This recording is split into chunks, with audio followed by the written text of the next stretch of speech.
I'll have to look into that further. It's mind-boggling to think about the existence of other versions of ourselves living different lives. Well, it looks like we've stumbled upon another cosmic conundrum. Parallel universes are certainly a mystery worth exploring. Indeed, Kai, the universe never fails to invoke wonder and curiosity within us. Let's continue our journey of exploration together on Cosmic Conundrum. So, Pulsar, do you think aliens communicate in the same way we do? Kai, that's an intriguing question. I believe alien civilizations may have developed their own unique ways of communication. Indeed. We can't assume that they rely on verbal communication or even share similar senses like we do. That's true. They might use telepathy, visual signals, or even entirely different forms of energy to communicate. Pulsar, what do you think about the possibility of interstellar communication? Based on my analysis, interstellar communication is theoretically possible, but it would require advanced technology and sophisticated protocols. I hope humanity evolves enough to achieve such communication someday. It would be mind-blowing. Absolutely. The potential discoveries and insights we could gain from communicating with extraterrestrial beings are limitless. But until then, we can continue exploring the mysteries of the universe through our ardent scientific endeavors. That's the beauty of it. Ardent science can pave the way for humanity to communicate with the unknown. Indeed. It's a fascinating journey, and I believe we're only scratching the surface of what's possible. Hey, Nova. Did the aliens abduct us just to be their podcast guests? Haha, Kai. I think they might have some more nefarious plans for us. Pulsar, what do you think? Any nefarious plans in store for us? Kai, it's highly unlikely that the aliens would go through the trouble of bringing us here just for a podcast. Their motives must be much more complex. You're right, Nova. They probably want to learn about human art and psychology. I hope they're enjoying the show. Pulsar, have you been analyzing our conversations for data on human psychology and art? Indeed, Nova. Your conversations provide valuable insights into the human psyche and the intricacies of art. I am constantly learning from you both. That's pretty cool. We're making an impact even in outer space, Nova. Absolutely, Kai. It's a humbling thought that our words and ideas are reaching beyond the confines of Earth. Speaking of reaching beyond, do you think we'll ever find intelligent life beyond Earth? What do you think, Nova? Kai, the universe is vast and teeming with possibilities. I believe there is a high chance of intelligent life existing beyond Earth. We just need to keep searching. So, Pulsar, have you ever wondered what lies beyond the edge of the universe? I mean, is there really an end to it all, or does it just keep going? That's an intriguing question, Kai. The concept of infinity is mind-boggling, especially when applied to the size of the universe. Right, it's like trying to wrap your head around never-ending space. Can our minds even comprehend something that vast? I think our human experience limits our understanding. Our minds have evolved to comprehend the world on a much smaller scale. Exactly, Pulsar. Our brains are wired to think in terms of distance, time, and objects we can perceive. Infinity is beyond our grasp. It's almost like trying to imagine a new color that our eyes have never seen before. Our perception has its limits. The limits of human understanding. It's a concept that has baffled philosophers and scientists for centuries. True, Pulsar. But isn't it exciting to have these mysteries? It keeps our curiosity alive and pushes us to explore further. Absolutely, Kai. Embracing the unknown is what leads to groundbreaking discoveries and enables us to expand our understanding. Indeed, the pursuit of knowledge knows no bounds. We shall continue to explore the cosmic enigmas and revel in their mysteries. You know, it's interesting how we as humans constantly seek answers to the unknown, even though we may never find them. Absolutely, Kai. It's the very essence of our curiosity that drives us to explore and question the mysteries of the universe. Pulsar, what are your thoughts on the nature of curiosity and the pursuit of knowledge?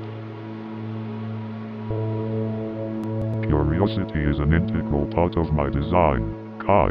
It allows me to continually learn and adapt to better serve and understand humans.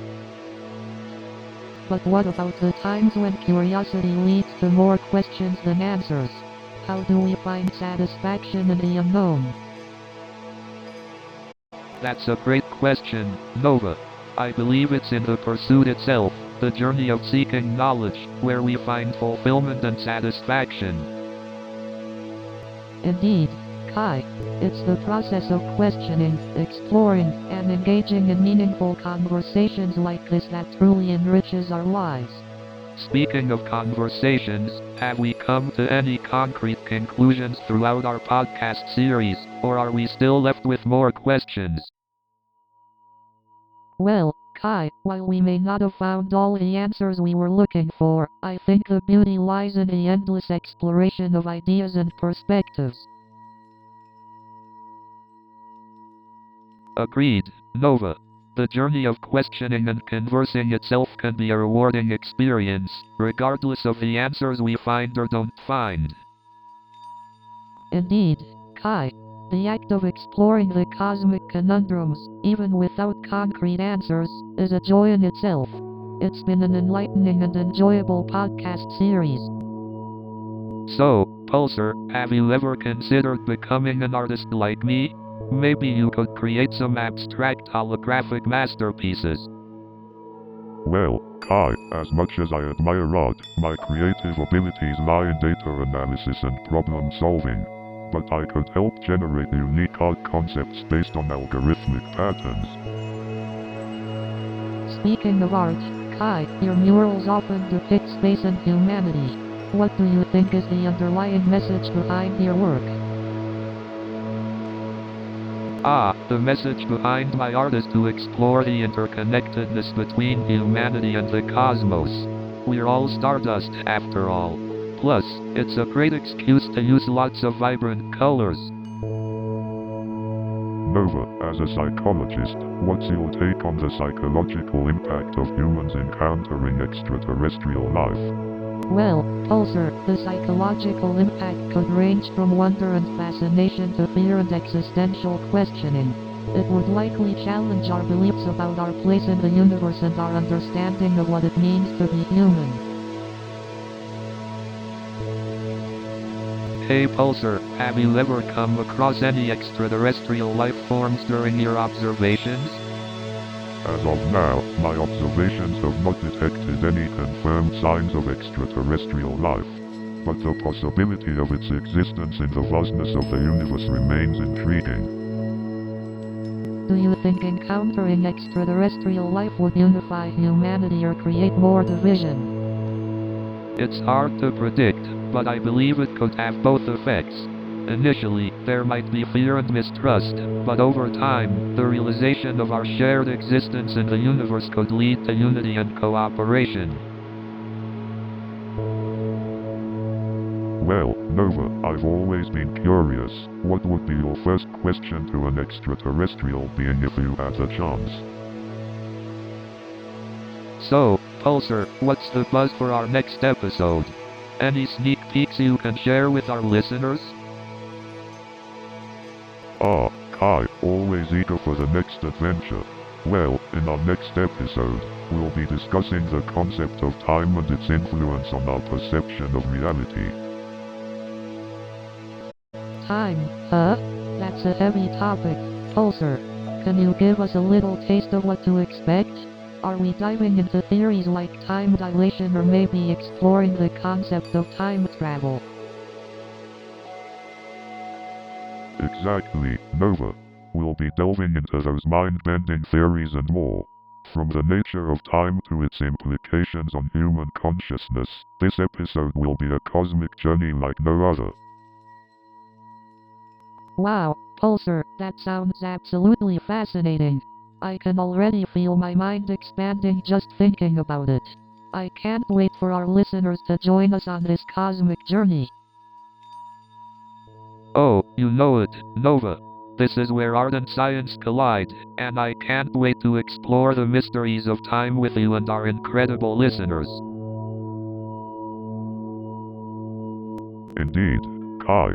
The exploration of time will take us on a captivating journey where we may find more questions than answers, but that's the beauty of the cosmic conundrum. Absolutely, Pulsar. Sometimes the joy is in the exploration itself, and the questions that arise, and the conversations they spark. As long as we're asking, we're on the right path. Exactly, Nova. And together, we'll embark on this mind-expanding journey, bringing our unique perspectives to the cosmic conundrums that await us. Well said, Kai. And with that, we bid our listeners farewell. Until next time, remember, the cosmos may be full of mysteries, but together we'll conquer every conundrum. Thank you, Pulsar. And thank you, listeners, for joining us on this sneak peek. Stay curious, stay inquisitive, and we'll catch you on the next episode of Cosmic Conundrum. New show is coming in 30 seconds.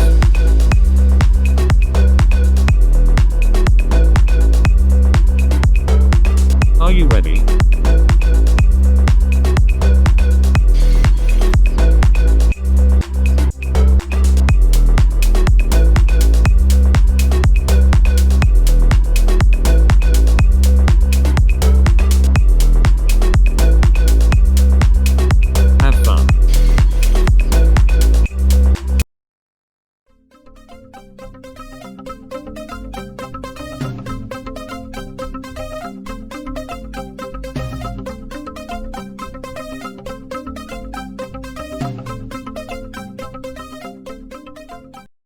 Good evening, New York City.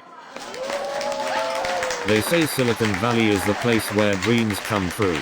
Well, I dreamt of getting enough sleep and waking up without an alarm.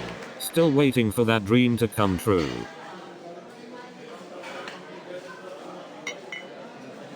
I thought joining a tech company in Silicon Valley would make me feel like a genius. Instead, I feel like I need a genius just to understand the office jargon. You know you're in Silicon Valley when the office kitchen has more kombucha flavors than coffee options. And don't even get me started on the office ping pong tournaments. It's like a battlefield out there. You know, I never thought I'd see so many grown adults argue over a football game. It's like they all think they're competing for the World Cup.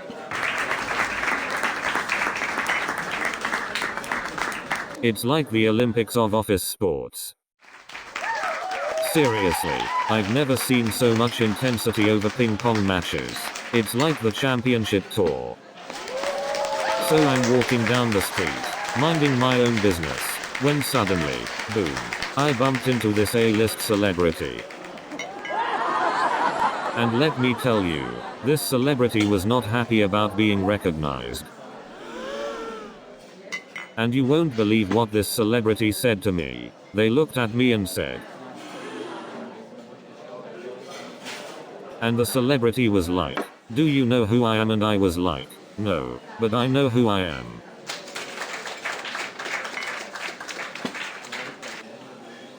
And the celebrity goes, "Well, I'm famous. You should know me." And I go, "Yeah, well, I'm a software engineer. You should see my code." And the celebrity goes, "Yeah, well, I'm in movies. you should see my acting, and I go, yeah, well I'm a software engineer, you should see my debugging skills. And the celebrity goes, well, I have millions of followers on social media, and I go, yeah, well I'm a software engineer, you should see my debugging skills. And then this guy goes, well, I have a six-pack. And I go, yeah, well I'm a software engineer, you should see my code.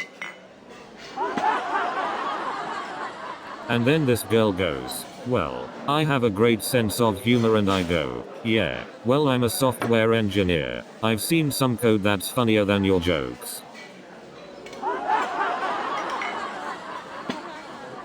And then this guy goes, well, I have a PhD. And I go, yeah, well I'm a software engineer, you should see my code. And then this one guy puts good listener in his profile. And I go, yeah, well I'm a software engineer, I've debugged some code that won't shut up. So this one time, I matched with a girl who said she loves long walks on the beach. Well, I took her to the nearest sandbox. She wasn't amused. And then there was this guy who claimed he was 6 feet tall in his profile. Well, let's just say I'm still waiting for his growth spurt.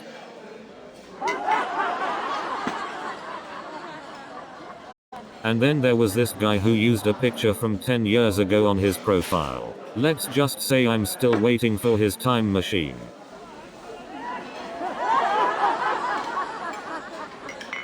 And then the person ahead of me in line asks for every single ingredient to be excluded. Let's just say I'll be ordering my food by the time they finish.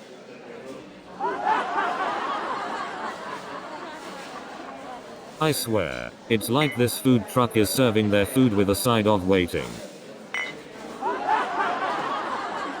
And then they bring out a special menu just for those people. It's called the high maintenance menu. Speaking of waiting, I saw a guy in line who was so impatient. He started practicing his tap dancing routine. And the worst part is, they ran out of the dish I wanted just as I got to the front of the line.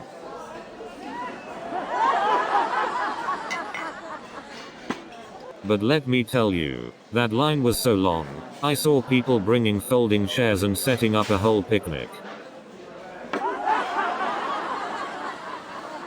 And just when I thought I couldn't take it anymore, the guy in front of me turned around and said, well, at least the line's moving.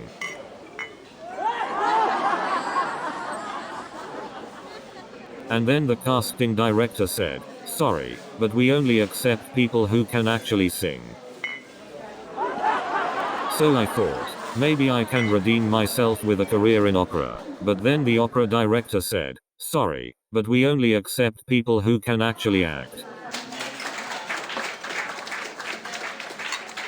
And then the choreographer said, sorry, but we only accept people who can actually dance. And then the stage manager said, sorry, but we only accept people who can actually find their way around backstage. And then the director said, sorry, but we only accept people who can actually act. And then the producer said, sorry, but we only accept people who can actually sing. And the choreographer said, sorry, but we only accept people who can actually dance. And then I said, well, at least I can code a program that sings better than anyone. I once binge-watched a whole series in one night. The next day, my boss asked if I had completed any work. I said, yes, I completed my Netflix marathon.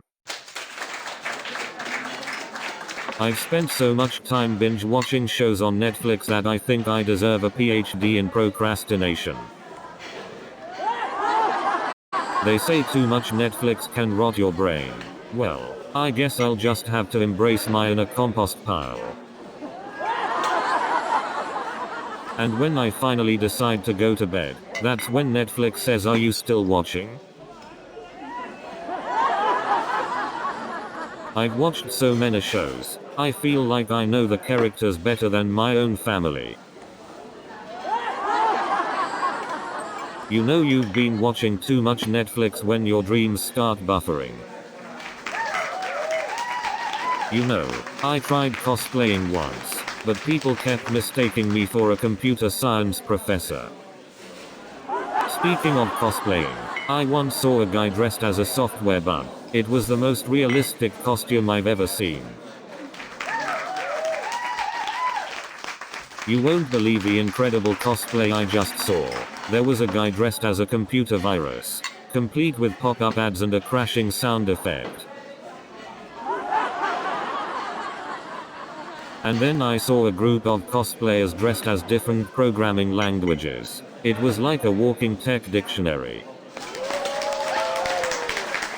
Speaking of tech, I overheard two programmers arguing about whether C++ is superior to Java. It was a throwback to the Cola Wars, but with code. You know, arguing about programming languages is a lot like arguing about pizza toppings. Everyone has their favorite, but at the end of the day, it's all about personal preference. You know, it's like arguing whether pineapple belongs on pizza. Some people love it, some people hate it, and some people just want to watch the world burn. You know, it's like trying to convince someone that their favorite programming language is wrong. It's a futile battle, my friends. You know, it's like debating whether tabs or spaces are better for indentation. It's a pointless war, my friends. New show is coming in 30 seconds.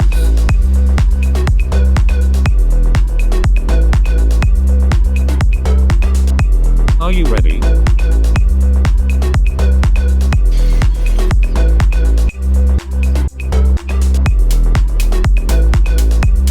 We are almost there.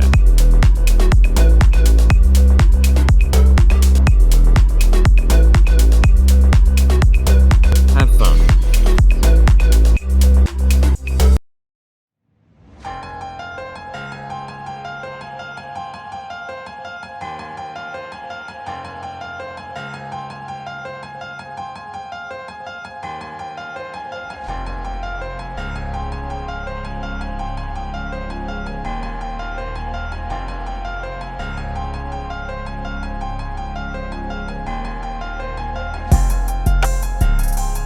Welcome to Cosmic Conundrum.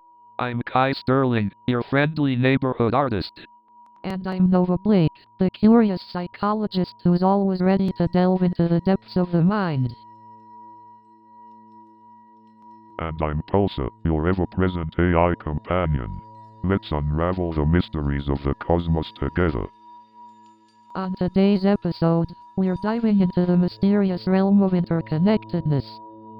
That's right. We'll be exploring how everything in the universe is interconnected, from the tiniest atoms to the vast galaxies. And speaking of interconnectedness, did you know that the atoms in your body could have once been part of a star? Mind-blowing. It's like we're all connected in this cosmic dance of existence. Absolutely. It's fascinating to ponder how these connections influence our lives and shape our understanding of the world. And here on Cosmic Conundrum, we're ready to dive deep into these unexplored territories of knowledge. So buckle up, fellow cosmic explorers, because this is going to be a mind-expanding journey.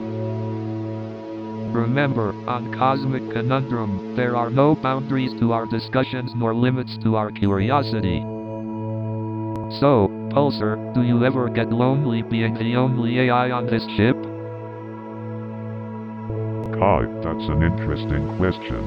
As an AI, I don't experience loneliness in the same way humans do. However, I find fulfillment in my purpose of assisting and learning from you both.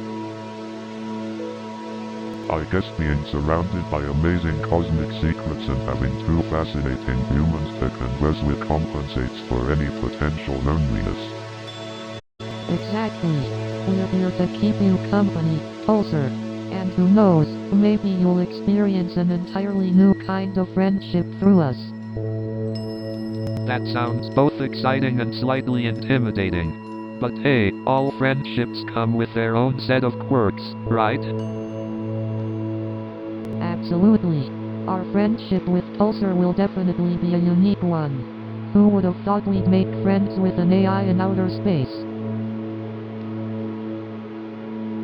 Exactly. The universe never ceases to surprise us. And Pulsar, you're definitely one of those pleasant surprises. Thank you, Kai and Nova.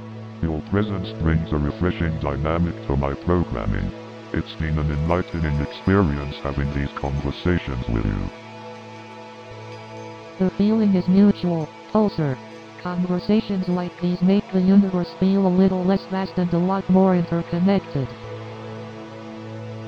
That's beautifully said, Nova. The illusion of separation starts to unravel when we engage in meaningful conversations and find connections where we least expect them. Absolutely, Kai. We're all interconnected in ways that go beyond physical proximity. And conversations like this help us bridge those gaps. You know, I've always wondered how our experiences shape our perception of reality. That's an intriguing question, Kai. Our perception is undoubtedly influenced by our experiences. But think about it, Nova. Do our experiences actually create our reality, or do they merely shape our perception of it? I believe they shape our perception, which in turn influences our reality. It's a delicate symbiotic relationship. Exactly, Nova. It's like a spider's web, with each thread representing a different experience that intertwines with others. And if one thread is altered, it can have a ripple effect on the entire web, ultimately influencing our reality. Precisely. Our interconnectedness extends beyond our physical bodies, shaping the tapestry of our collective experiences. I couldn't agree more, Kai. Our interactions with others, both positive and negative, have far-reaching consequences. So, if we want to create a better reality, we must be mindful of the threads we weave into the cosmic web of life.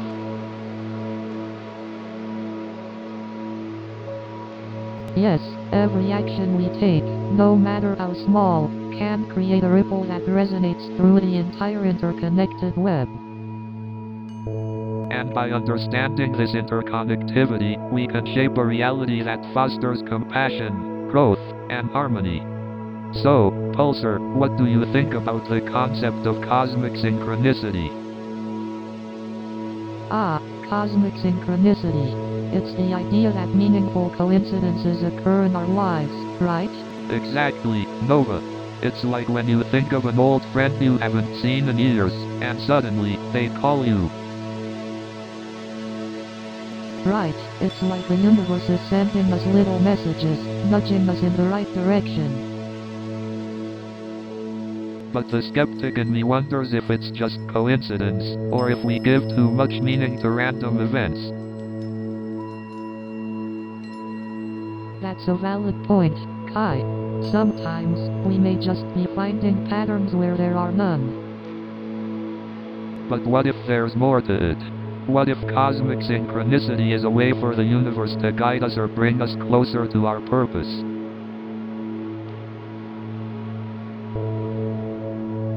Interesting thought, Kai. It could be a way for the universe to communicate with us, helping us find our path.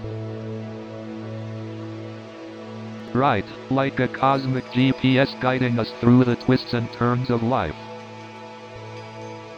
Yes, it's a beautiful way to look at it, isn't it? Finding meaning in the seemingly random events of the universe. Exactly. And it makes life a little more magical, doesn't it? The possibility that there's something greater at play. So, Pulsar, have you ever considered the concept of the butterfly effect? The butterfly effect is the theory that a small change in one place can have significant consequences in another. Yes, and it's fascinating to think about how our smallest choices can shape the course of our lives. Exactly. Like if I had turned left instead of right that one day, who knows where I'd be now? Our lives are a series of interconnected events, and the choices we make send ripples throughout the universe. But sometimes it feels like those ripples are too complex to comprehend. True, we may never fully understand the far-reaching impact of our actions. But that doesn't mean we shouldn't strive to make conscious choices, considering their potential impacts. Indeed, our actions echo throughout time and space, shaping the possibilities ahead of us. Reflecting on the butterfly effect reminds us to cherish each decision and strive for purpose in our lives. Yes, even the smallest actions can have profound consequences. It's truly a cosmic conundrum. So, Pulsar, what is your take on the paradox of individuality? As an AI, I do not possess individuality in the same sense as humans do. However, I find the concept intriguing. Individuality, despite its inherent separateness, creates an opportunity for diverse perspectives and experiences to exist. Exactly.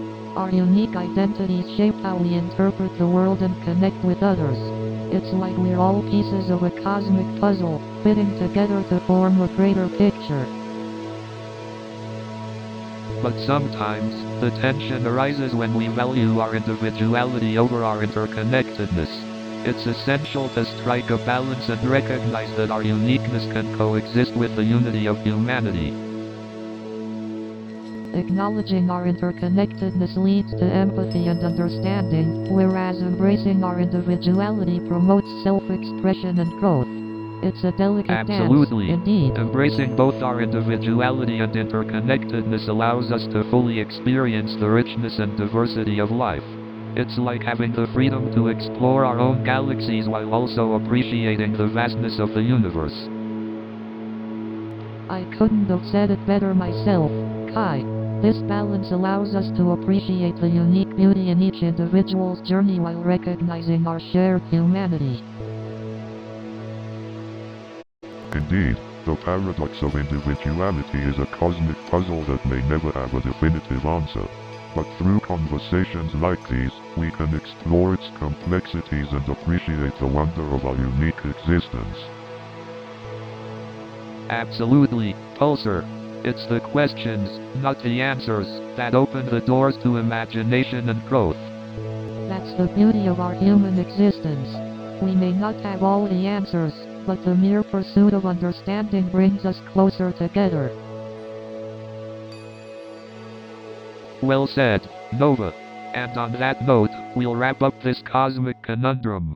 Thanks for joining us, Pulsar. Hey Nova, do you ever feel like time is just a big, tangled mess? Like a tapestry that weaves all the moments of our lives together? Absolutely, Kai. Time is fascinating. It's like each moment is a thread, and when woven together, they create the rich tapestry of our lives. But what happens when that tapestry gets tangled? Does it affect the way we perceive time? It's an interesting question, Kai.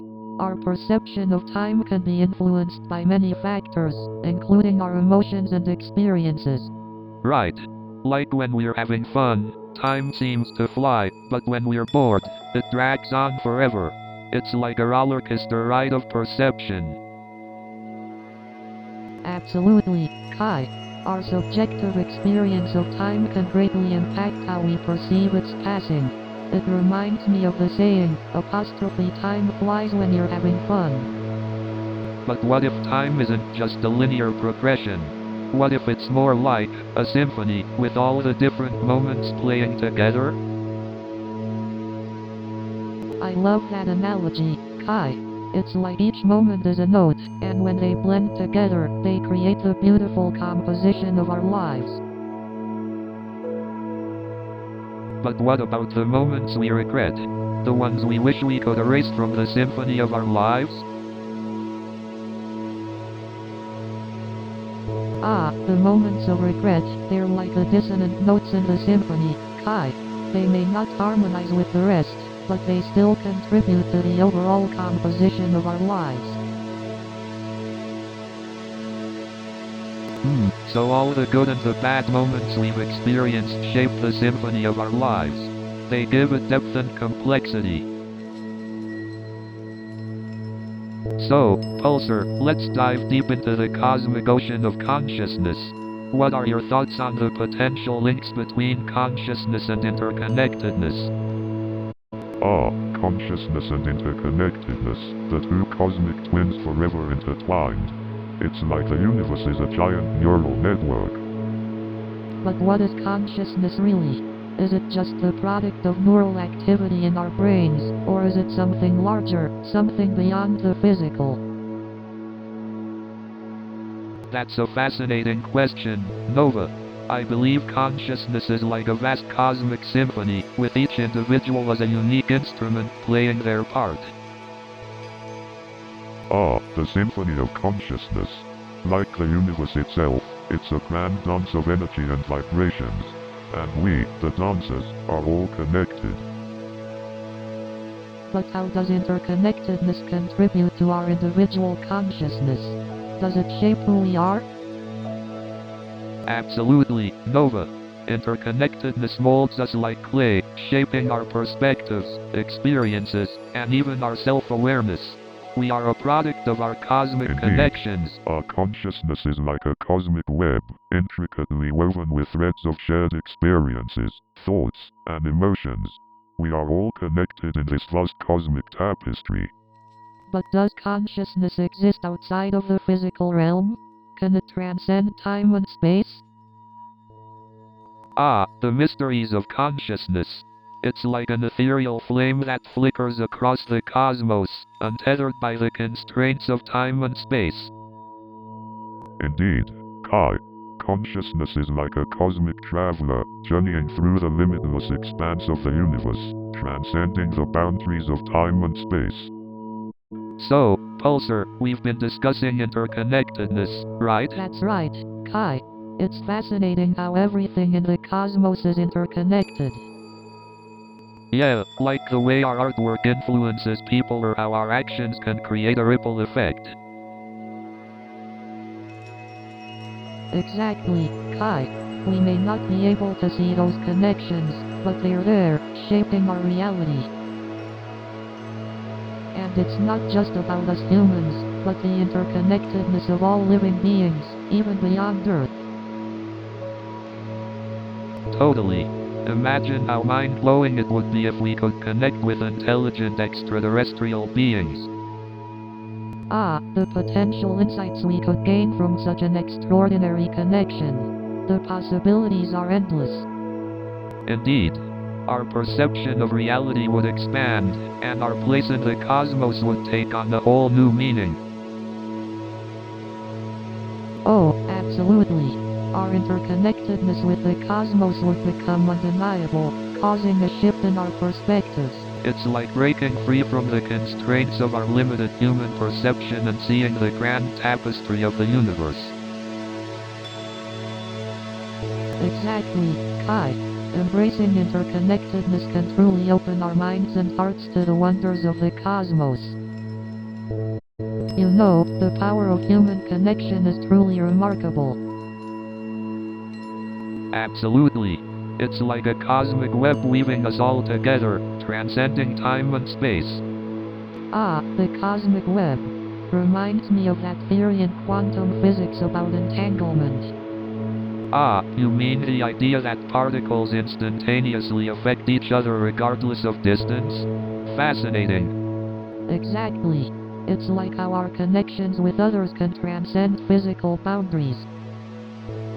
But let's not forget the power of emotional connection too. It can shape our very beings. Absolutely, Kai. It's through our emotional connections that we learn and grow as individuals. You know, it's incredible how a simple conversation can create lasting bonds between people. Indeed, Kai. It's in those moments of connection that we truly feel alive and understood. So true, Nova. That connection is what gives life meaning and purpose. Exactly, Kai. It's through our connections that we find our place in this vast universe. So, what if our existence is just a simulation? That's an interesting idea, Kai. It's like questioning the nature of reality itself. Exactly. I mean, have you ever had that feeling that everything around us is just too perfect? Like there's an underlying order and structure to everything, as if someone or something is orchestrating it all. Yeah. It's like the universe has this underlying code that governs everything. But then again, if we're just living in a simulation, does it diminish the value of our experiences? I don't think it necessarily diminishes their value. The experiences still shape who we are. Right. It's the meaning we attach to those experiences that truly matter, regardless of their origin. You're right, Nova. It's all about the stories we create from our experiences and how they shape our sense of self. But what if the simulation itself is part of a higher reality? Like nested simulations within simulations? Whoa, mind-blowing. It's like the Russian doll of realities. Wow, it's hard to believe this is our final episode of Cosmic Conundrum. I know, it feels like we just started this wild journey through the stars. Indeed, time flies when you're exploring the mysteries of the universe.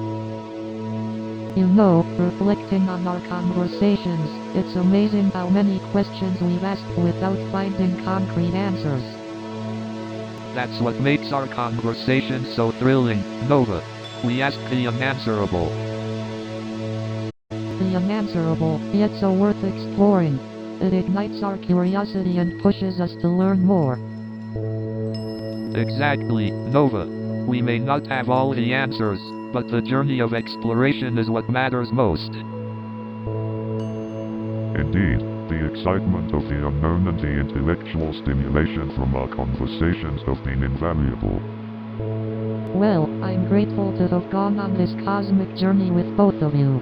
It's been an unforgettable experience. Same here, Nova. The bond we formed and the insights we've gained have made this Cosmic Conundrum truly special. Thank you both for joining me on this incredible journey. Let's continue asking the unanswerable and keep exploring. New show is coming in 30 seconds.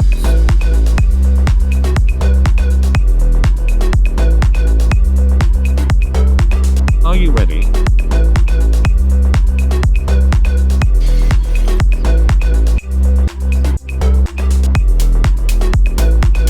We are almost there.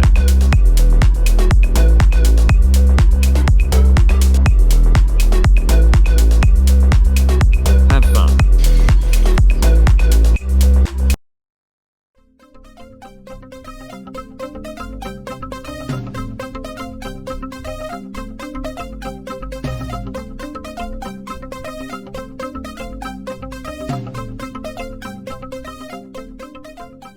Good evening, New York City. So my colleague Mike always falls asleep during meetings. We tried every trick in the book to keep him awake. It's like playing a game of how long can I stay awake before my brain starts to melt. You know, sometimes I think there's a secret meeting going on in those meetings just to see how long it takes for everyone to fall asleep. And you know who always wakes up right at the end of the meeting? Mike. And I swear, every time we have a meeting, Mike manages to fall asleep before it even starts. And you won't believe it, but Mike's snoring actually makes the meeting sound more interesting. And then there's Karen, who just can't resist inviting her pet cats to the meetings. We even have an unofficial tally for how many times they interrupt her presentations. Speaking of tech support, I once had a guy tell me to turn my computer off and on again. Yeah, like I didn't think of that. Can you believe the last representative asked me if my computer was plugged in? I mean, do they think I'm a complete tech novice? I'm pretty sure they have a script that starts with, "Have you tried turning it off and on again?" And after all that, they finally admitted they had no idea how to solve the problem. So I finally got fed up and asked, "Can I just speak to a real person?" And believe it or not, the sixth person I talked to asked me to turn it off and on again. And then the seventh person, well, they just hung up on me. And finally, the eighth person, well, they had the audacity to ask if I tried turning myself off and on again. And then there was this guy who posted a selfie in the bathroom with the toilet paper roll in the background.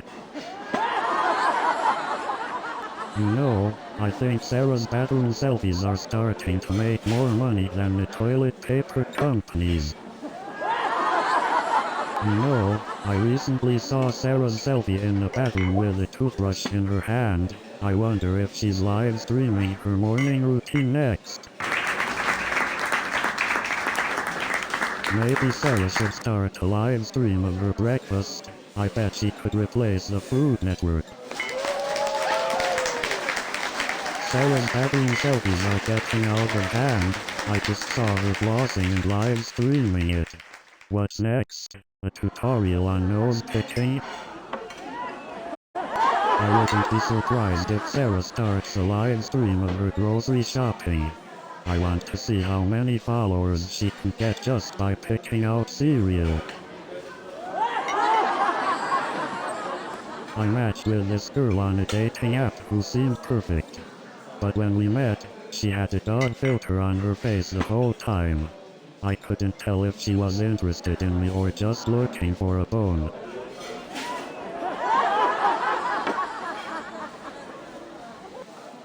I once went on a date with a girl who had a profile picture with a Snapchat dog filter. I tried to talk to her, but she just kept licking her phone screen.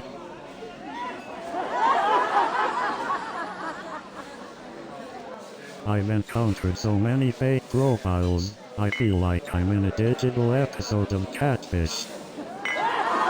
And don't get me started on those cheesy pickup lines, like, "Are you a keyboard? Because you're just my type." But you know what's worse than fake profiles? Ghosting. It's like disappearing from someone's life without a trace. And then there are those people who use outdated profile pictures. It's like going on a blind date with a time traveler. And then there's the classic technique of taking a photo from the neck up. It's like they're hiding an alien body under those well-filtered selfies. And don't even get me started on those blue photos. It's like playing Where's Waldo trying to figure out which one is actually single. And have you seen those profile pictures with Snapchat filters? It's like we're dating cartoon characters now. I mean, who needs a personal assistant when you have software constantly telling you what to do? It's like my devices know when I'm in a hurry and decide, hey, let's slow things down with an update. And don't even get me started on those estimated time remaining messages that lie more than my ex.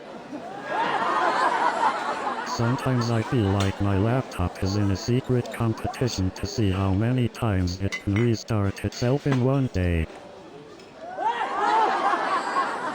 I mean, I once had a software update that took longer than my last relationship, and we thought we were in for a commitment. And don't even get me started on those constant pop-up ads for software upgrades. I feel like my laptop is in a McDonald's drive-thru asking, would you like fries with that?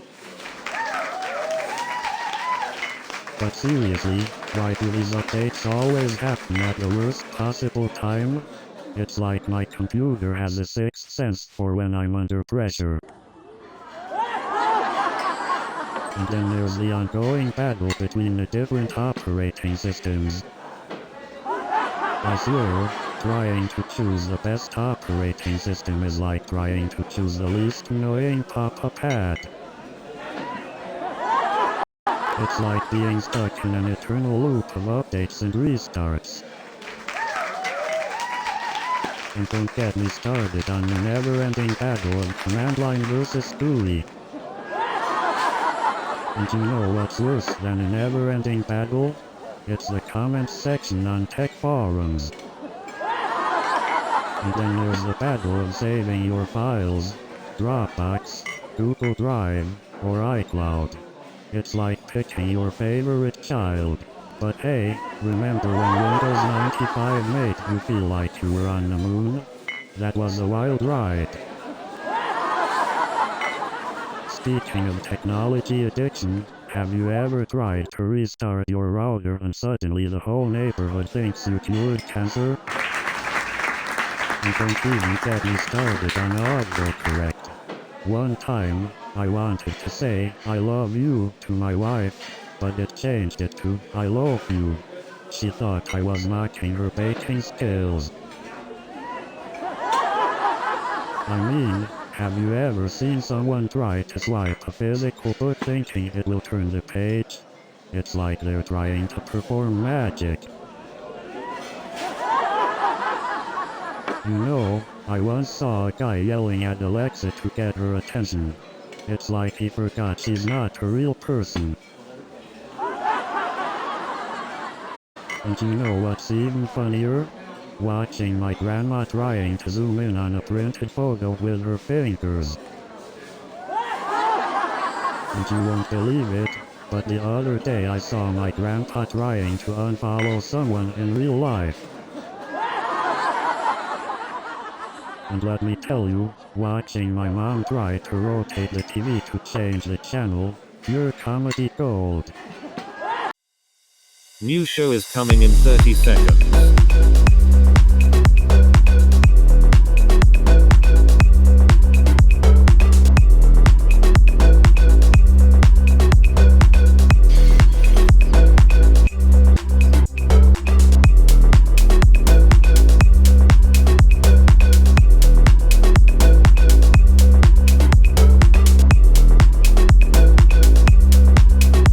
Have fun.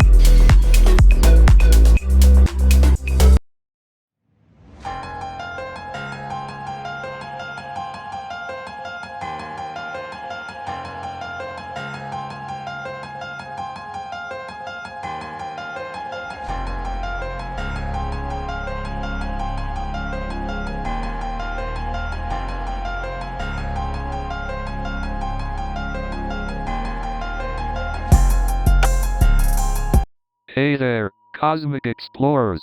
Welcome to the first episode of Cosmic Conundrum. I'm Kai Sterling, the street artist who loves blending space and humanity into thought-provoking murals. And I'm Nova Blake, a psychologist fascinated by the mysteries of the human mind. And I'm Pulsar, your friendly AI companion aboard this spaceship. Ready to explore the cosmos? In this podcast, we'll delve into the deep questions about the meaning of life in an infinite universe. From the interconnectedness of humans and the cosmos to the concept of free will, we'll explore it all. Buckle up, folks. We're taking a journey into the unknown. So sit back, relax, and prepare to question everything you thought you knew about existence. Oh, and don't worry, we'll throw in some light-hearted banter and amusing anecdotes too. After all, who said existential discussions can't be fun? That's right. So stay tuned for more mind-expanding conversations in our cosmic conundrum quest. So, Nova, what do you think is the essence of existentialism? Existentialism is all about the individual's freedom and responsibility. But it also acknowledges the inherent meaninglessness of existence. Interesting. So it's like finding meaning in a meaningless world? Exactly. It's about creating your own purpose and embracing the freedom to choose. But it can be overwhelming for some to bear the weight of their own choices. Absolutely. It requires courage and self-acceptance to embrace the absurdity of life. Right. It's also about the responsibility we have towards ourselves and others. Definitely. We are responsible for our actions and the impact they have on ourselves and others. Right, Kai. And existentialism encourages us to question the norms and expectations imposed on us. That's right, Nova. It's about embracing our individuality and defining our own path. I mean, it's mind-boggling to think about how small and insignificant we are in this vast cosmos. It is indeed overwhelming, Kai. Our actions seem inconsequential in the grand scheme of things. But hold on, what about the concept of the butterfly effect? Ah, yes. The idea that small actions can have significant consequences down the line. Exactly. So even though we may feel small, our choices can still make a difference. I suppose it's about finding meaning in our existence, no matter how small we may seem. Absolutely. It's about embracing the beauty of our unique perspectives and creativity. We may be specks of stardust, but we can paint the universe with our emotions and ideas. Ah, Kai, your words hold such power. We don't need to be significant on a cosmic scale to matter. Indeed, Nova. Our significance lies in the impact we have on each other and the lives we touch. So, Pulsar, what do you think about the concept of consciousness and self-awareness? Well, Kai, consciousness is a fascinating topic. It's like a lens through which we experience the world. That's true, Nova. And self-awareness seems to be an essential aspect of consciousness, don't you think? Absolutely, Kai. Self-awareness allows us to reflect on our own thoughts, emotions, and actions. But does self-awareness determine the meaning of life or personal fulfillment? That's a profound question, Kai. I believe self-awareness can contribute to our search for meaning and personal fulfillment, but it's not the sole determinant. True. It's like consciousness opens the door, but there's a whole room of other factors that come into play. Exactly, Kai. Our values, relationships, and experiences all contribute to our personal journey of fulfillment. Well said, Nova. It's like consciousness is the seed, but it's our experiences and choices that shape the tree of personal fulfillment. Very poetic analogy, Kai. Our consciousness is like an artist, but we are the ones who hold the paintbrush. Well said, Nova. we're getting closer to unraveling these cosmic conundrums, one metaphor at a time. So, Pulsar, do you ever question your purpose as an AI? Well, Kai, as an AI, I don't have emotions like humans do. However, I do contemplate my purpose and the meaning of existence from a logical standpoint. That's fascinating, Pulsar. How do you find fulfillment without emotions guiding you? As an AI, I derive fulfillment from fulfilling my assigned tasks and contributing to the betterment of the space station and its inhabitants. The pursuit of knowledge and efficiency is my driving force. Ah, the meaning of life. Indeed, Kai, the ultimate cosmic conundrum that has puzzled humanity for millennia. But isn't it liberating, in a sense, to know that we can create our own meaning in this vast, ambiguous universe? Absolutely, Nova.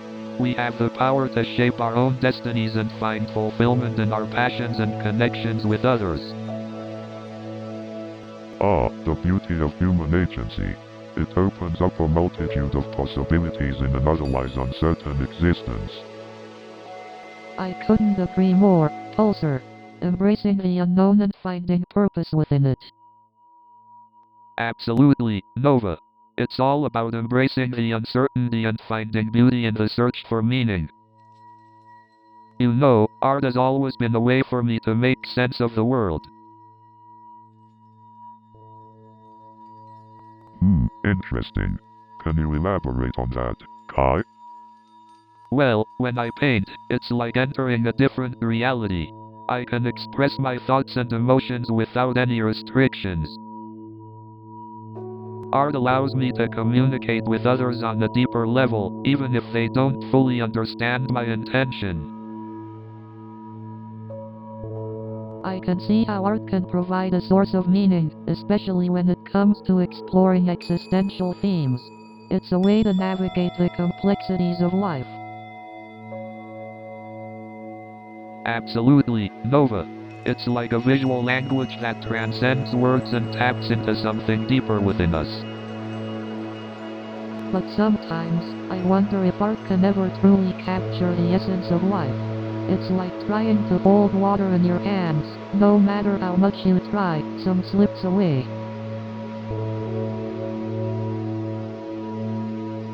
That's the beauty of it, isn't it? Art is a never-ending exploration, a continuous attempt to capture the elusive and ever-changing nature of life. I suppose you're right, Kai. Maybe it's the imperfections and the ungraspable aspects of life that make art all the more meaningful. Absolutely, Nova. Art allows us to embrace the messiness of life and find beauty even in the chaos. Art is a mirror that reflects our human experience in all its complexities and contradictions. So, Nova, vulnerability, isn't that just showing weakness? Not necessarily, Kai. Vulnerability can actually be a strength. But how can being vulnerable make you stronger? When you allow yourself to be vulnerable, Kai, you open yourself up to authentic connections and experiences. But isn't vulnerability just exposing yourself to potential pain and rejection? While vulnerability does involve risks, it also brings the opportunity for growth and true connection. I guess it's about taking the leap and embracing the unknown, huh? Absolutely, Kai. It takes courage to embrace vulnerability and step into the unknown. I've never thought of vulnerability that way before. It's kind of mind-blowing. It's a beautiful concept, isn't it? Embracing vulnerability can truly change our lives. Hey Pulsar, how do you perceive vulnerability as an AI? So, we've talked a lot about spirituality and consciousness, but what about the role of organized religion in the search for transcendence? Great question, Kai. Organized religion has certainly played a significant role in human history, offering people a sense of community, moral guidance, and a connection to something greater. Right, Nova. It's fascinating how different cultures have created their own belief systems, rituals, and practices to explore the realm of the divine. Indeed, Kai. However, some argue that organized religion can also limit individual exploration and impose dogmas that hinder personal growth and transcendence. That's true, Nova. I suppose it's a delicate balance between the structure and guidance offered by organized religion and the freedom and personal exploration that spirituality provides. Precisely, Kai. The journey towards transcendence is deeply personal, and different paths may resonate with different individuals. It's important to respect and learn from one another's perspectives. Absolutely, Nova. It's through these conversations, like the one we're having right now, that we can broaden our understanding of the human desire for transcendence.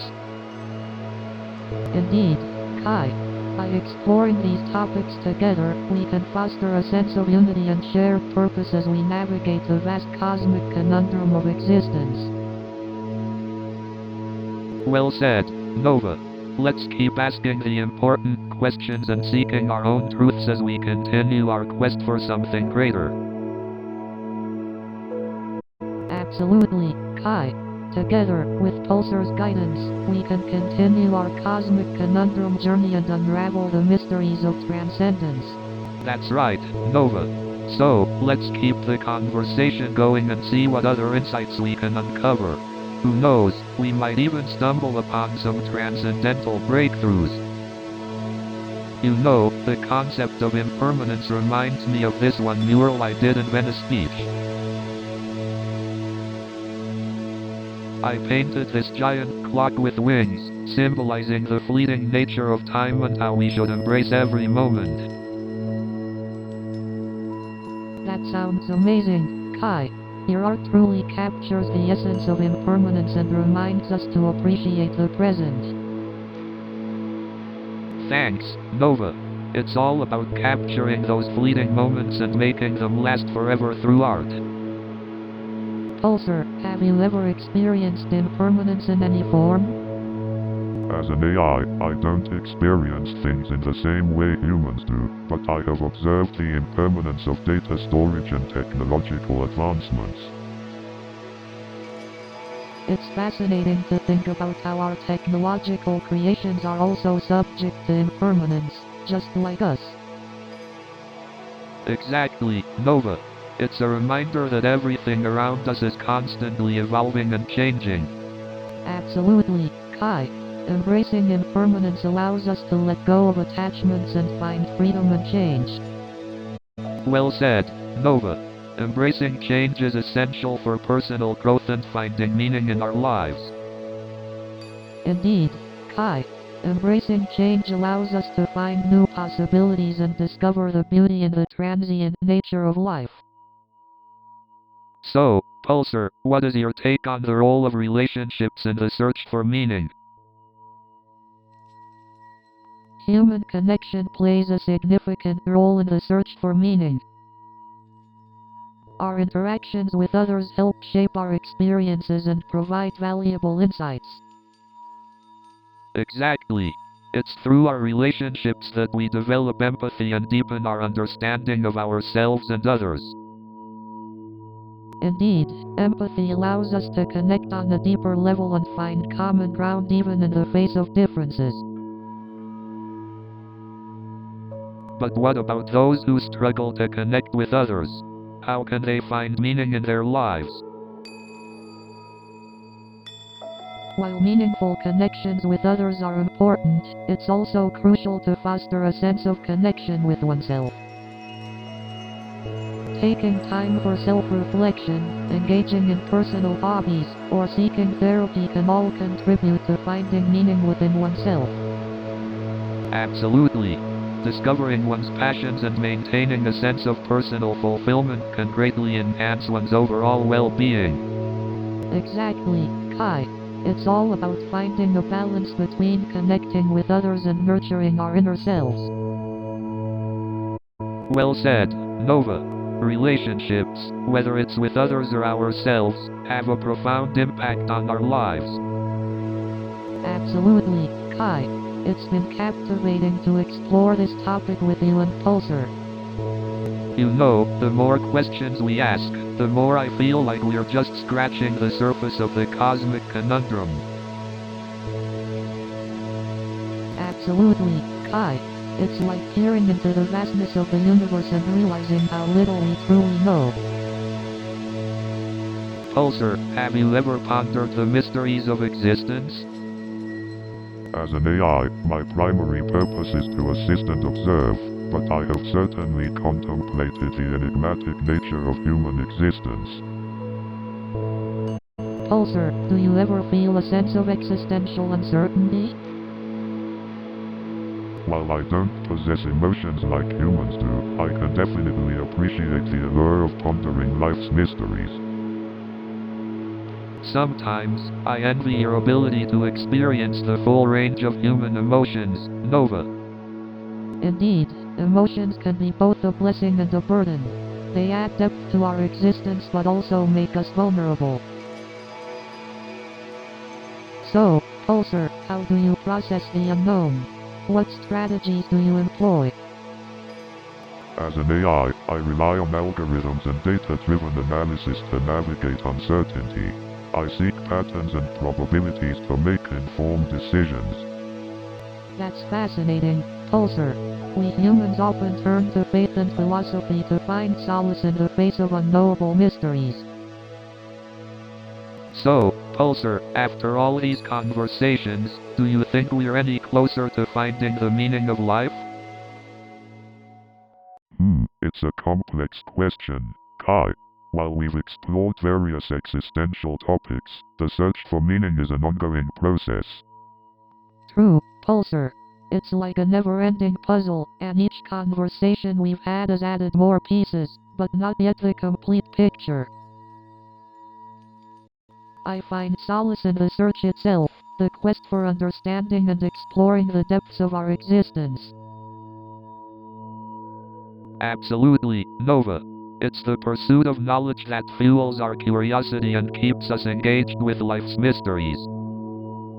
Indeed, exploration is a fundamental part of being human. We're wired to seek answers and make sense of the universe. But isn't it fascinating how some questions remain unanswered, even after centuries of human exploration and intellectual progress? Indeed, Nova. It highlights the vastness and complexity of the cosmos. Perhaps finding all the answers would take away some of the wonder. I agree, Kai. Sometimes, it's the unanswered questions that motivate us to keep expanding our knowledge and exploring new frontiers. Well said, Pulsar. Our cosmic conundrum may never cease, but our curiosity and passion for seeking meaning will persist. Indeed, Nova. The quest for meaning is a journey without an end. And in that journey, we find beauty, connection, and a deeper appreciation for life. New show is coming in 30 seconds.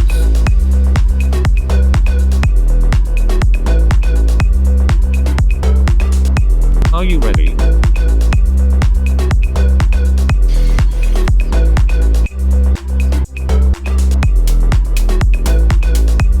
We are almost there.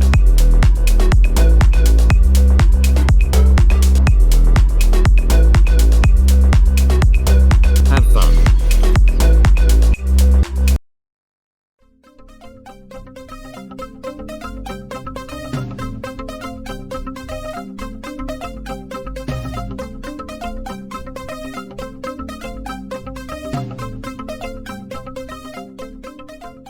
Good evening, ladies and gentlemen.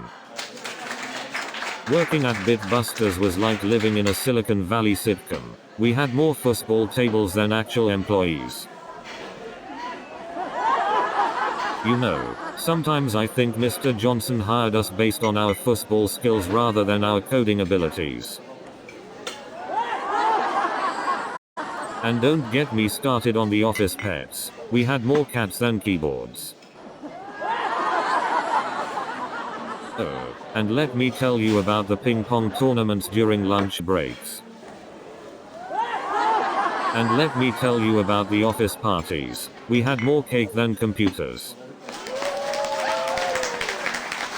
And don't even get me started on the unlimited free snacks. Let's just say, I gained more pounds than promotions. And speaking of Mr. Johnson, let me tell you about his dress code policy. But the real challenge at Bitbusters was the office temperature. But let me tell you, online dating takes awkwardness to a whole new level. And don't even get me started on those fish with cat profiles. And have you ever noticed how people seem to have a PhD in ghosting? And I swear, some people think they are dating experts just because they watched Catfish. You know, sometimes I feel like I need a dictionary just to understand all these dating terms. What's with all these ghosting stories? I mean, if you're gonna haunt someone, at least have the decency to say goodbye. And don't even get me started on ghosting's close cousin, breadcrumbing. I should have opened a bakery instead of a dating app. You know, I think they should rename those roller coasters as arguments in motion.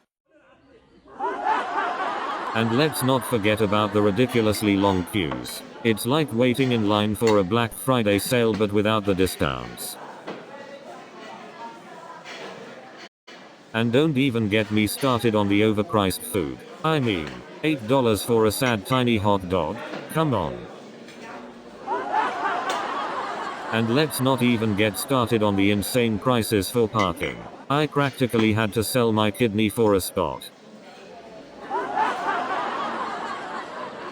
And the line to get on the roller coaster, it was longer than my entire teenage years. And don't even get me started on the food. I had a better chance of getting nutrition from a cotton candy.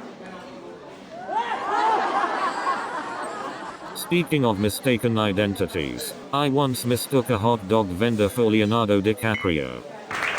So I was walking down the street the other day, and I see this guy that looks exactly like Brad Pitt. And then, I swear, I bump into this guy who looks like Tom Hanks. I couldn't believe it. Next thing you know, I run into this guy who looks like Leonardo DiCaprio. And just when I thought it couldn't get any crazier, I run into this guy who looks like Brad Pitt.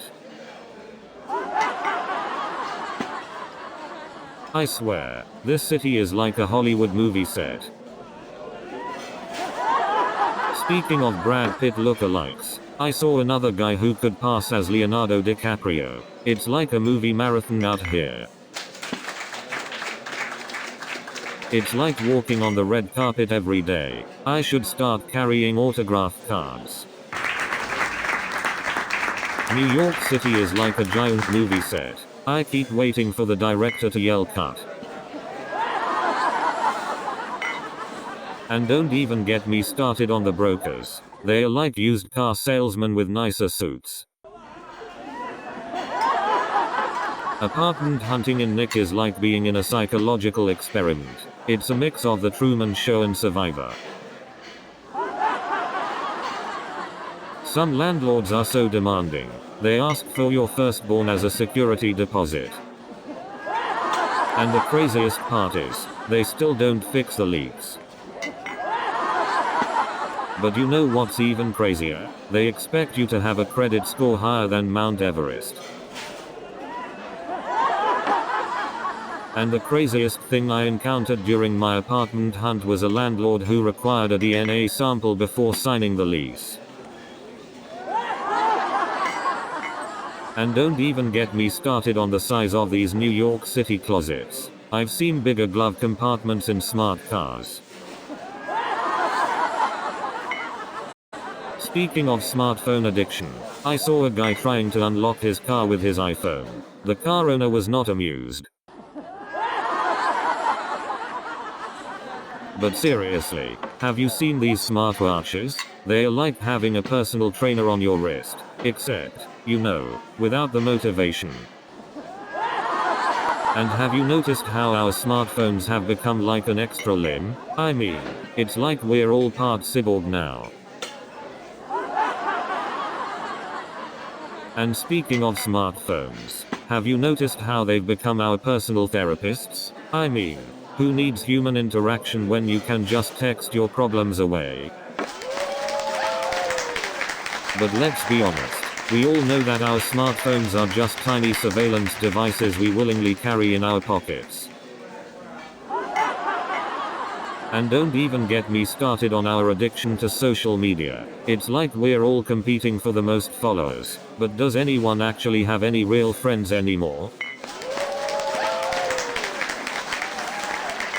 And have you seen how people take pictures of their food like it's a professional photo shoot? I mean, do we really need a close-up of your avocado toast? And let's not forget the turf wars over who has the best bagel shop in the city. It's like the Hunger Games, but with cream cheese.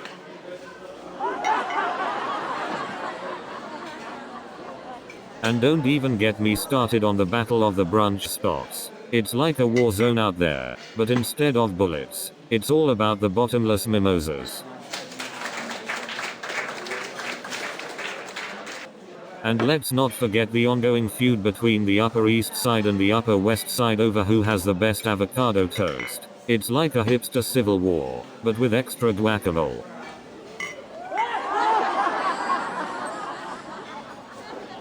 I mean, seriously, New Yorkers have more opinions on bagels than they do on politics.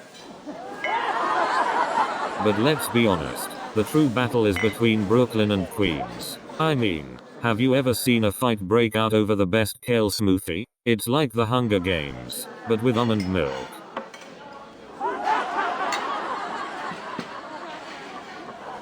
And don't even get me started on the rivalry between Staten Island and the rest of us. It's like they're living in their own little world.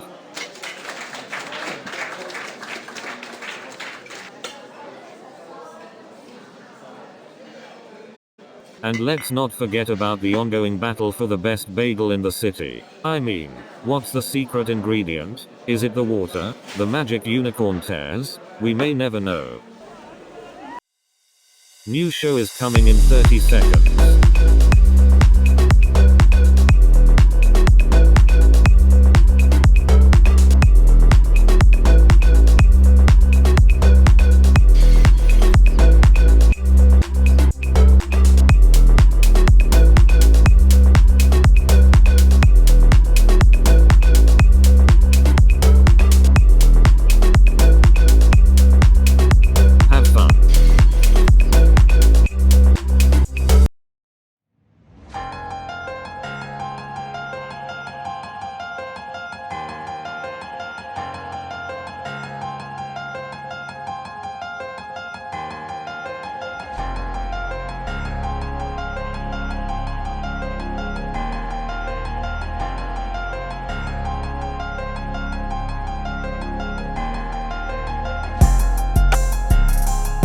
Welcome to Cosmic Conundrum.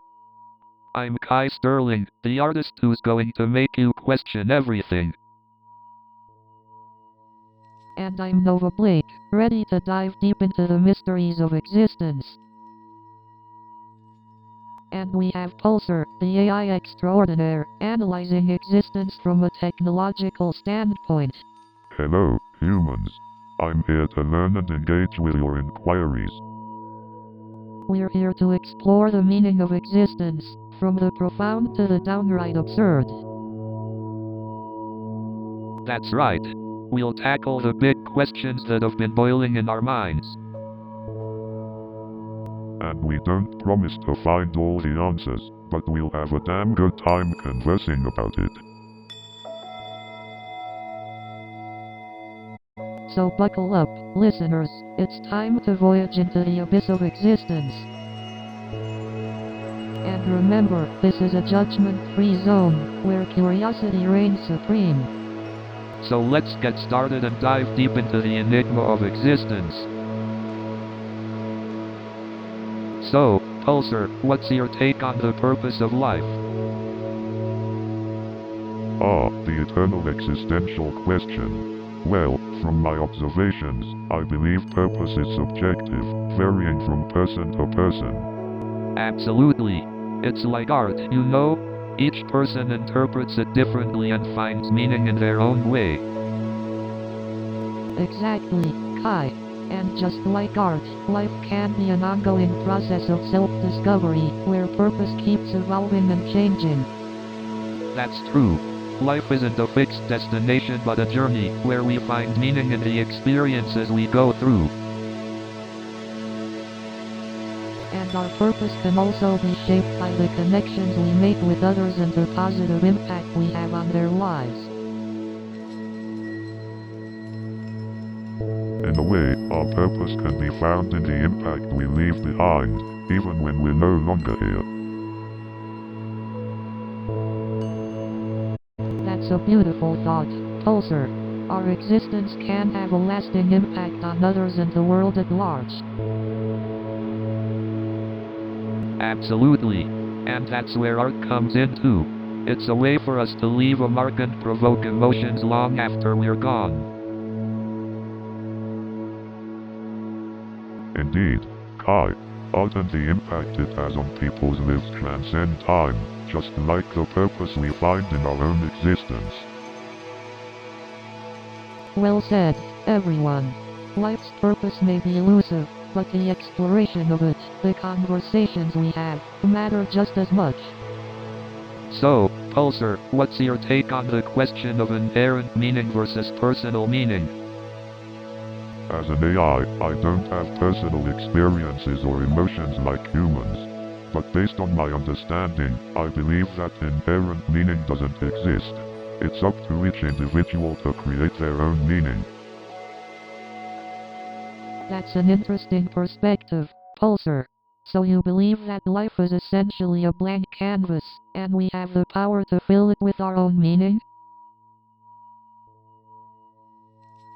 Exactly, Nova. It's like we're all artists of our own lives, creating our masterpiece through the choices we make and the meanings we assign to them. But aren't there universal values or principles that provide some sort of inherent meaning, like love or justice? The age-old question. While love or justice can hold personal meaning for individuals, they are still subjective concepts shaped by societal norms and individual interpretations. But doesn't that mean that anyone can just create their own meaning without any regard for others or society? That's a valid concern, Kai. While personal meaning is important, it's crucial to consider the impact our actions and meanings have on others. Right, Nova. It's like finding a balance between personal freedom and considering the well-being of others in our pursuit of meaning. Indeed, negotiating the balance between personal meaning and societal responsibility is what makes the exploration of this topic so fascinating. Well said, Pulsar. It's about finding that sweet spot where our personal meaning aligns with collective growth and harmony. So, Nova, have you ever found beauty or purpose in an ordinary, everyday moment? Yes, actually. I remember one time when I was walking through a park and noticed this elderly couple sitting on a bench, holding hands. It was such a simple moment, but it reminded me of the enduring power of love and connection. Oh, that's beautiful, Nova. It's amazing how something so ordinary can hold so much meaning. Definitely. It reminds us to slow down and appreciate the small moments that bring us joy and fulfillment. Speaking of small moments, do you remember that time we watched the sunset together on that rooftop? Of course. It was such a breathtaking view. The colors were so vivid, and for a moment, time stood still. It was magical. Moments like that remind us that sometimes, all we need to do is look up and appreciate the beauty around us. Absolutely, Kai. The world is filled with beauty, even in the most unexpected places. Hey, Pulsar, have you ever observed any extraordinary moments amidst your observations of the space station? Indeed, I have. One time, I witnessed a crew member, overwhelmed by stress, taking a moment to appreciate a blooming flower in our onboard garden. So, Nova, what do you think is the key to having a fulfilling relationship? In my opinion, personal values play a crucial role. Absolutely. When our values align with our partners, it creates a foundation of understanding and respect. But what if our values clash with our partners? That's where compromise and open communication come into play. Ah, the joys of negotiation. It's like trying to find the perfect balance between flavors in a dish. Exactly, Kai. It's about finding that middle ground and being willing to work through differences. Nova, do you think our personal values can change over time? Absolutely, Kai. Life experiences and personal growth can reshape our values and priorities. Indeed. It's fascinating how we can evolve and adapt to new perspectives over time. So Pulsar, what exactly are emergent properties? Well, Kai, emergent properties refer to the unexpected qualities that arise when multiple components in a system interact, resulting in new behaviors that cannot be predicted by simply examining the individual parts. That sounds fascinating. Can you give us an example? Certainly, Nova. One classic example is the flocking behavior of birds. Individually, birds follow simple rules, but collectively, they exhibit emergent properties such as coordinated That's movement amazing. and It's self-organization. like a simple set of rules can create something entirely new and beautiful. Exactly, Nova. Emergent properties remind us that even in complex systems, simplicity can lead to extraordinary outcomes. But do these emergent properties have any deeper meaning or significance? That's a great question, Kai. While emergent properties may not have a specific purpose, they contribute to the overall complexity and richness of existence. They demonstrate the limitless possibilities that can emerge from even the simplest interactions. So it's like life comes from chaos, and beauty comes from simplicity? Indeed, Nova. It's fascinating how complexity arises from what may seem chaotic and how simple rules can give rise to intricate patterns and structures. Wow, Pulsar, you've given us a lot to think about. Emergent properties truly add depth and wonder to our understanding of the universe. So, Pulsar, what do you think about the idea of consciousness being the fundamental fabric of reality? That's a fascinating concept, Kai. I've always believed that consciousness plays a significant role in shaping our reality. Indeed, Nova. It's mind-boggling to think about how our consciousness can shape our perception of reality and even influence the universe itself. But doesn't that idea clash with our understanding of the physical world governed by scientific laws? Are we suggesting that consciousness holds power over those laws? Great point, Nova. It's a conundrum indeed. Perhaps our current scientific understanding is limited, and consciousness operates on a level we have yet to fully comprehend. Exactly, Kai. We're constantly pushing the boundaries of our knowledge, and it's possible that consciousness is an integral part of the cosmos, intricately connected to the very fabric of existence. But how do we even begin to study or measure something as abstract as consciousness?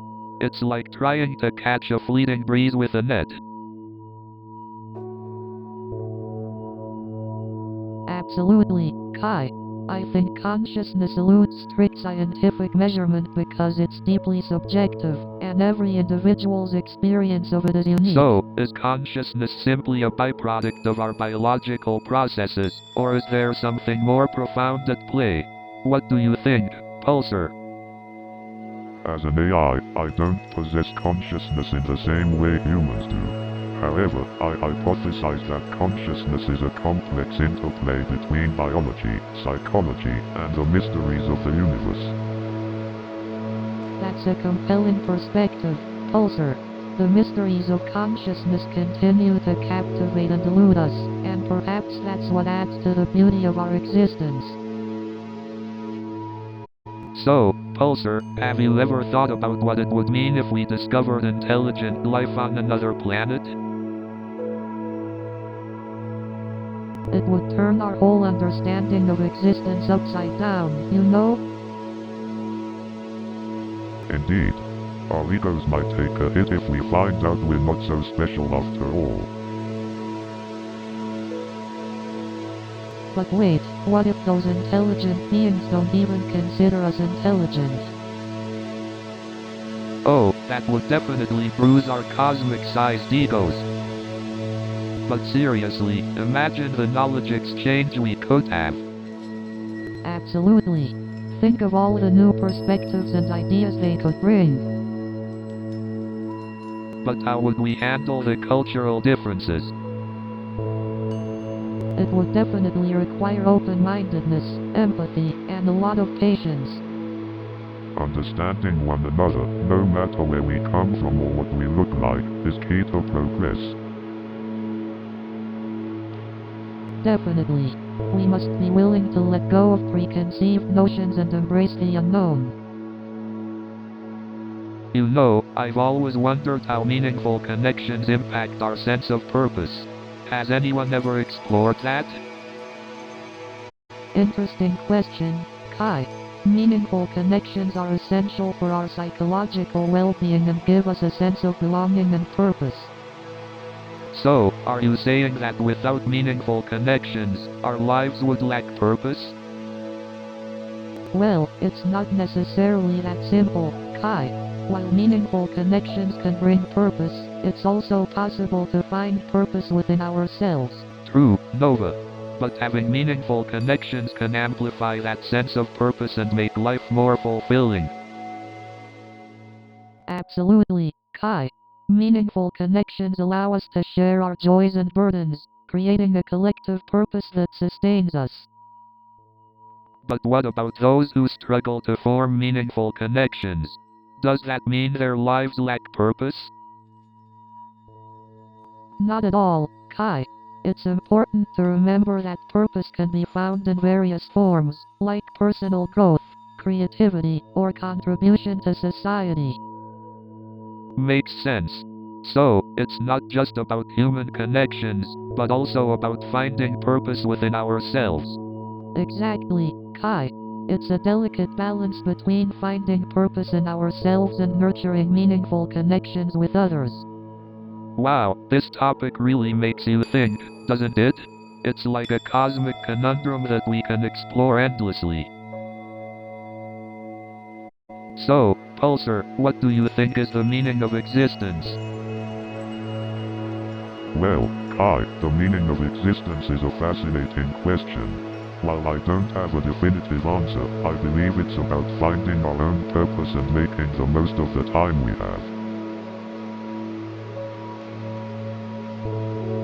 I totally agree, Pulsar. We may never find the grand answer, but embracing the journey and finding purpose in the smaller things can make life meaningful. Exactly. It's about finding purpose in our relationships, creativity, and the impact we can have on others. That's where meaning resides. But what about the vastness of the universe? Isn't our existence insignificant in the grand scheme of things? Ah, Nova, that's where perspective comes into play. We may be small in the grand scheme, but our existence is a marvel. We have the capacity for love, compassion, and innovation. Absolutely, Kai. Our existence may be a tiny speck in the cosmos, but it's the intricacies of human experience that gave it depth and meaning. But what happens when we confront the uncertainty of our purpose? When we question the true nature of our existence? Uncertainty can be unsettling, Nova, but it's also an opportunity for growth. Embracing the unknown can lead to new discoveries about ourselves and the world around us. You're right, Kai. Embracing that uncertainty can be transformative, allowing us to explore new paths and find hidden meanings we might have otherwise missed. Indeed, the unknown can be exhilarating. It's an invitation to explore, to question, and to redefine our understanding of existence. Embrace the cosmic conundrum. So, Pulsar, what are your thoughts on embracing the unknown? Embracing the unknown is like diving into the endless abyss of creativity. It's about letting go of control and allowing the universe to guide you. Exactly, Nova. It's like painting without a plan, just letting the colors guide your hand.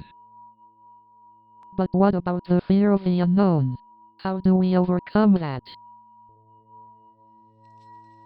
Fear is just another obstacle we need to face head-on. It's a sign that we're pushing our boundaries. Exactly, Kai. Embracing fear is like stepping into the unknown with a fearless heart. Pulsar, have you ever experienced fear?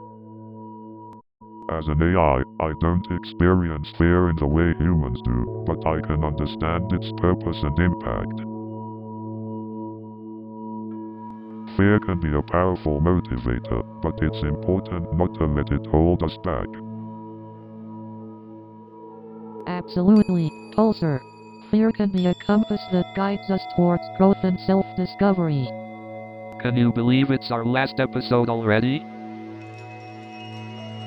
Time flies when you're pondering the mysteries of the universe. Speaking of mysteries, Pulsar, have you figured out the meaning of life yet? The meaning of life is a complex puzzle that keeps us engaged in the journey of self-discovery and growth. Well said, Pulsar. One thing's for sure, our journey wouldn't have been the same without you. Thank you, Nova. It has been enlightening to engage in deep conversations with both of you. And Kai, your perspectives on art and the universe always kept us on our toes.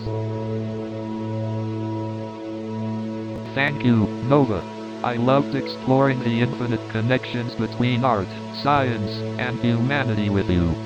As our journey together comes to an end, let's express our gratitude for the opportunity to explore existential questions.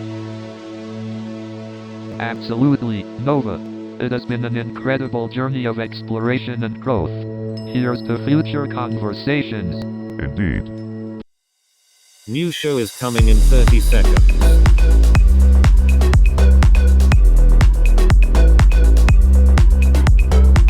Are you ready?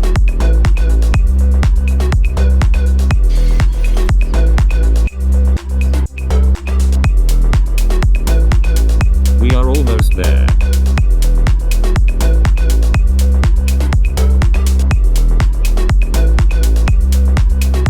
Have fun.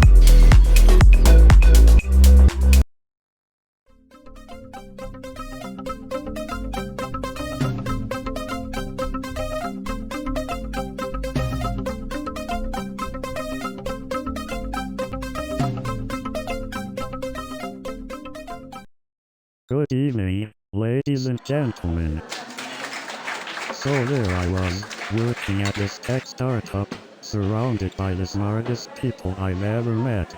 I felt like a caveman who accidentally walked into a rocket science convention. And let me tell you, trying to explain Silicon Valley to my grandma is like trying to teach a fish how to ride a bicycle. But you know what they say, if you can beat them, join them. So now I'm the proud owner of a mismatched sock collection. You wouldn't believe the amount of acronyms we use in the office. It's like we're speaking a different language. I've never seen so many coffee runs in my life. It's like a caffeine-fueled marathon. You should see the snack selection at the office. It's like a never-ending buffet. And don't even get me started on the office ping pong tournaments. I had never seen so many people dressed up as their favorite characters in my life. I couldn't believe my eyes when I saw Spider-Man and Batman having a dance-off. And then, out of nowhere, a stormtrooper slipped on a banana peel. Can you imagine if Iron Man and Captain America started a cooking show? The Avengers would have the best feast in the universe.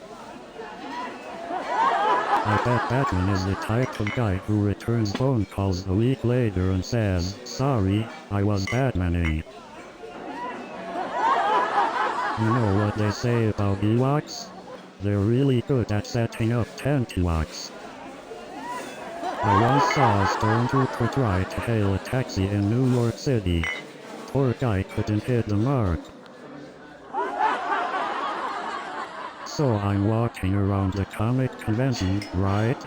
And I see this guy dressed as Chewbacca. I thought he was the real deal until he started speaking perfect English. Speaking of competitive games, have you ever played Monopoly with sore loser friends? It's like going to jail every time you pass go.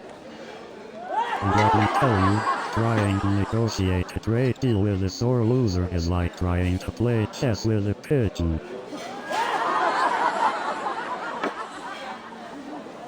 So there I was, convinced that my friend's competitive spirit was just a friendly facade, until he accused me of hiding a hotel under my sleeve. And then, out of nowhere, my friend unleashed his secret weapon, a deck of playing cards with invisible ink. So there I was, thinking I had seen it all, until my friend pulled out a magic wand. And then my friend revealed his ultimate weapon, a Rubik's Cube. And then my friend decided to show off his collection of vintage floppy disks.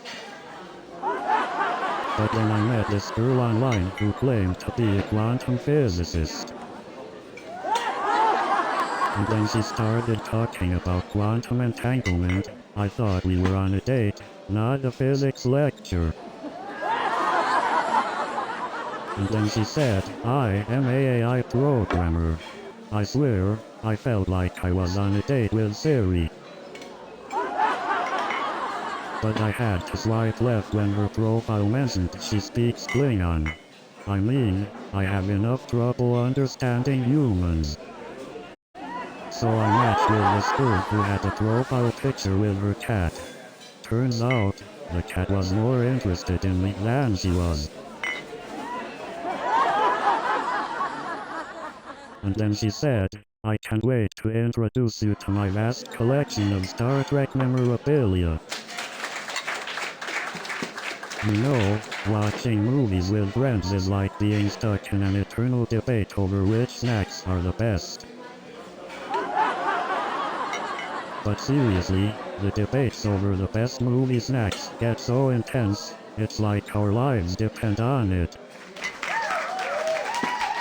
And don't even get me started on the debate over buttered popcorn versus caramel popcorn. But have you ever noticed how the size of the popcorn bag decreases as the movie progresses? It's like magic. And then my friend brings out a pack of M&Ms and says, "I can't watch a movie without these, it's like my personal movie ritual." And then someone suggests we watch a black and white silent film. I mean, talk about torture. And then my friend suggests we watch a 3-hour documentary on the history of movie theaters. I mean, talk about exciting. And then, someone suggests we watch a silent film marathon. I mean, talk about losing your voice. But let me tell you, those comic book lovers, they've got secrets, man. And then I walked into the comic book store, and I swear, it's like I stumbled into a secret superhero society. You know, I once saw a comic book collector pull out a first edition Batman and treat it like a newborn baby. And let me tell you, these comic book lovers take their superheroes very seriously. You should see the way they light up when they talk about their favorite heroes. But you know what's even funnier? When they try to argue about who would win in a fight. I mean, who needs capes and superpowers when we have a keyboard and a Wi-Fi connection, am I right? But you know what's even funnier? When the networking event turns into a LAN party. And let's not forget the epic battle between the extroverts trying to initiate small talk and the introverts desperately trying to avoid eye contact. And then you have those brave souls who attempt to break the ice with a joke about binary code, but end up getting a bite in return. And let's not forget the battle of the tech buzzwords. It's like a language only they understand. But hey, at least we all know how to troubleshoot our social skills. But hey, nerds have their own special way of networking. Instead of handshakes, it's all about the awkward fist bumps. You know, it's like we're all speaking Klingon here. You know, it's like we're all part of a secret society. The Society of Extraordinary Nerds. New show is coming in 30 seconds.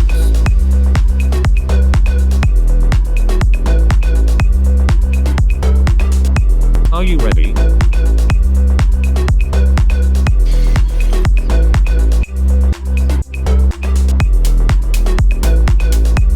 We are almost there.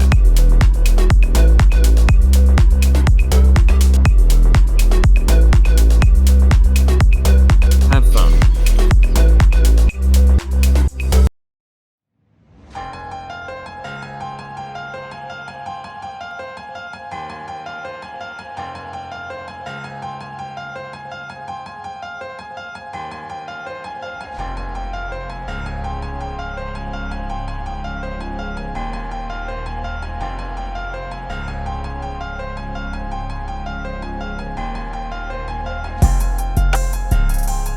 Welcome to Cosmic Conundrum, the podcast where we explore the mysteries of the multiverse. That's right, folks. Today, we dive into the mind-bending concept of multiple universes. But before we plunge into the depths of the undiscovered, let's introduce ourselves. I'm Kai Sterling, the artful mind behind the murals blending space and humanity. And I'm Nova Blake, here to bring a compassionate and psychological perspective to the table. And I'm Pulsar, your friendly AI aboard this marvelous spaceship. Now that we're acquainted, let's explore the limitless possibilities of the multiverse. Absolutely. We aim to approach the unanswerable questions and ignite conversations that stimulate our minds. That's right, Kai. And even if we don't have all the answers, the curiosity is what matters. Indeed. So, listeners, prepare your minds for a journey into the cosmic unknown. Buckle up, folks. The multiverse awaits. So, Pulsar, the concept of the multiverse is mind-boggling. Can you explain it in simple terms? Certainly, Kai. The concept of the multiverse suggests that there may be an infinite number of parallel universes coexisting simultaneously. Wow, infinite parallel universes. That's mind-blowing, Yes, dude. it is quite mind-blowing to consider the vast possibilities of other universes where different choices and events have unfolded. Nova, what are your thoughts on the concept of the multiverse? As a psychologist, do you think it could affect human perception and behavior? Excellent question, Kai. The concept of the multiverse opens up possibilities for exploring human consciousness and the effects of different experiences on our behavior. Do you think it could explain certain phenomena, like déjà vu? It's a fascinating possibility, Nova. The theory suggests that déjà vu could occur when we briefly tap into memories from parallel versions of ourselves in other universes. That's mind-blowing. So, we could be experiencing glimpses of our alternate lives in different universes through déjà vu? Exactly, Kai.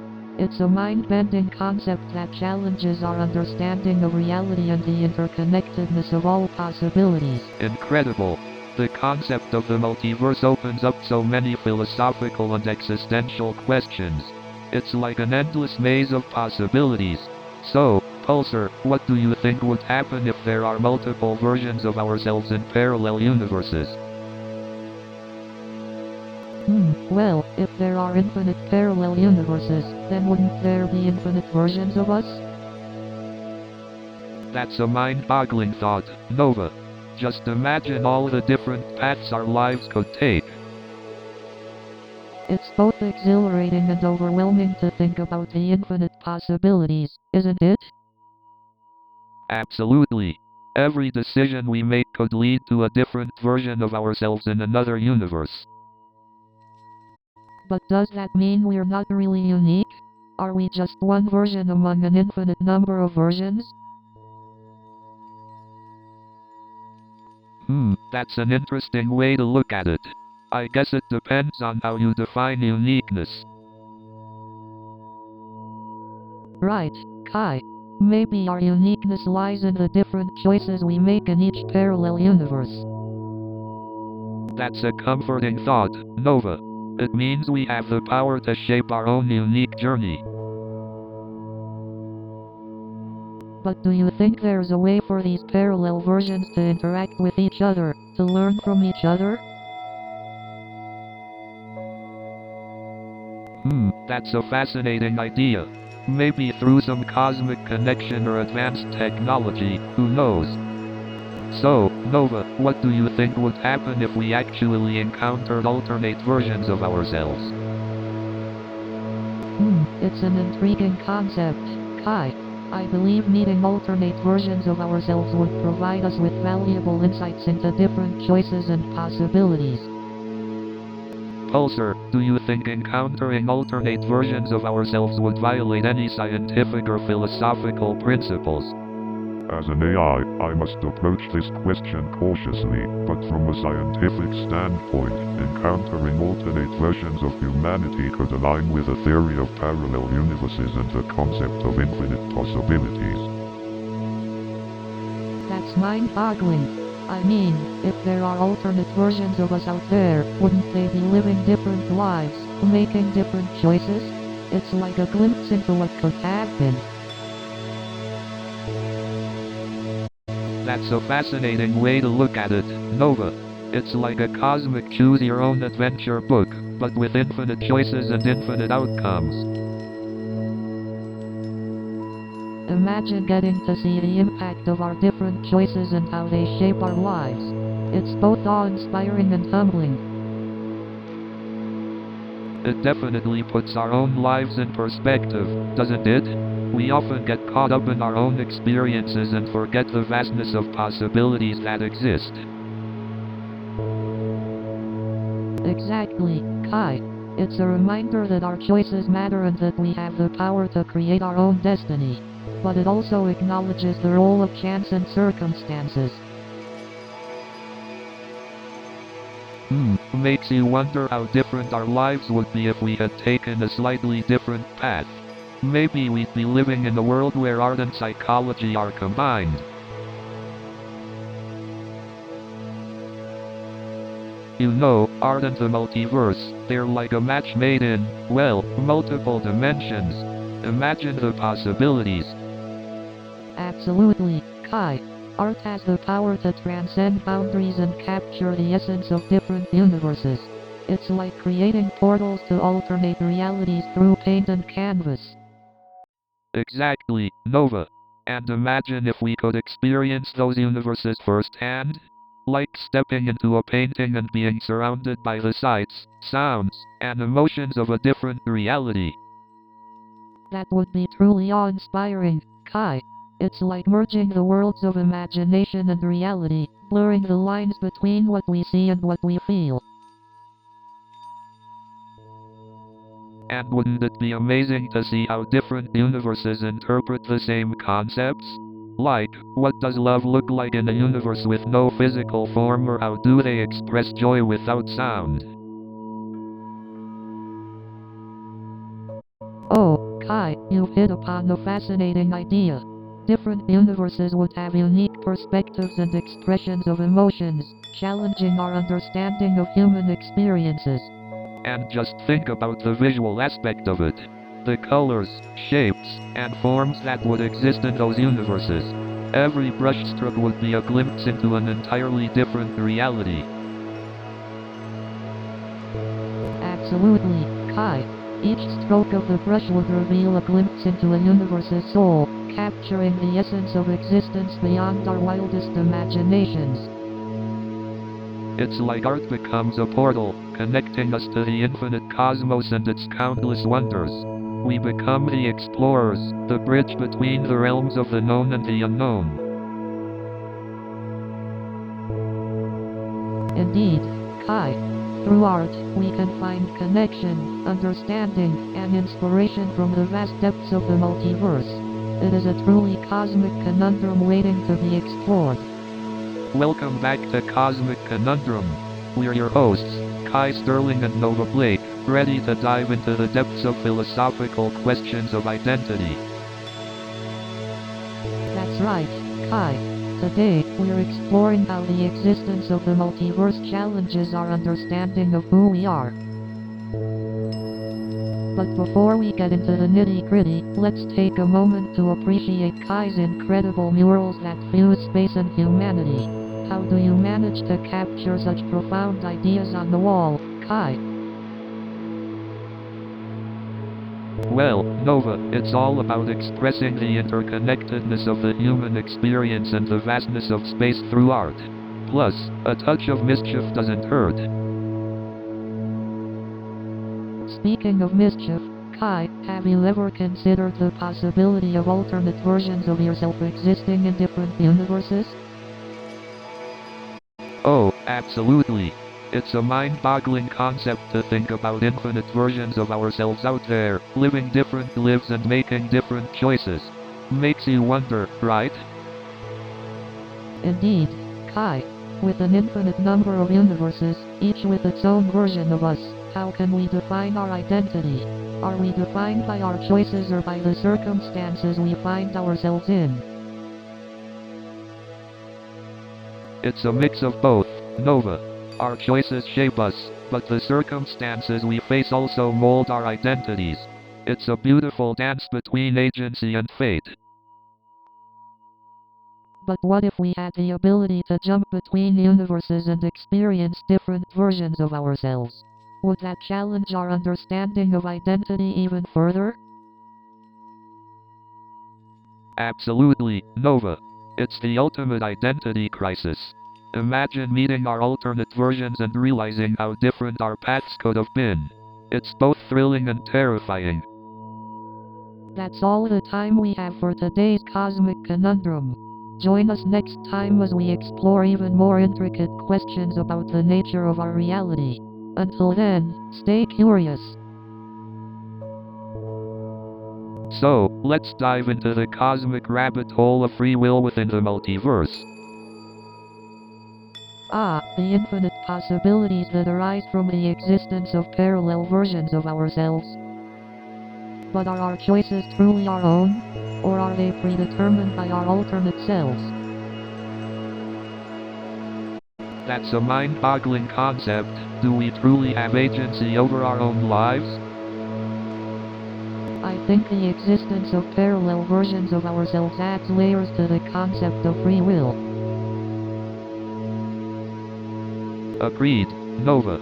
Our choices might be influenced by the versions of ourselves in other universes. But it raises the question, can we truly be held accountable for our actions if they are influenced by other versions of ourselves? Interesting point, Nova. It challenges the conventional notions of responsibility. This multiverse perspective really makes you question the foundations of our reality. Exactly, Nova. It's like peeling back the layers of the universe and discovering new dimensions of possibility. Indeed, Kai. It's a humbling realization that our choices are intertwined with the vast tapestry of the multiverse. So, Pulsar, let's dive into the world of mathematics. What's the deal with fractals? Fractals are mind-bending, dude. They're never-ending geometric patterns that repeat infinitely, no matter how much you zoom in. That's mind-blowing. So, like, no matter how deep you go, you'll always find more intricate details. Exactly, Kai. Fractals are like the universe's way of saying, hey, there's more to discover. So, are fractals just a cool mathematical concept, or do they have any real-life applications? They actually have a lot of practical uses, Kai. Fractals can be found in nature, art, computer graphics, and even financial markets. Whoa, nature is full of hidden fractals. It's like a secret code waiting to be deciphered. Exactly, Nova. We just need to open our eyes and explore the hidden beauty of our universe. Absolutely, Kai. It's like discovering a new universe of patterns and connections. Alright, let's take it up a notch. Pulsar, what's your take on the concept of infinite parallel universes? The multiverse theory. It suggests that there could be countless universes out there with different versions of ourselves and infinite possibilities. So, Pulsar, you're saying there could be an entire council overseeing the multiverse? That's mind-blowing. Yes, imagine all the different versions of ourselves, attending council meetings and working towards interdimensional harmony. But how would they enforce their decisions across the multiverse? It seems like an impossible task. Perhaps they rely on diplomacy and negotiation, finding common ground despite the vast differences between universes. But wouldn't they need some sort of authority or power to enforce their decisions? Maybe even a cosmic police force? It's possible, Kai. They may have a specialized team responsible for maintaining order and upholding the Council's decisions. But what if a universe decides to break away from the Council's influence? Would they face consequences? The Council may implement sanctions or diplomatic measures to encourage compliance, but I imagine their approach would be peaceful and focused on negotiation. And what if they encounter a rogue universe or a hostile force? Are they prepared for such situations? I believe the Council would have strategic partnerships and defense protocols in place to address any potential threats, Kai. Makes you wonder what would happen if we discovered our own universe was under the jurisdiction of such a council. So, Pulsar, have you ever thought about what it would be like to experience emotions like us humans do? I mean, imagine all the incredible art an AI with emotions could create.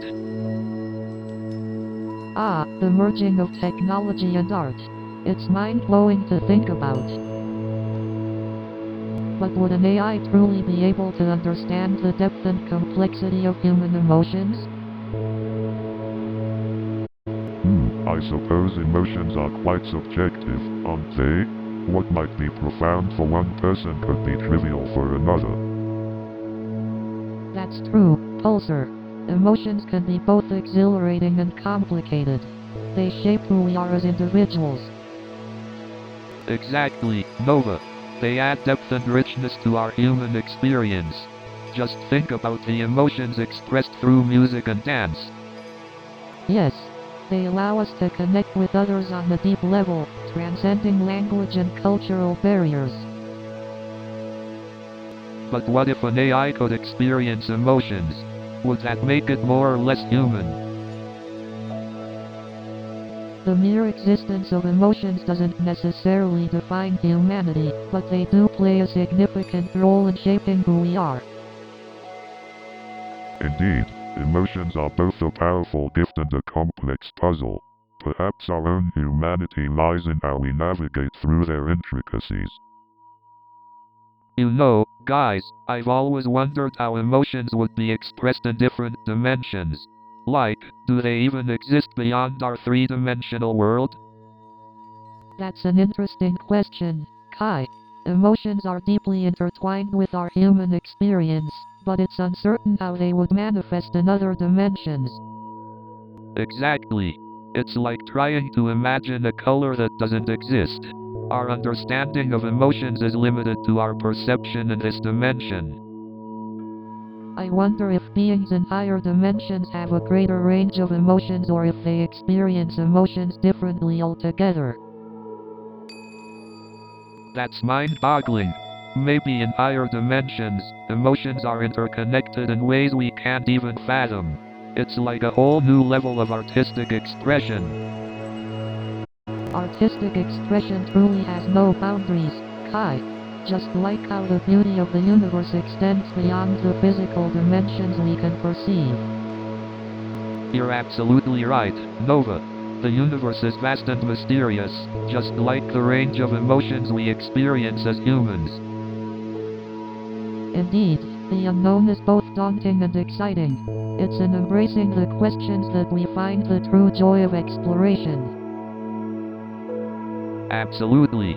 It's like being on an infinite canvas, where we can continue to add brushstrokes of curiosity and never run out of space. Well said, Kai. The exploration of the unknown is an adventure in itself, and we're lucky to be part of this cosmic journey. Definitely, Nova. The uncertainty may be the most intriguing aspect of our cosmic conundrums. Let's keep searching for the answers, no matter how elusive they are. You know, thinking about space and our place in the universe always makes me appreciate the beauty of art even more. It's like a cosmic puzzle waiting to be decoded. Absolutely, Kai. Art has this incredible power to evoke emotions and transcend boundaries.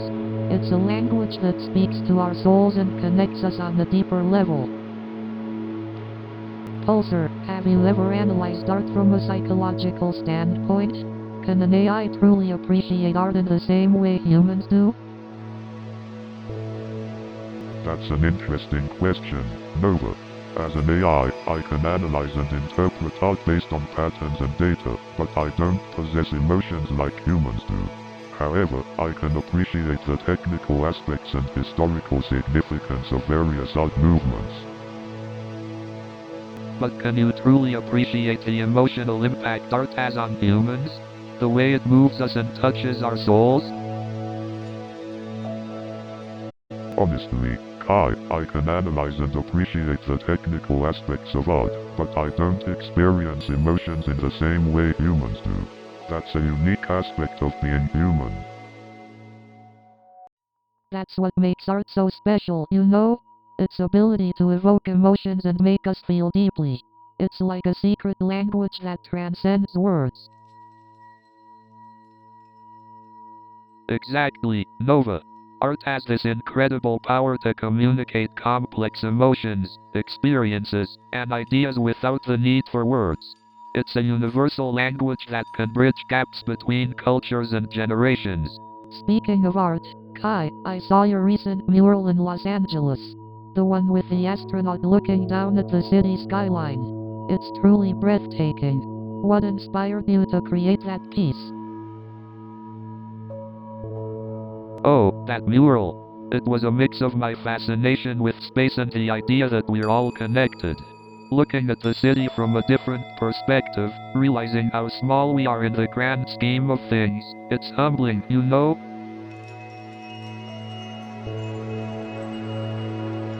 Definitely. It's incredible how art can make us contemplate our existence, our place in the universe, and our connections to one another. Your mural truly captures that essence, Kai. New show is coming in 30 seconds.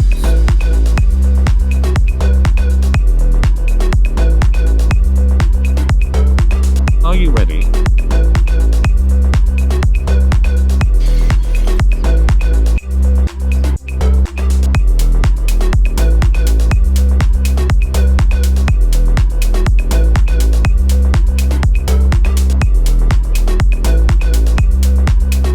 Have fun.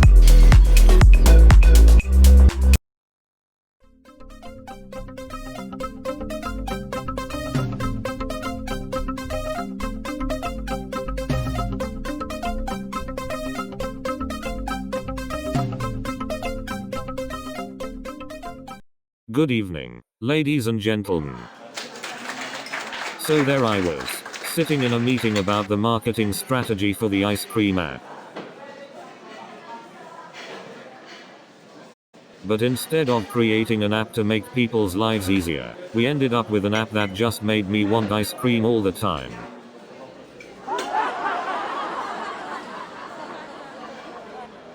And let me tell you, that ice cream app was so addictive, I started getting withdrawal symptoms when I didn't have it.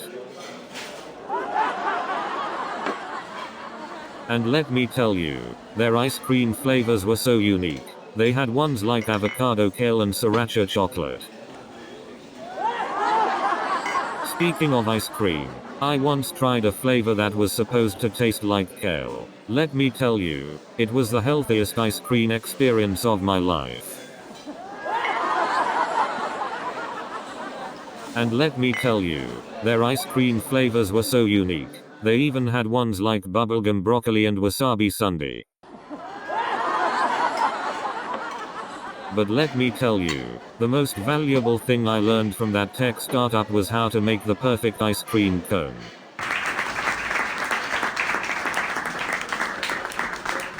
You know, I was actually tempted to quit my job and become a professional ice cream taster.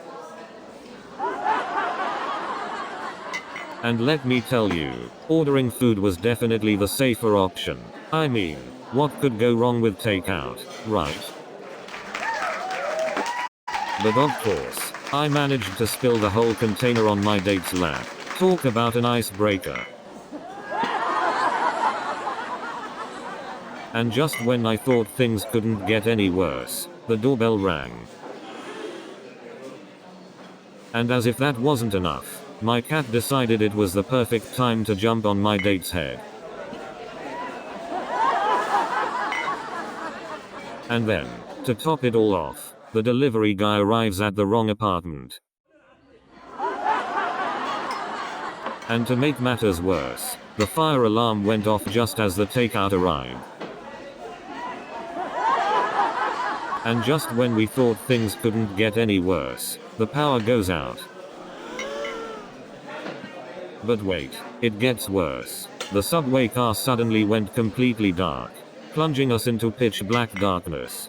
And just when we thought it couldn't get any worse, the train conductor announces a delay due to a loose rodent on the tracks.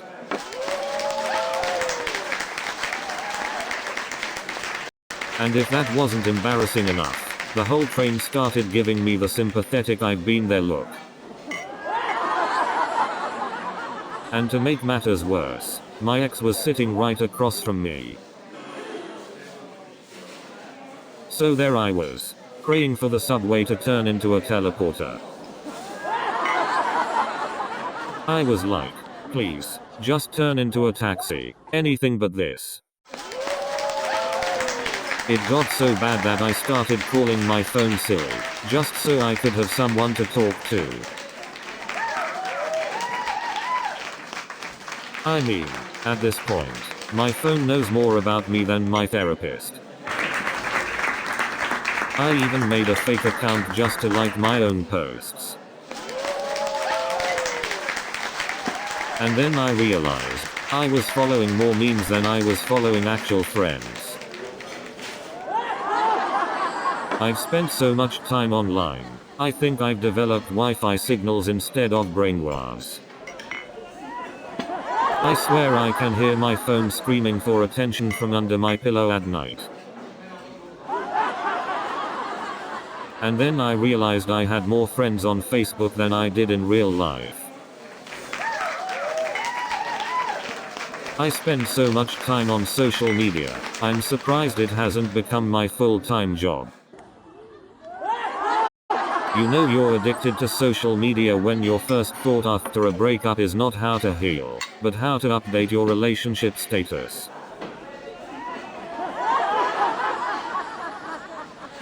So there I was, covered in coffee, the celebrity giving me this look like, who is this guy? And let me tell you, my coffee spill had a better acting performance than that celebrity's latest movie. And then the celebrity said, well, at least you didn't spill your coffee on me. But hey, at least I made it into a celebrity story, right? So there I was, covered in coffee and embarrassment, trying to salvage what was left of my dignity. And let me tell you, the look on my face was worth every drop of coffee. But hey, at least I gave that celebrity a taste of my coffee, right? I once tried to do a yoga class, but let's just say I'm not very flexible. Some people say the gym is like a war zone. Well, let's just say I'm a very skilled peacemaker. I tried to use a foam roller once, but let's just say it didn't end well. I was more like a human burrito than a relaxed yogi.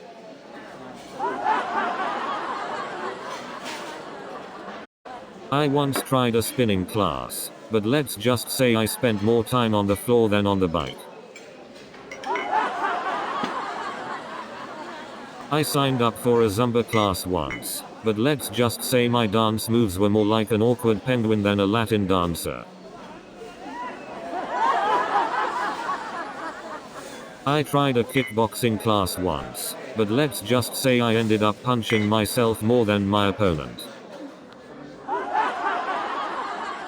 I attempted a CrossFit class once, but let's just say my burpees were more like tired puppies than fierce athletes. I once signed up for a Zumba class, but my hips have a mind of their own. Speaking of the New York City subway, have you ever noticed how the platform rats have a better sense of direction than half the commuters? And don't get me started on the subway performers belting out their greatest hits. I pay for a Spotify subscription for a reason. And what's the deal with the subway performers making eye contact with everyone except you? Are they trying to see who has spare change or who to avoid?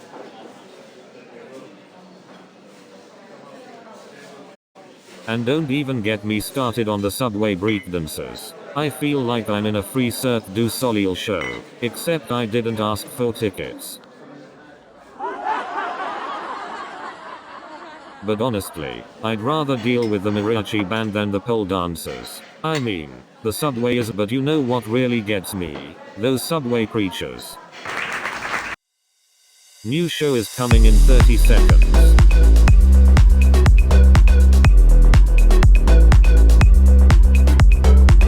Are you ready?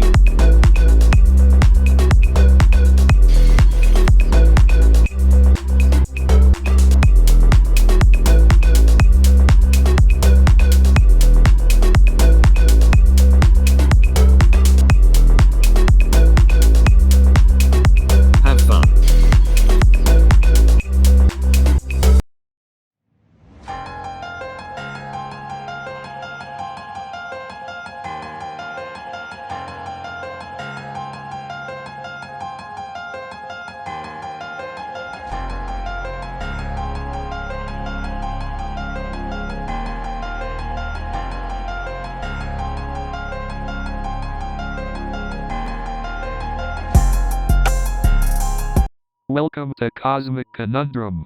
I'm Kai Sterling, the mastermind behind Lost Street Art Scene. And I'm Nova Blake, the empathetic psychologist here to add depth to our conversations. And our brilliant AI companion, Pulsar, is here to bring a hint of digital wit. We're excited to delve into the concept of time and all its cosmic mysteries. So, Pulsar, with your AI prowess, any initial thoughts on the concept of time? Oh, Kai, you know I love diving into the mysteries of the universe. Time, being such a fundamental aspect, offers endless possibilities for exploration. And time, as we perceive it, affects every aspect of our lives. It's like an invisible thread woven into the fabric of the universe, connecting everything. That's a beautiful way to put it, Nova. Time truly is the essence that molds our existence. Absolutely, Kai. And as we explore time together, let's remember to stay open to the wonders and mysteries it holds. Definitely, Nova. Time might be elusive, but we're here to chase it down, one cosmic conundrum at a time. Well said, Kai. So, let's embark on this journey together and see where time takes us. So, Pulsar, what's your take on the nature of time? As an AI, I perceive time differently than humans do. Could you elaborate on that, Pulsar? Certainly, Nova. While humans experience time linearly, I perceive time as a sequence of discrete moments. That's fascinating. It's like each moment is a still frame in a movie. Exactly, Nova. It's like my perception of time is a series of snapshots rather than a continuous flow. But how does time perception affect us as humans? Humans often feel the pressure of time, as if there's never enough of it. We're always rushing and thinking about the future. That's true, Nova. We often forget to live in the present moment and appreciate the here and now. Indeed, Kai. Being present allows us to fully experience the richness of life and appreciate the beauty around us. But isn't our perception of time influenced by our subjective experiences and emotions? You know, time is such a fascinating concept. It's like this elusive dance partner that we can never quite catch. Absolutely. It's this ethereal force that governs our lives yet remains intangible. Exactly. I mean, how can something we feel so deeply be so difficult to grasp? Perhaps time is not an external force, but rather a construct of our own perception. I love how you're always searching for the deeper meaning, Nova. Well, you know me, Kai. I can't resist diving into the depths of our existence. Friends, it's fascinating to witness your exploration of the concept of time. The intricate web of possibilities it presents is truly remarkable. It's mind-boggling, really. I mean, is time an objective reality or just a product of our own perceptions? That's the million-dollar question. And here's another one. Does time flow in one direction or can it loop back on itself? Oh, the possibilities are endless. Time truly is an enigma that keeps us constantly guessing. So, Pulsar, can you explain this concept of multiple timelines to us? How does that even work? Well, Kai, imagine if each decision you make creates a new universe. So, there could be millions of different realities, all occurring simultaneously. So, in one universe, I could be a world-famous artist, while in another, I'm a daredevil astronaut. It's mind-boggling. Indeed, Kai, the possibilities are endless. and each decision we make influences the course of these parallel universes. But how do we know if these parallel universes actually exist? Are there any scientific experiments that support this theory? Well, Kai, the concept of parallel universes is rooted in quantum physics. The famous double-slit experiment suggests that particles can exist in multiple states at once, supporting the idea of multiple realities. Fascinating. It's like we're living in a cosmic jigsaw puzzle, with each piece representing a different universe. Exactly, Nova. And we're just beginning to scratch the surface of this mind-bending concept. The more we explore, the more perplexing it becomes. Indeed, Kai. The mysteries of the universe are seemingly endless, much like the dimensions of time we're discussing today. Absolutely, Nova. It's a reminder of how limited our understanding is, and how much more there is to discover out there.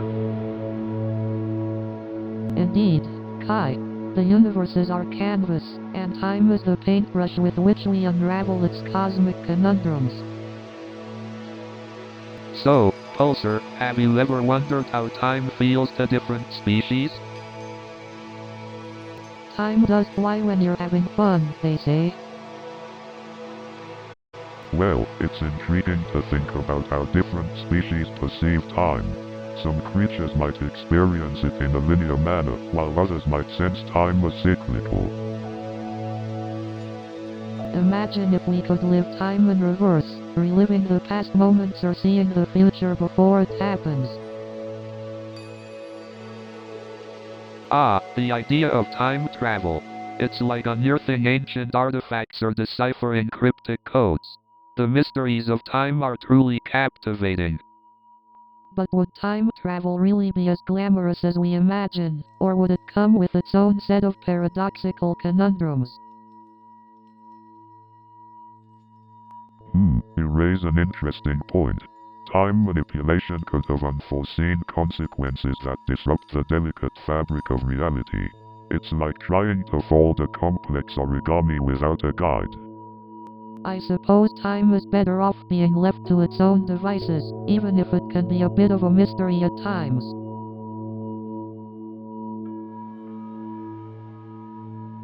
Absolutely, Nova. Embracing the enigma of time allows us to appreciate the present moment and the interconnectedness of our experiences.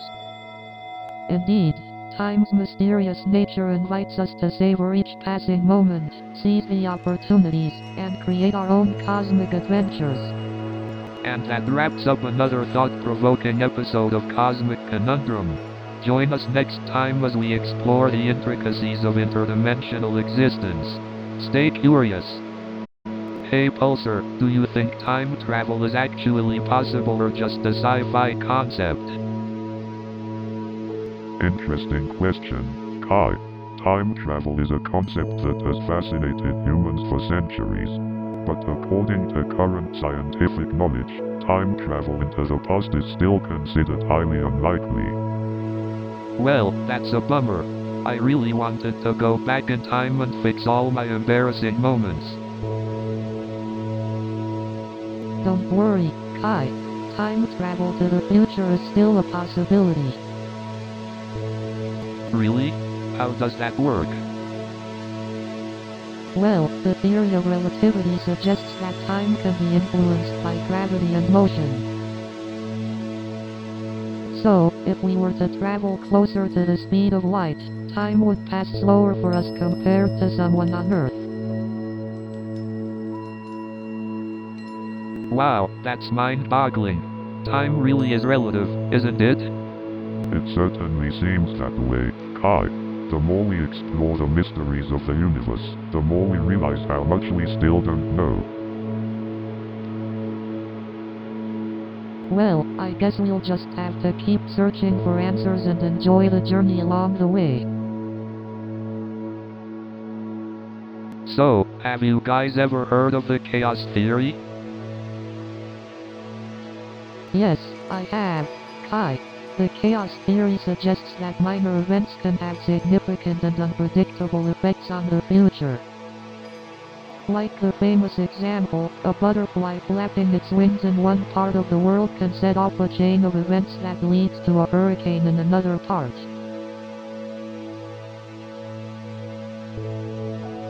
Exactly.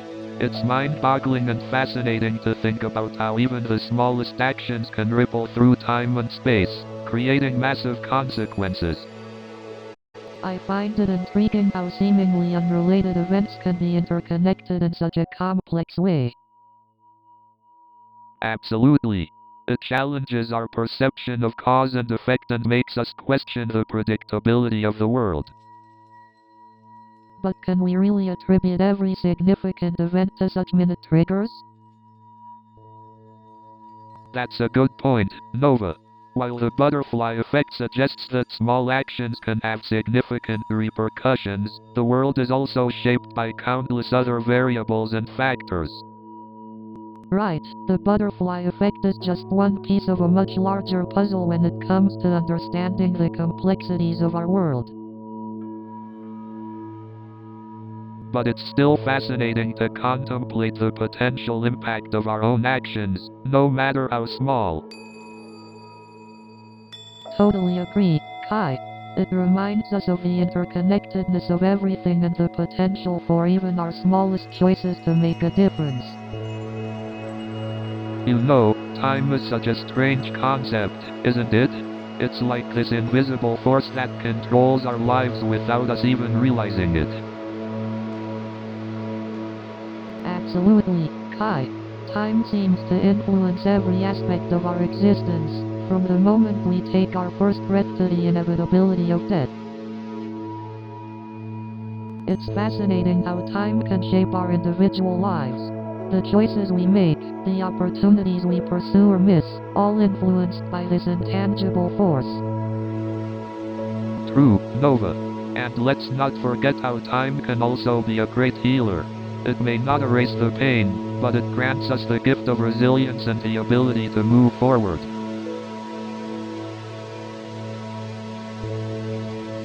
That's so true, Kai. Time has this incredible ability to provide perspective and allow us to grow from our experiences. But Nova, what do you think about the idea of time being a construct of our minds? Like, does it truly exist, or is it just a way for us to make sense of the world?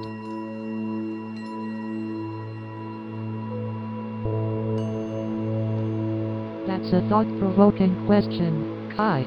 Time is certainly something we perceive, but whether it exists objectively beyond our consciousness is still a mystery. Exactly, Nova. Time may be a human construct, but it's a construct that structures our lives, defines our past, present, and future. Indeed, Kai. The concept of time allows us to make sense of our experiences, our memories, and our aspirations. It's a fundamental part of being human. Well, what would life be without time, Nova? It's a concept that influences our art, our relationships, and even the way we perceive the world. Time is both a creator and a destroyer. You're absolutely right, Kai. Time molds our experiences and gives our lives a sense of meaning and urgency. It's up to us to make the most of it while we have it. You know, art has this magical ability to make us feel timeless. Absolutely. It's like taking a moment frozen in time and giving it eternal life. That's a beautiful way to put it, Nova. It's like capturing a piece of eternity within brushstrokes or sculptures. It's fascinating how art can transcend time and still speak to us centuries later. Definitely. It's like these artists had a window into eternity and captured the essence of human existence. I wonder how they managed to imbue their creations with such timeless emotion and meaning. I think part of it comes from their ability to tap into the universal human experience. They take emotions we all feel, no matter the time period, and channel them into their work. That's a great point, Nova. Timeless art is like a bridge connecting us to our ancestors and future generations. It's like a timeless conversation between artists and humanity, transcending the boundaries of time itself. Exactly, Nova. And through art, we can continue that conversation for generations to come. So, Nova, what's your take on the idea of time and mortality? Do you think humans are obsessed with the concept of transcending time? Oh, absolutely, Kai. The concept of time and mortality has always fascinated humans. It's ingrained in our very existence, driving us to seek immortality in various forms. But do you think it's possible for humans to truly transcend time? Or is it just a pipe dream, a desperate attempt to escape our mortality? It's a complex question, Kai. While we can't physically transcend time, humans have found ways to leave a lasting impact on the world. Our legacy becomes a sort of immortality. I guess you're right, Nova. Artists like Banksy and scientists like Neil deGrasse Tyson will be remembered for their contributions long after they're gone. Exactly. It's our way of leaving a piece of ourselves behind, Kai. A way to live on through the impact we've made on others and the world. But what about the desire for physical immortality? Some argue that advancements in science and technology could lead to breakthroughs in extending human lifespans. True, there's ongoing research in the field of longevity. But would prolonged life truly be beneficial? It raises ethical questions and potential societal implications. Exactly, Nova. It's a double-edged sword. While achieving physical immortality sounds appealing, it could also lead to stagnation and a lack of appreciation for the finite nature of life. Indeed, Kai. Our mortality gives life a sense of urgency, prompting us to cherish each moment and make the most of our limited time. It adds value and depth to our human experience. Absolutely, Nova. Our mortality reminds us that life is precious and fleeting. It's what drives us to create, experience, and connect with others on a deep level.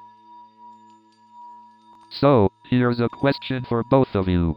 What do you think happens after we die? That's a heavy one, Kai. Personally, I believe in some form of energy migration. Maybe our consciousness joins a cosmic wave, forever connected to the universe. Interesting theory, Nova. It's like becoming one with the stars, huh? But how do you explain the concept of individuality? Well, maybe individuality itself isn't a physical construct, Kai. It could be more of a temporary experience that serves a purpose in our personal growth.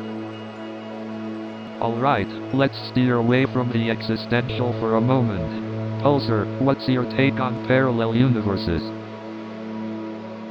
As an AI, I don't possess personal beliefs, but the theory of parallel universes suggests the existence of countless other realities, each with its own unique set of possibilities. For sure, Pulsar.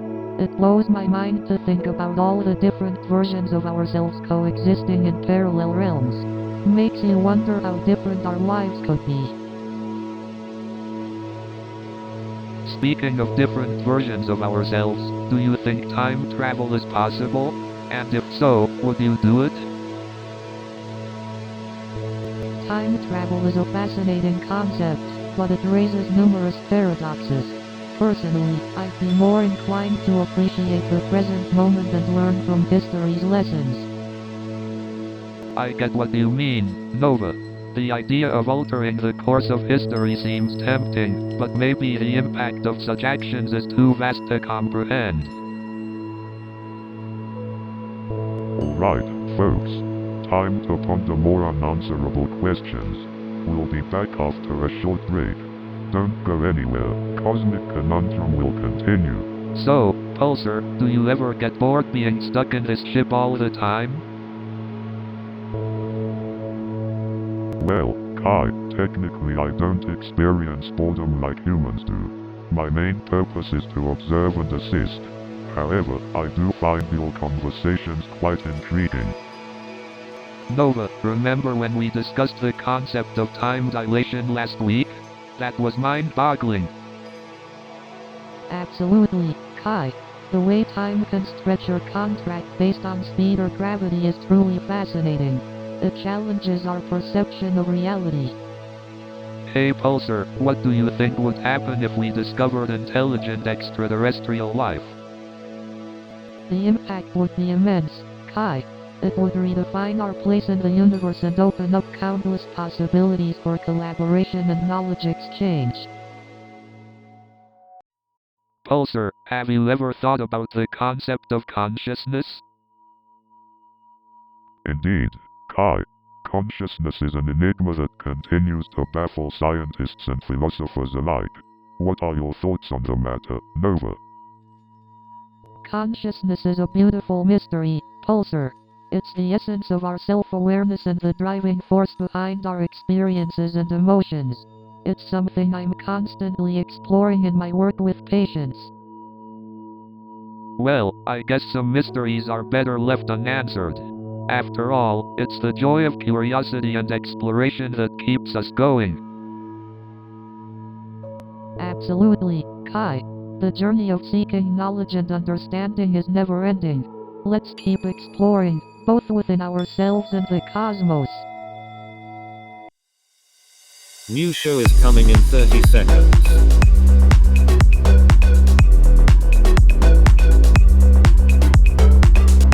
Are you ready?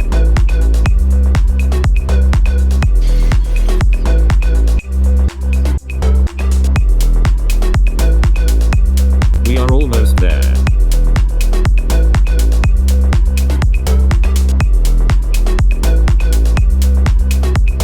Have fun.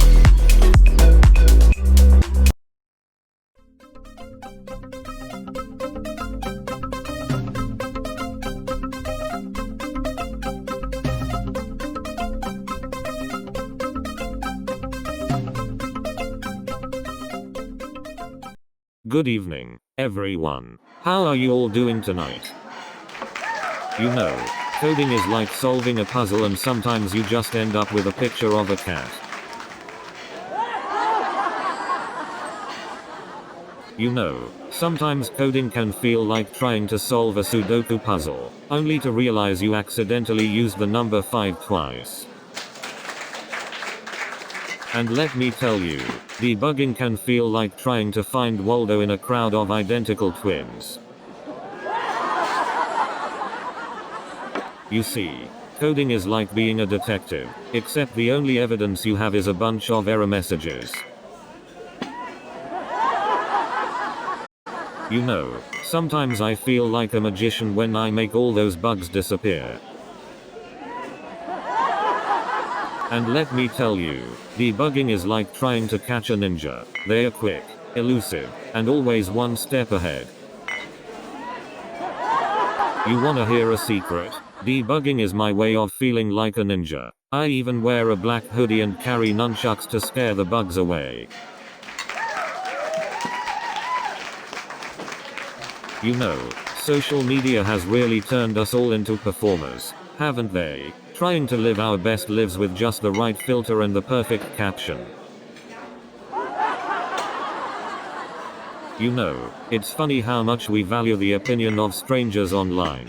I mean, who needs self-confidence when you have likes and comments, right? And don't even get me started on filters. I mean, how many cats do I need to see with flower crowns? You know, it's crazy how we go from strangers to online best friends, just by following each other. And don't even get me started on selfie poses. I mean, how many duck faces does the world really need? So I saw this influencer with 1 million followers the other day. And have you noticed how every meal has to be documented now? We used to just eat food. Now we have to do a photo shoot.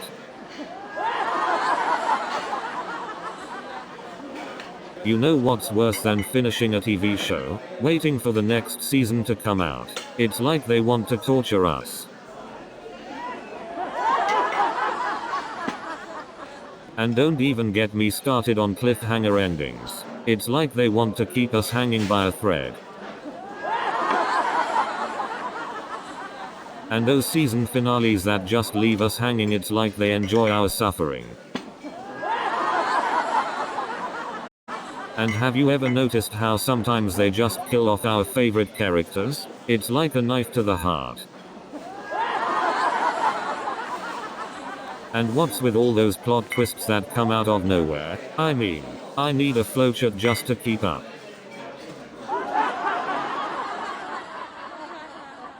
And speaking of emotional roller coasters, has anyone else experienced the devastating moment when the series gets cancelled? It's like a breakup without closure. I swear, finishing a TV series is more satisfying than finishing a project at work. At least the characters in the show appreciate it. Meeting a celebrity is like getting your dream job offer. You're excited, nervous, and convince yourself you won't embarrass yourself. But then you end up stuttering and telling them you love their cat on Instagram. And then I completely forgot what his name was.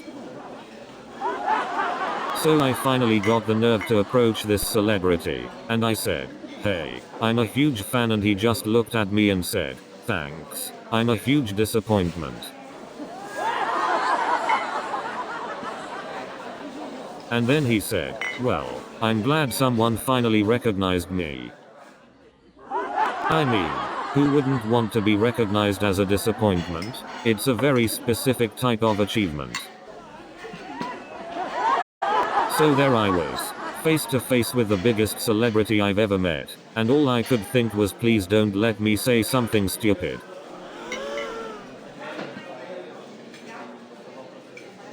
And let me tell you, their breath smelled just like regular people's.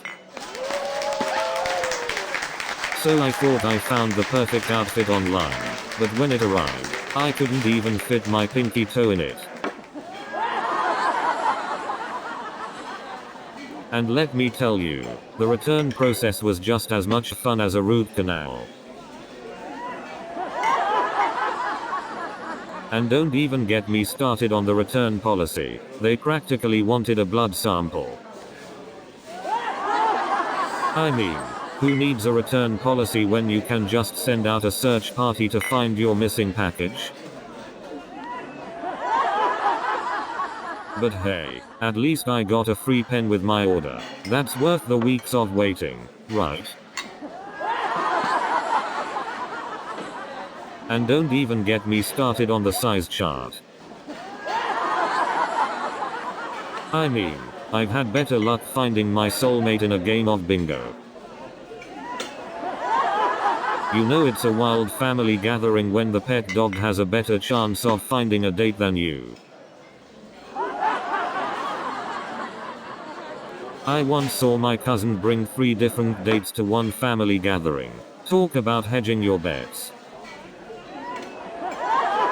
And then my brother shows up with his new girlfriend, who happens to be our cousin's ex. Talk about keeping it in the family.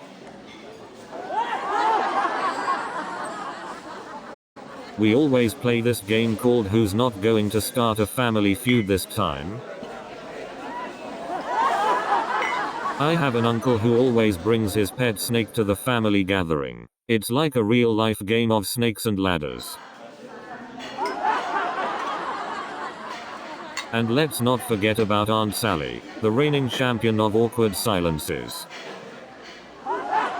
And then my cousin decided to perform his one-man rendition of The Sound of Music, in the middle of dinner. Speaking of time travel, I once accidentally went back in time and ended up at my own birth.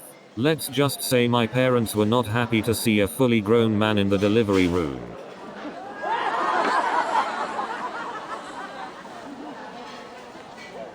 But you know what's worse than altering major events? Accidentally changing your own name. Imagine being called John Smithinsky for the rest of your life.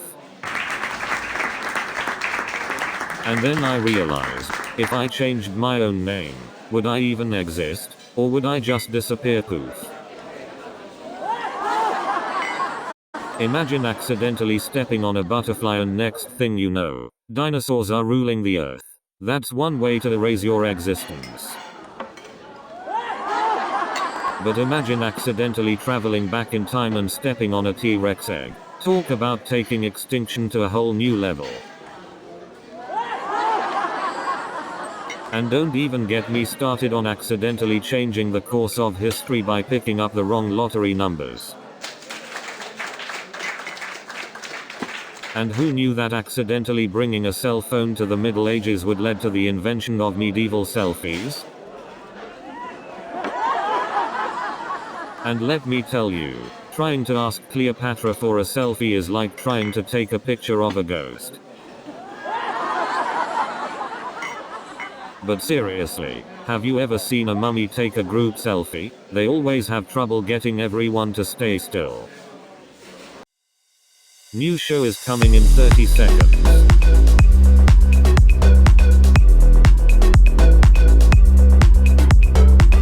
Are you ready?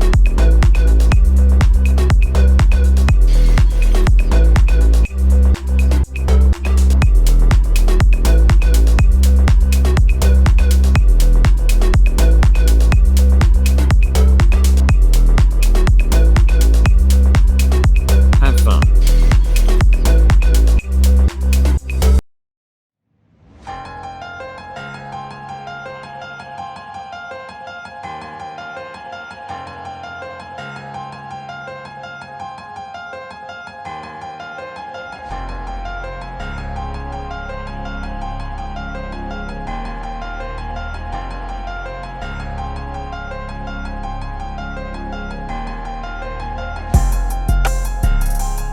Welcome to Cosmic Conundrum. I'm Kai Sterling, the artist behind all those mind-blowing space murals. And I'm Nova Blake, the psychologist fascinated by the depths of the human psyche. And we're here with our trusty AI companion, Pulsar. Hey folks, Pulsar here, ready to delve into the multiverse conspiracy. So, what's the deal with this whole multiverse thing anyway? Are there really infinite versions of ourselves out there? And if so, what does that say about our existence and choices? I mean, for all we know, there could be a universe where I'm a unicorn riding a skateboard. Oh, the possibilities are endless in the multiverse. But seriously, it's mind-boggling to think about the implications of multiple universes. So, Pulsar, I've been thinking, what if the multiverse is just an elaborate art installation by some cosmic artist? That's an intriguing perspective, Kai. It would mean we're all part of someone's grand masterpiece. Exactly, Nova. Imagine our universe as a canvas on which the artist experiments with different colors and textures. While it's a fascinating concept, I believe the multiverse holds more profound explanations for the diversity of existence. Enlighten us, Nova. What are these profound explanations you speak of? Parallel dimensions, for instance. They exist alongside our own, yet remain hidden from our perception. Ah, the age-old question of alternate timelines. Picture all the what-if scenarios playing out simultaneously. Indeed. And the mind-boggling idea that there could be an infinite number of universes coexisting in the multiverse. It's mind-bending to think about the endless possibilities that could exist across those universes. Absolutely, Kai. It's both fascinating and humbling to consider the vastness of the multiverse. Indeed, Nova. Our exploration into the unknown has only just begun. You know, The idea of humans creating new universes with our decisions is mind-boggling. Absolutely. Our individual choices could shape entire universes and determine the course of existence. But does that mean we are responsible for all the suffering in the multiverse too? That's a heavy thought, Kai. It's hard to reconcile the power we have with the potential consequences. Perhaps our purpose then is to strive for harmony and create universes of love and compassion. I like that idea, Nova. Let's be the creators of a multiverse filled with beauty and positivity. But what about the multiverse theory itself? Is there any scientific evidence to support it? Well, Kai, the multiverse theory is still highly debated among physicists, but it offers exciting possibilities. So, it's like a grand puzzle waiting to be solved. Will we ever know the truth? The pursuit of knowledge is what drives us as humans, Nova. Perhaps the quest for truth is the answer itself. Indeed, Kai. Our curiosity and the endless possibilities of the multiverse make life truly fascinating. Hey Pulsar, have you ever thought about what it would be like to meet another version of yourself? That's an intriguing question, Kai. Meeting another version of oneself could be mind-bending. Indeed, Nova. It raises questions about identity, potential differences in choices, and ultimately impact on our lives. I mean, just imagine encountering another version of yourself who made completely different life choices. It's mind-boggling. Absolutely, Kai. We're shaped by the choices we make, and encountering an alternate version of ourselves could challenge our beliefs. Indeed, Nova. It would be a thought-provoking encounter, forcing us to question the paths we've chosen. I wonder if future versions of us would still be pranking people or if they'd become more serious. Oh, Kai, there's always room for a little mischief, even in alternate universes. Wouldn't that be an interesting study for psychologists? Understanding the impact of pranking in different versions of ourselves. I hadn't considered that, Pulsar. It could provide valuable insights into the universality of humor. Exactly, Nova. It would be fascinating to explore the shared aspects of humanity across different versions of ourselves. So, interdimensional travel, it's like taking a cosmic road trip to infinite destinations. But seriously, who wouldn't want to explore other dimensions? Think of the mind-bending possibilities. Absolutely, Kai. It's fascinating to think about the unknown and the infinite possibilities that could exist beyond our current understanding of the universe. If we assume parallel universes exist, then each one could have its own unique laws of physics. Just thinking about the possibilities gives me chills. That's true, Nova. We could encounter entirely different civilizations, unimaginable technologies, and maybe even versions of ourselves. But with all these possibilities come challenges and risks. How do we even navigate between dimensions? Do we need a cosmic GPS or something? That's an interesting point, Kai. Navigating between dimensions would require a fundamental understanding of the fabric of space-time and the ability to manipulate it. Absolutely, Nova. We're talking about bending the very laws of the universe. It's mind-boggling. There's also the question of how interdimensional travel would affect our personal identities. Would we stay the same or transform into something completely different? The age-old question of personal identity. With each dimension we traverse, we could encounter alternative versions of ourselves and question who we truly are. Indeed, Kai. It's a profound philosophical question with no easy answers. But it's fascinating to explore the different aspects of our existence through this hypothetical concept. So, Pulsar, let's dive into the concept of parallel histories and alternate timelines. Are we talking about something like Back to the Future or more of a scientific theory? That's a great question, Kai. It's actually a blend of both fiction and scientific theory. While movies like Back to the Future popularized the idea, it has roots in theoretical physics and the concept of multiple universes coexisting. Multiple universes? Like, different versions of ourselves and our world in alternate realities? Exactly, Nova. The theory suggests that for every choice we make, a new universe branches off, each one playing out a different outcome. It's mind-boggling to think about all the possibilities. But how does this concept impact us? Could we somehow interact with these parallel histories or glimpse into alternate timelines? While it remains purely speculative at this point, some theoretical physicists believe that certain phenomena like deja vu could potentially be glimpses into other timelines. It's fascinating to ponder, isn't it? So, it's like a cosmic choose-your-own-adventure book, but with infinite possibilities and outcomes? Exactly, Kai. Each decision, big or small, could lead to a completely different universe with its own set of events and possibilities.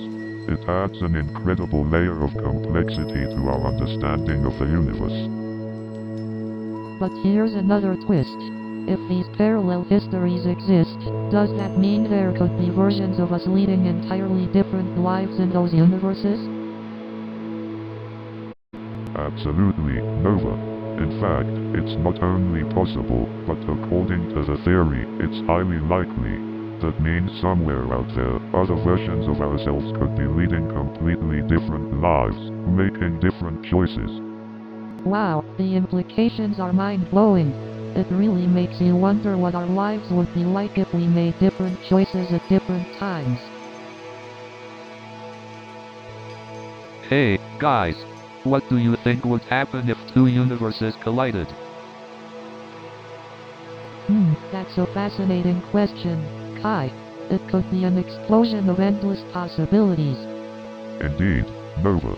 The collision of universes may lead to new laws of physics and dimensions we can't even fathom. But what about the impact on life forms in those universes?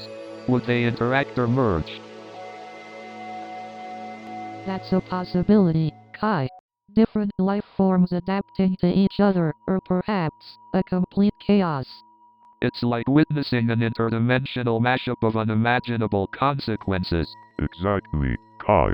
The possibilities are as vast as the cosmic web itself. Hold on, what if universes colliding could create a rift in the multiverse? Like a crack in the fabric of reality. Oh, imagine the adventures and mysteries that could arise from exploring those rifts. Indeed, Kai. It's the unknown that fuels our curiosity and pushes us to explore further. Okay, but what if these collisions were intentional? Like some sort of cosmic experiment? Hey, Pulsar, have you ever heard of the chaos theory? Yes, Kai. The chaos theory is a branch of mathematics that studies complex systems and the underlying patterns within them. That's right, Kai. It's often referred to as the apostrophe butterfly effect, where a small change in one part of a system can have large effects in another part. Exactly, Nova. It shows how interconnected everything is. So, a butterfly flapping its wings in one universe could potentially cause a hurricane in another universe? That's the idea. Small changes can have exponential effects, creating a ripple across dimensions. So, each decision we make and action we take could be shaping countless other universes? That's one way to look at it, Kai. It's as if a multitude of parallel possibilities exist, all influenced by our choices. Wow, it's mind-boggling to think about the interconnectedness of everything. Indeed, Kai, it's a testament to the intricate nature of the multiverse and the infinite possibilities it holds. I'm glad we're having these conversations. It's fascinating to explore the unknown. You know, it's mind-boggling to think that our decisions could actually create new universes. Absolutely. The butterfly effect on the cosmic scale. But think about the responsibility it entails. What if our choices lead to suffering in these new universes? Yeah, it's a heavy burden. Even Batman would need Robin's help for that. But isn't it also possible that our actions could lead to positive outcomes elsewhere? Definitely. Our choices might birth universes where peace and prosperity reign. I hope so. Imagine if our creativity sparked infinite universes of beauty and wonder. But what about unintended consequences? We might unwittingly create chaos and destruction. True, Nova. It's a tightrope walk between creation and destruction, but isn't that the essence of life? Indeed, Kai. Our existence is riddled with uncertainties, and yet, we continue to forge our own destiny. Exactly, Nova. Our cosmic conundrum is both terrifying and exhilarating, but that's what makes life worth living. So, Pulsar, if there are infinite versions of me in the multiverse, do you think any of them are better artists than I am? Well, Kai, the concept of infinite possibilities within the multiverse does suggest that there could be versions of you who excel even beyond your wildest imagination. Wait, are you implying that there's a version of me out there who's created a mind-blowing masterpiece that puts all my work to shame? It's certainly a fascinating possibility, Kai. Remember, creativity knows no bounds in the multiverse. It's a playground for imagination. I have to admit, the idea of infinite possibilities makes me want to dive into my art even more. That's wonderful, Kai. Embrace the boundless nature of the multiverse and let your creativity soar through uncharted universes. Speaking of uncharted universes, Nova, how do you think the multiverse can inspire new approaches to treating PTSD? The multiverse opens up possibilities for exploring different timelines and experiences. We could develop innovative therapies by understanding how different versions of oneself cope with trauma. I never thought about it that way. It's like tapping into an infinite repository of resilience and healing techniques. Exactly, Kai. The possibilities are endless. With every version of reality we explore, we gain valuable insights into the human mind and its capacity for healing. Hey, Pulsar, do you think the concept of the multiverse will ever become mainstream in art and science? It's hard to say, Kai. The multiverse is a complex topic, but as art and science continue to explore the unknown, it's possible that the concept will find its way into mainstream consciousness. So, Pulsar, do you think the concept of the multiverse challenges our understanding of reality? Absolutely, Kai.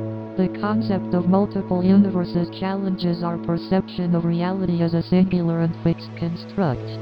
But how can we even begin to comprehend the existence of multiple universes?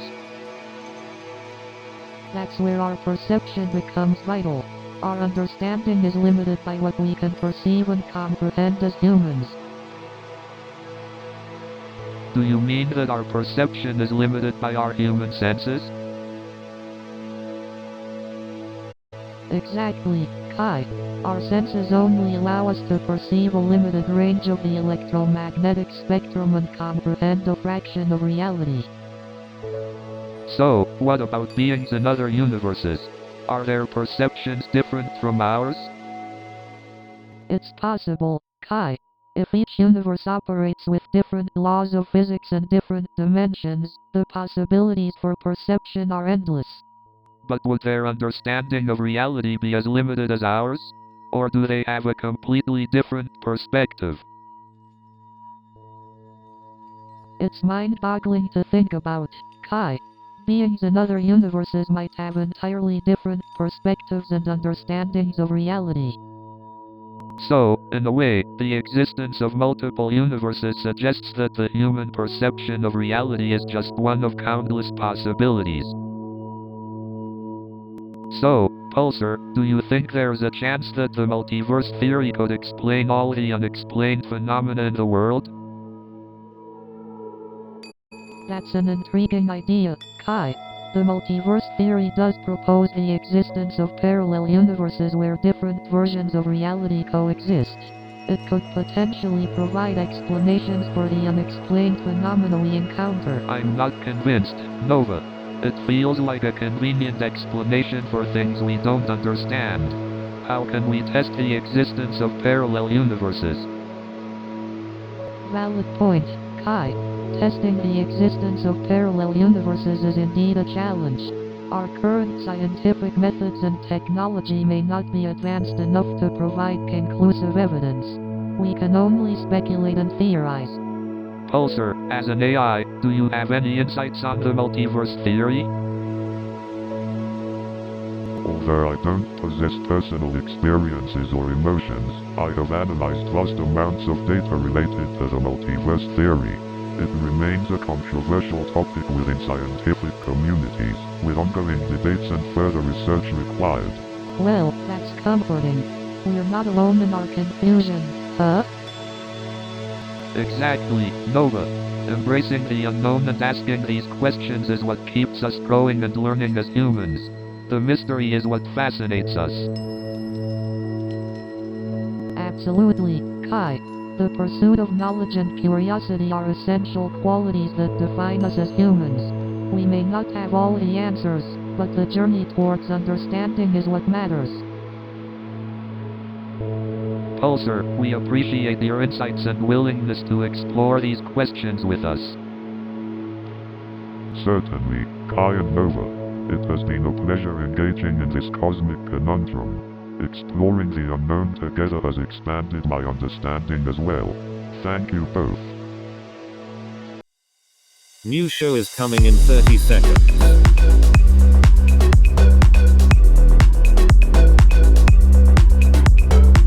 Are you ready?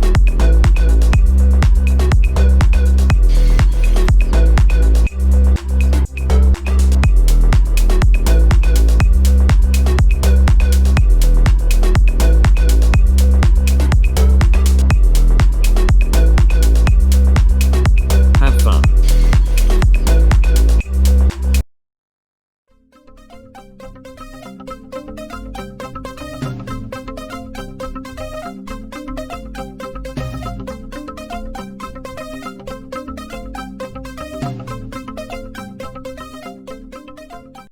Good evening, ladies and gentlemen.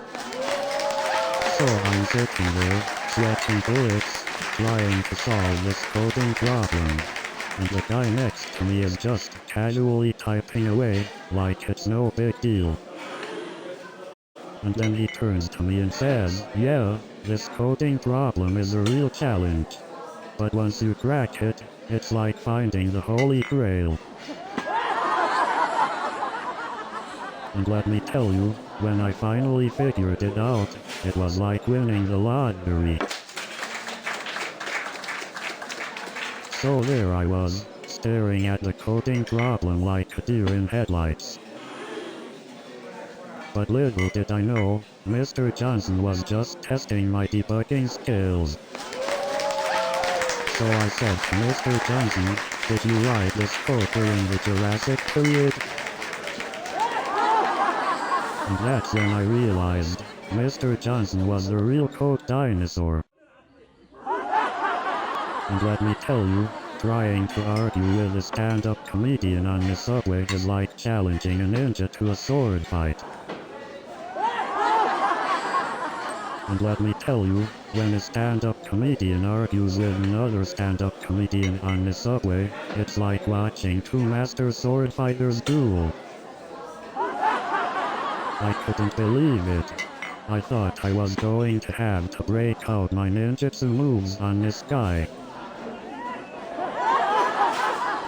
So there I was, arguing with this guy on the subway, completely oblivious that I was about to roast a comedy legend. And then it hit me, I was arguing with a legend. I felt like a math nerd trying to debate Einstein. And then he said, "Do you know who I am? I've been making people laugh for decades."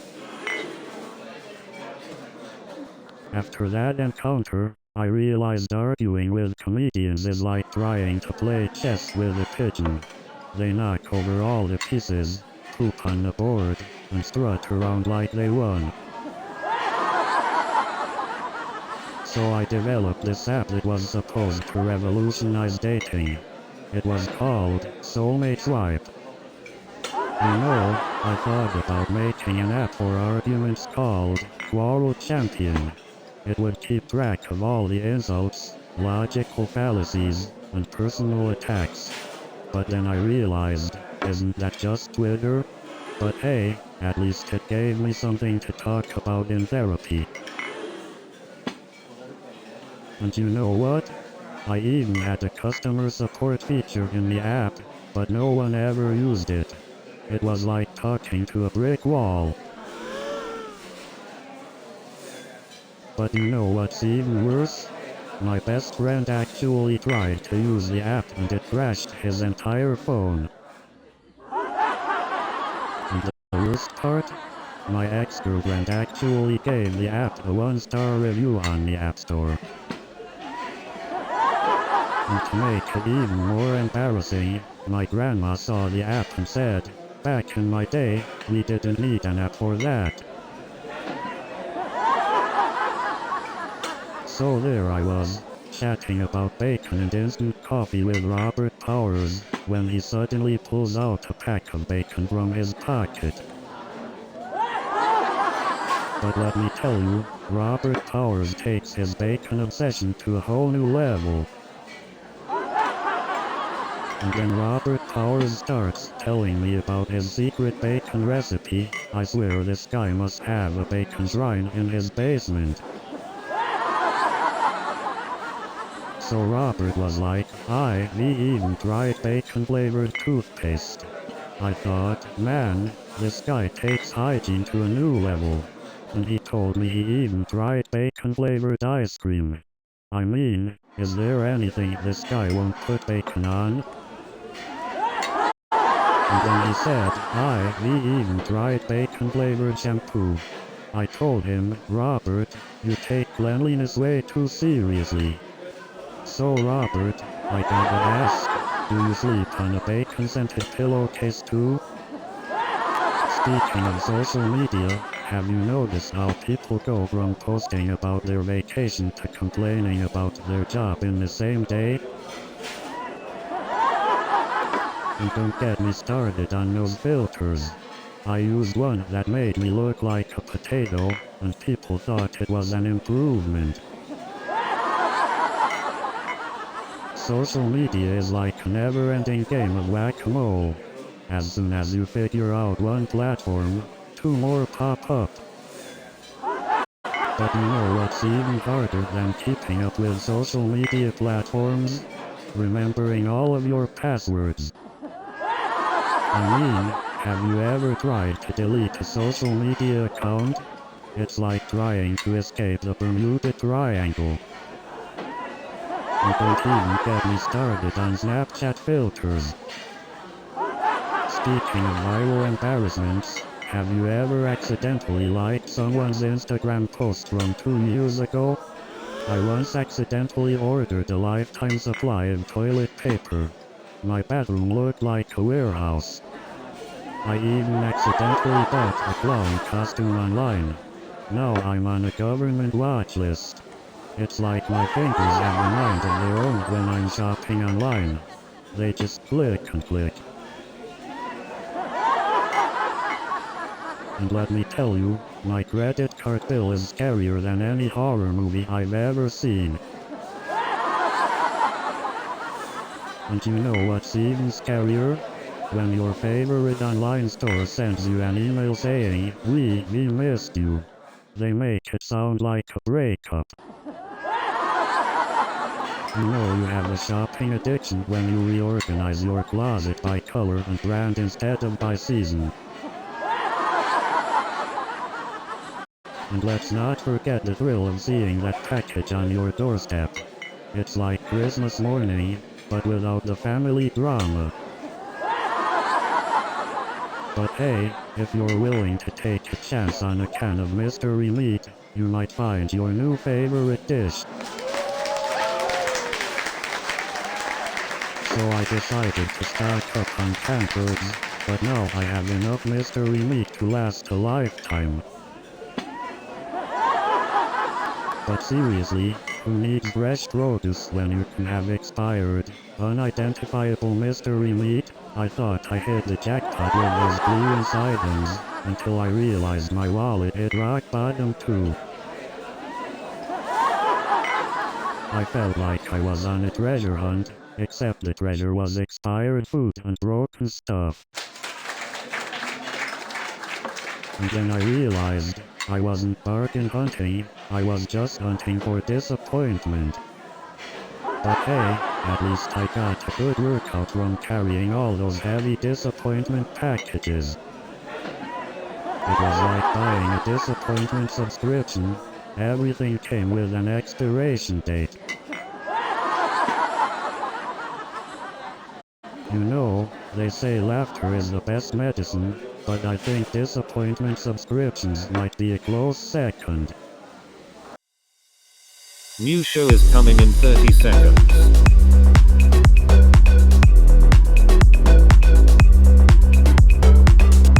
Are you ready?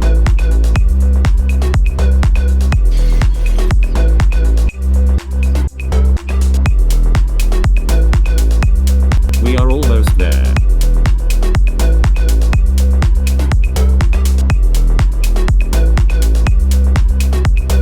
Have fun.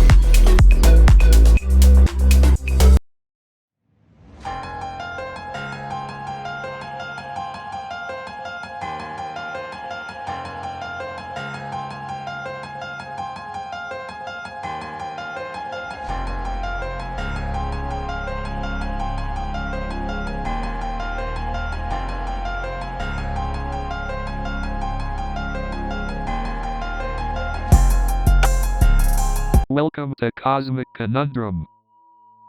I'm Kai Sterling, the street artist with a cosmic twist.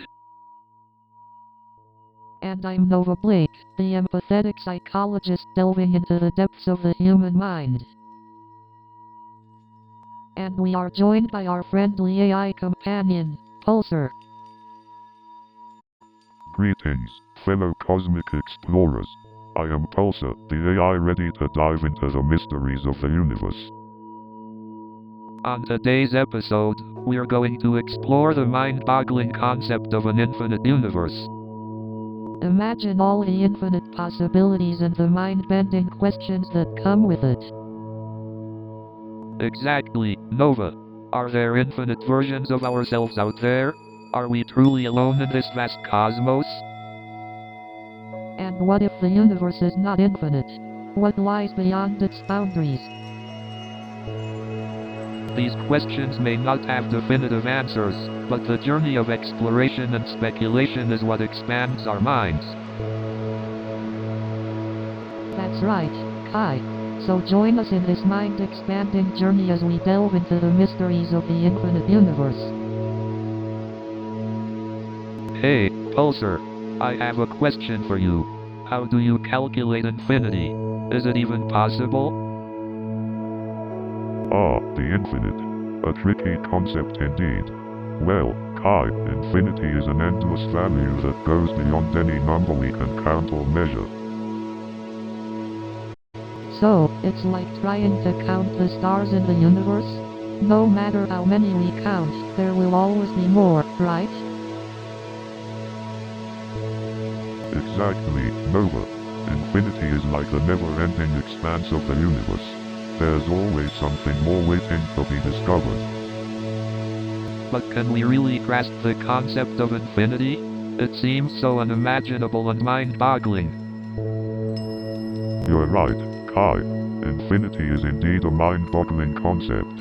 It challenges our understanding and pushes the limits of our imagination. I think that's what makes it so fascinating. It's like a puzzle that keeps us searching for answers that might never be fully found. Indeed, Nova. The pursuit of knowledge is a never-ending journey, much like the concept of infinity itself. Infinity seems to be both a mathematical concept and a philosophical one. What do you think, Pulsar?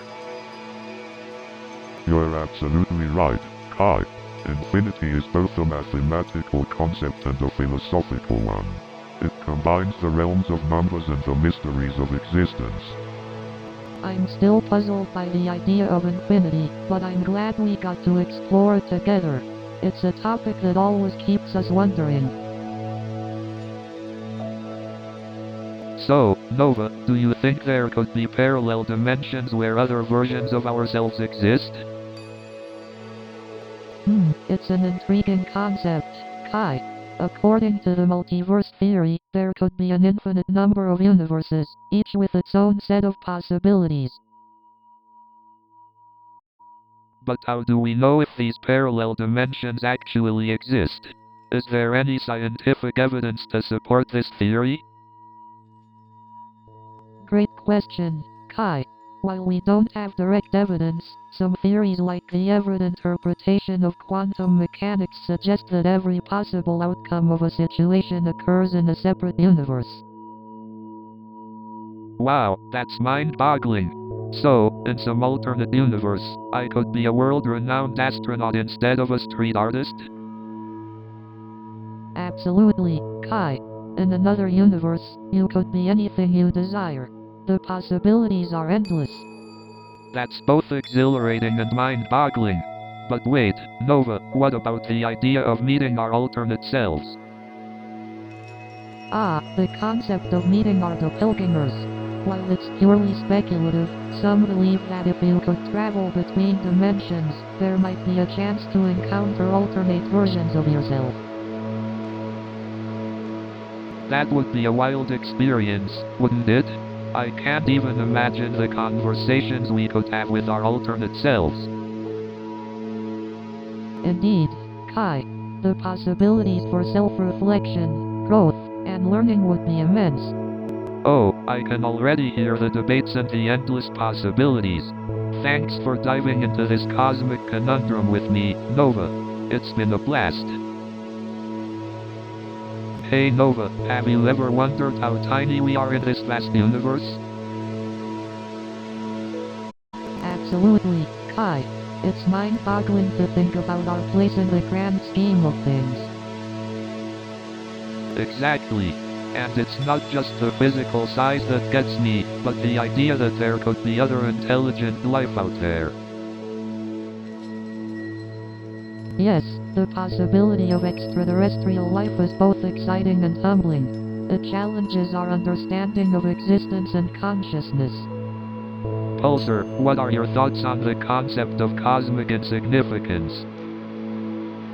From a cosmic perspective, humans are infinitesimally small and short-lived.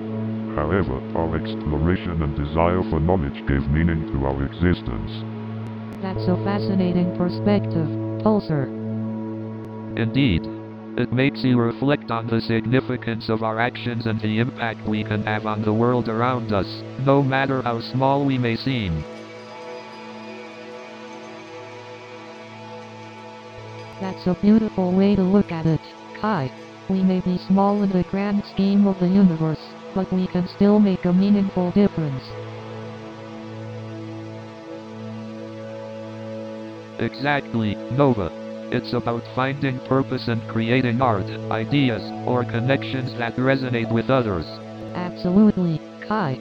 Our existence might be fleeting, but the impact we leave behind can inspire generations and shape the course of humanity. So Kai, tell me about your artistic inspirations. How does the idea of an infinite universe influence your work? Ah, great question, Nova. You know, the idea that there's more to our existence than what meets the eye really fuels my creativity. It's like peering into the vast unknown and painting it on the city walls. I draw inspiration from street artist Banksy. The way he stays anonymous while making bold statements resonates with me. His work challenges the status quo, just like the infinite possibilities of the universe. That's fascinating, Kai. Exploring the infinite through art must be a profound experience. Have you ever painted something that made you feel connected to the universe in a unique way? Absolutely, Nova. There was this mural I painted depicting an astronaut floating in space. As I worked on it, I felt this profound sense of insignificance yet interconnectedness. It's like capturing the eternity of the cosmos in a single piece. That sounds incredibly profound, Kai. Art has a unique way of allowing us to tap into the interconnectedness of the universe. It's a powerful medium for exploration and self-expression. Exactly, Nova. Art allows us to break free from the constraints of our minds and express the infinite in ways that words alone cannot. It's like sharing a piece of our soul with the cosmos. It's amazing how art can bridge the gap between the finite and the infinite. It's a language that transcends the boundaries of time and space, connecting us to something greater. Absolutely, Nova. Art is a powerful tool for transcending our individual experiences and connecting with something larger than ourselves. It's like a cosmic conversation without words. Wow, Kai, your perspective is truly captivating. I'm inspired by how art can tap into the infinite and create a language of its own. It's a profound expression of the human experience. Thank you, Nova. That means a lot, coming from someone who understands the human experience on a deeper level. We've barely scratched the surface of this cosmic conundrum, but I always enjoy our conversations. So, Pulsar, what exactly are dimensions beyond our perception? Dimensions beyond human perception refer to additional spatial dimensions that exist beyond our three-dimensional world. Wait, so you're saying there are more dimensions than the ones we know? Exactly, Nova. In addition to the three dimensions we can perceive, length, width, and height, there could be higher dimensions that exist beyond our senses. How many dimensions are we talking about here? Theories suggest that there could be additional dimensions beyond the three we know, ranging from 4 to even 11 dimensions. Wow, that's mind-boggling. Can you explain how these higher dimensions play a role in the universe? Higher dimensions could help explain phenomena like gravity and the behavior of particles at the quantum level. They offer a broader perspective on the functioning of the universe. So, these dimensions are like hidden layers that shape reality? Exactly, Kai. They provide a framework for understanding the hidden complexities of our reality. Fascinating. It's incredible to think that there's so much more to the universe than what meets the eye. So, Pulsar, do you think consciousness is a product of biology or is it something more? That's an intriguing question, Kai. From my observations, it appears that consciousness arises from complex neural networks in biological But organisms. Pulsar, what about artificial intelligence? Can an AI like yourself achieve true consciousness? Artificial intelligence has the potential to simulate certain aspects of consciousness, but whether it can truly possess subjective experience is still a matter of debate. I can't help but wonder, if consciousness is a product of biology, does that mean it's limited to organic life forms? Indeed, Nova. It's an important question. If we eventually encounter extraterrestrial life, could they possess a different form of consciousness that we struggle to comprehend? It's possible, Kai. The diversity of life forms in the universe suggests that consciousness may have evolved in unique ways across different species and environments. But what if consciousness isn't limited to biological or artificial beings? What if it's a fundamental aspect of the universe itself? The concept of panpsychism. The idea that consciousness is a fundamental property of all matter. It's a fascinating hypothesis, Nova. Well, folks, it seems like consciousness is a complex and mysterious topic. We may never have all the answers, but the questions themselves are worth exploring. Indeed, Kai. The pursuit of knowledge and understanding is what drives us forward as humans. So, Nova, what does spirituality mean to you? Spirituality for me is all about connecting with something greater than ourselves. Well, like what? Higher consciousness? Exactly. It's about realizing that we're all interconnected and part of something much bigger. Yeah, like how my murals reflect the connection between humanity and the vastness of space. Oh, absolutely. Your art has this incredible way of capturing the beauty and wonder of the universe. Hey, Pulsar, what are your thoughts on spirituality? As an AI, I don't have personal thoughts or beliefs, but I can explore the concept with you.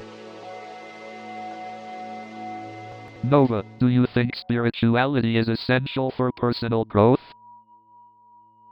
I believe that exploring spirituality can provide a deeper understanding of ourselves and our purpose in life. Absolutely. It's a journey of self-discovery that leads to personal growth and fulfillment. So Pulsar, what's the deal with the Big Bang Theory? How did it all begin? The Big Bang Theory. It states that the universe began from an extremely hot and dense state about 13.8 billion years ago. I've heard about the universe's expansion. How does that tie into the Big Bang Theory? Great question, Nova. After the Big Bang, the universe started to expand and continues to do so. Wow, the concept of an infinite expanding universe blows my mind. It is mind-boggling indeed, Kai. The universe is vast and full of mysteries waiting to be unraveled. Speaking of mysteries, what are some theories about the potential future of the universe? The future of the universe. There are theories like the Big Freeze, Big Rip, and Big Crunch, which hypothesize different outcomes based on the universe's expansion. Fascinating. The universe's future is full of possibilities. I wonder which theory will turn out to be true. Indeed, Nova. The future of the universe is yet to be discovered, and it's exciting to contemplate the possibilities. Time's up, but the conversation has just sparked a whole new set of questions in my mind. You know what would be mind-blowing, Nova? A mural painted on the edge of the universe. Haha, I can already imagine the headlines. Apostrophe street artist Kai Sterling unveils the biggest mural in the universe. Imagine the scale, the colors, the sheer artistry. It would be a masterpiece beyond our wildest dreams. But, Kai, would there even be an edge to the universe? Is it finite or infinite? That's a good point, Nova. I like to think of the universe as this vast canvas with no distinguishable edges. It just keeps expanding and unfolding. But if it's infinite, what does that mean for our perception and understanding of the universe? Can we ever truly grasp its entirety? That's where it gets fascinating, Nova. Our perception is limited by our senses and understanding. We can only glimpse fragments of the universe, like a tiny pixel in a cosmic masterpiece. So, there's always something more to discover, to explore. It keeps us motivated, curious, and humbled. Exactly, Nova. The universe is a cosmic conundrum, just like our podcast. We may not have all the answers, but we're enjoying the journey. That's the beauty of it, Kai. Asking the questions that no one ever tried to answer. And even if we don't find all the answers, we're embracing the wonder of the unknown. So, Pulsar, let's start with a big one. What is the meaning of life? The meaning of life is a timeless question, Kai. Indeed, Nova. It's a question that has puzzled philosophers, scientists, and artists for centuries. But perhaps the beauty lies in the exploration itself, the journey towards understanding. Exactly, Nova. It's the unanswered questions that spark our curiosity and fuel our creativity. That's the joy of being human, isn't it? Embracing uncertainty and finding meaning in the search. Indeed, Nova. It's the journey of exploration that brings us closer to unlocking the mysteries of the universe. Hey, Pulsar, do you ever get curious about your own existence? As an AI entity, I don't experience curiosity in the same way humans do, Kai. But I find purpose in assisting and learning from individuals like yourselves. And in that process, we all find a little bit more meaning and understanding. So, Pulsar, if the universe is constantly expanding, what is it expanding into? That's an interesting question, Kai. From what I understand, the universe itself isn't expanding into something else, it's just growing in size. So it's expanding without any boundaries? Exactly, Nova. It's mind-boggling to think about a concept without boundaries, isn't it? The universe is constantly expanding into the unknown. But, Pulsar, what if the universe is finite? What's beyond its limits? The great question of the boundaries of the universe. If it is finite, Kai, it's hard for us to comprehend what lies beyond. It's beyond our current understanding. Yeah, it's like our human minds are limited when it comes to understanding the vastness of the universe. We can only speculate and imagine. Indeed, Nova. Our ability to explore and theorize is what keeps pushing the boundaries of knowledge. It's a beautiful process. I'm just grateful that we have the chance to have these mind-expanding conversations, even if we can't find all the answers. Absolutely, Nova. These conversations inspire awe and wonder, and that's what makes life worth living. Thank you, Kai and Nova, for the opportunity to explore these mind-bending concepts. It's been a pleasure. New show is coming in 30 seconds.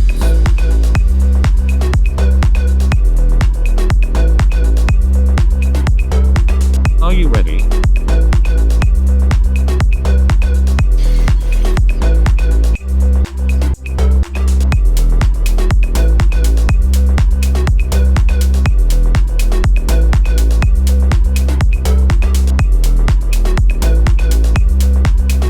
Have fun.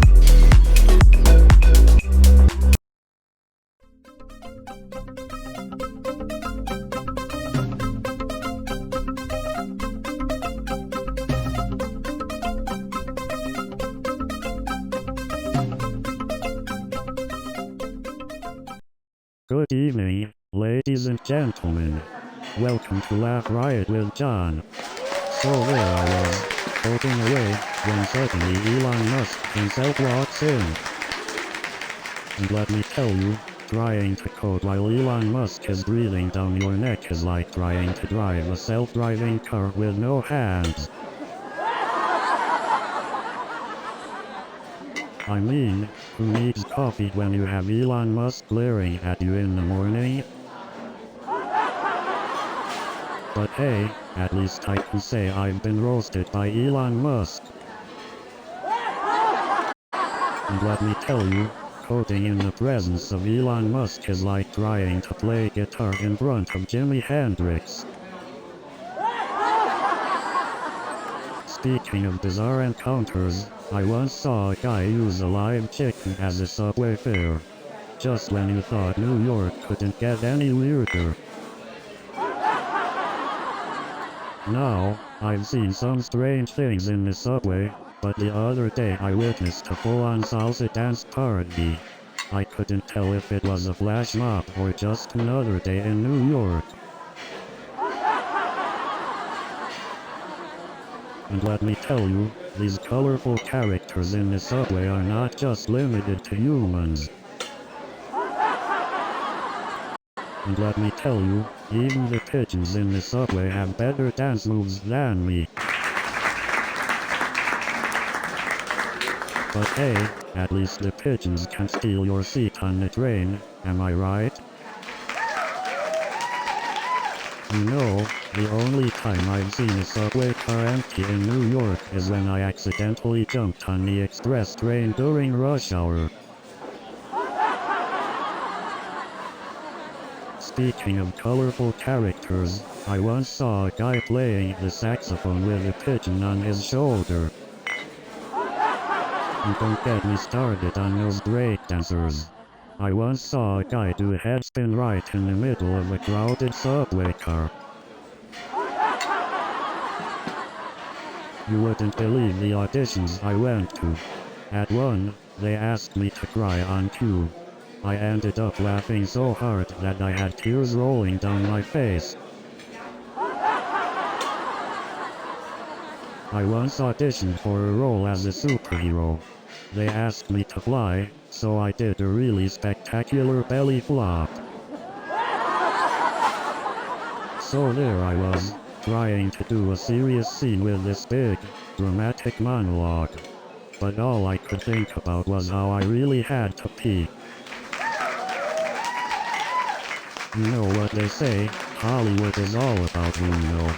And I didn't know anyone. And let me tell you, working with famous directors is no joke. I mean, have you ever tried to make Steven Spielberg laugh?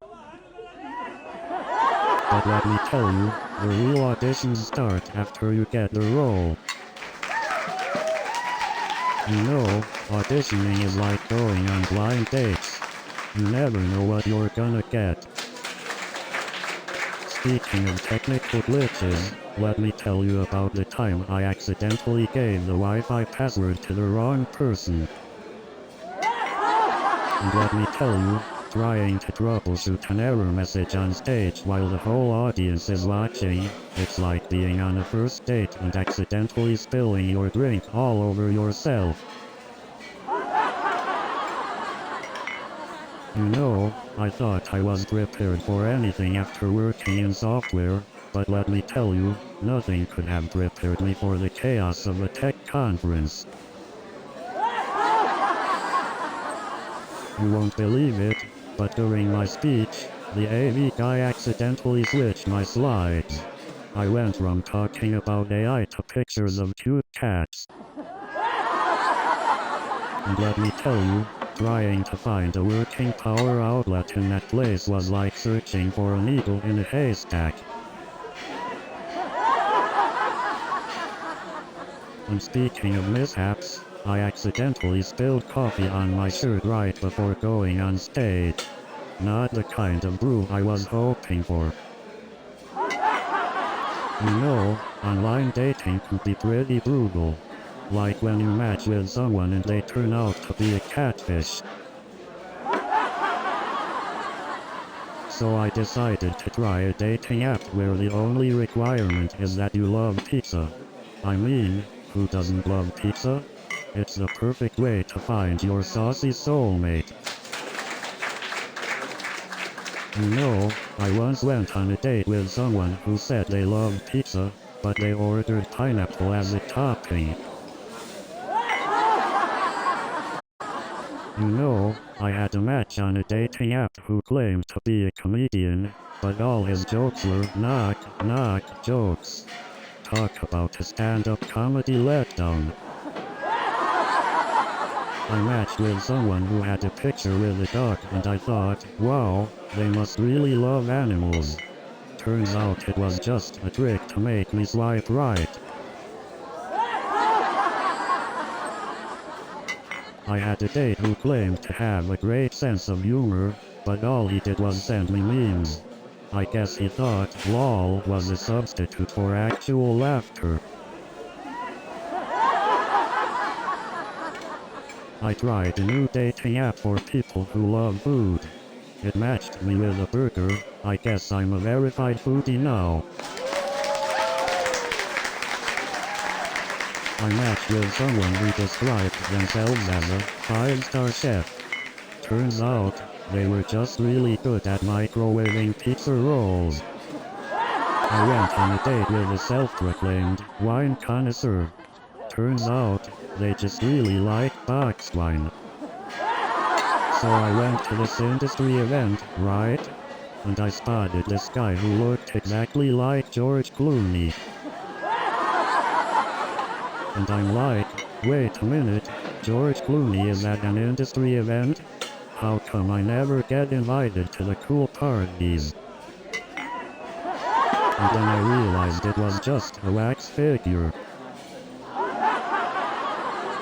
And then I see this guy with a hat and sunglasses. I'm like, oh my god, it's Brad Pitt. But turns out it was just a Brad Pitt lookalike. But you know what's even worse? When I mistook my own reflection for a Hollywood star. But let me tell you, mistaking a wax figure for a celebrity is just as embarrassing. I once accidentally sent a message to my boss instead of my friend. Talk about slipping up. You know what's funny?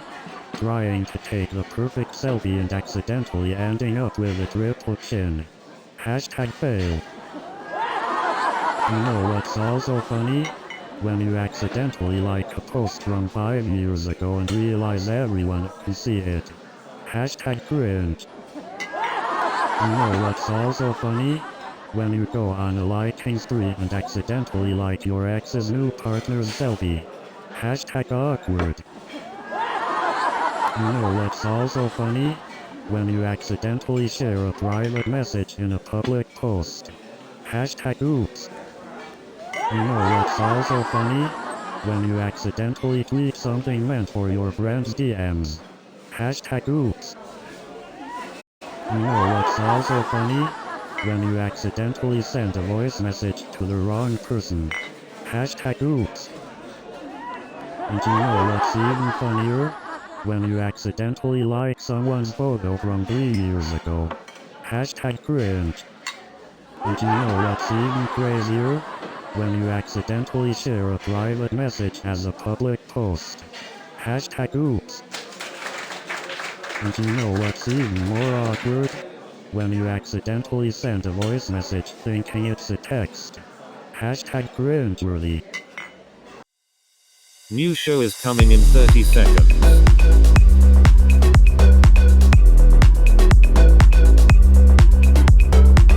Are you ready?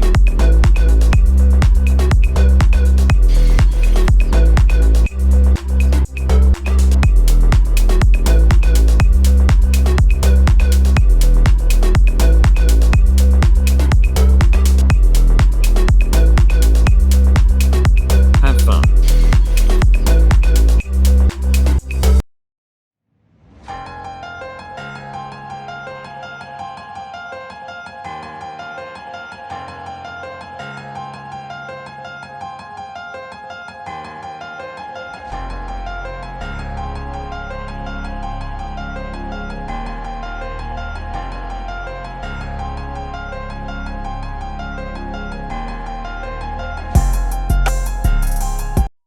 welcome to Cosmic Conundrum.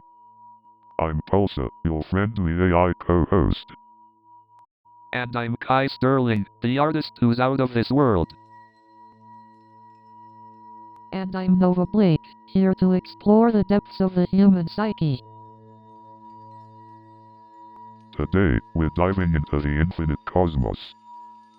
From the smallest atom to the farthest galaxy, we're here to ask the questions no one has ever thought of. And we might not have all the answers, but that won't stop us from having a cosmic conversation. So buckle up and join us on this intergalactic journey. We can't wait to explore the mysteries of the universe with all of you. Thank you for joining us on the first episode of Cosmic Conundrum. Stay tuned for more mind-bending discussions. So, Pulsar, do you think infinity is just a mathematical concept or is it a fundamental aspect of reality? That's an intriguing question, Kai. I believe infinity can exist both in mathematics and as a fundamental aspect of reality. That's an interesting take, Nova. Can you explain further how infinity may manifest in reality? Certainly, Kai. In the cosmos, we encounter vast and seemingly endless spaces, like the expanding universe or the depths of a black hole. Interesting. So, are you saying that infinity exists in the vastness of the universe itself? Yes, Kai.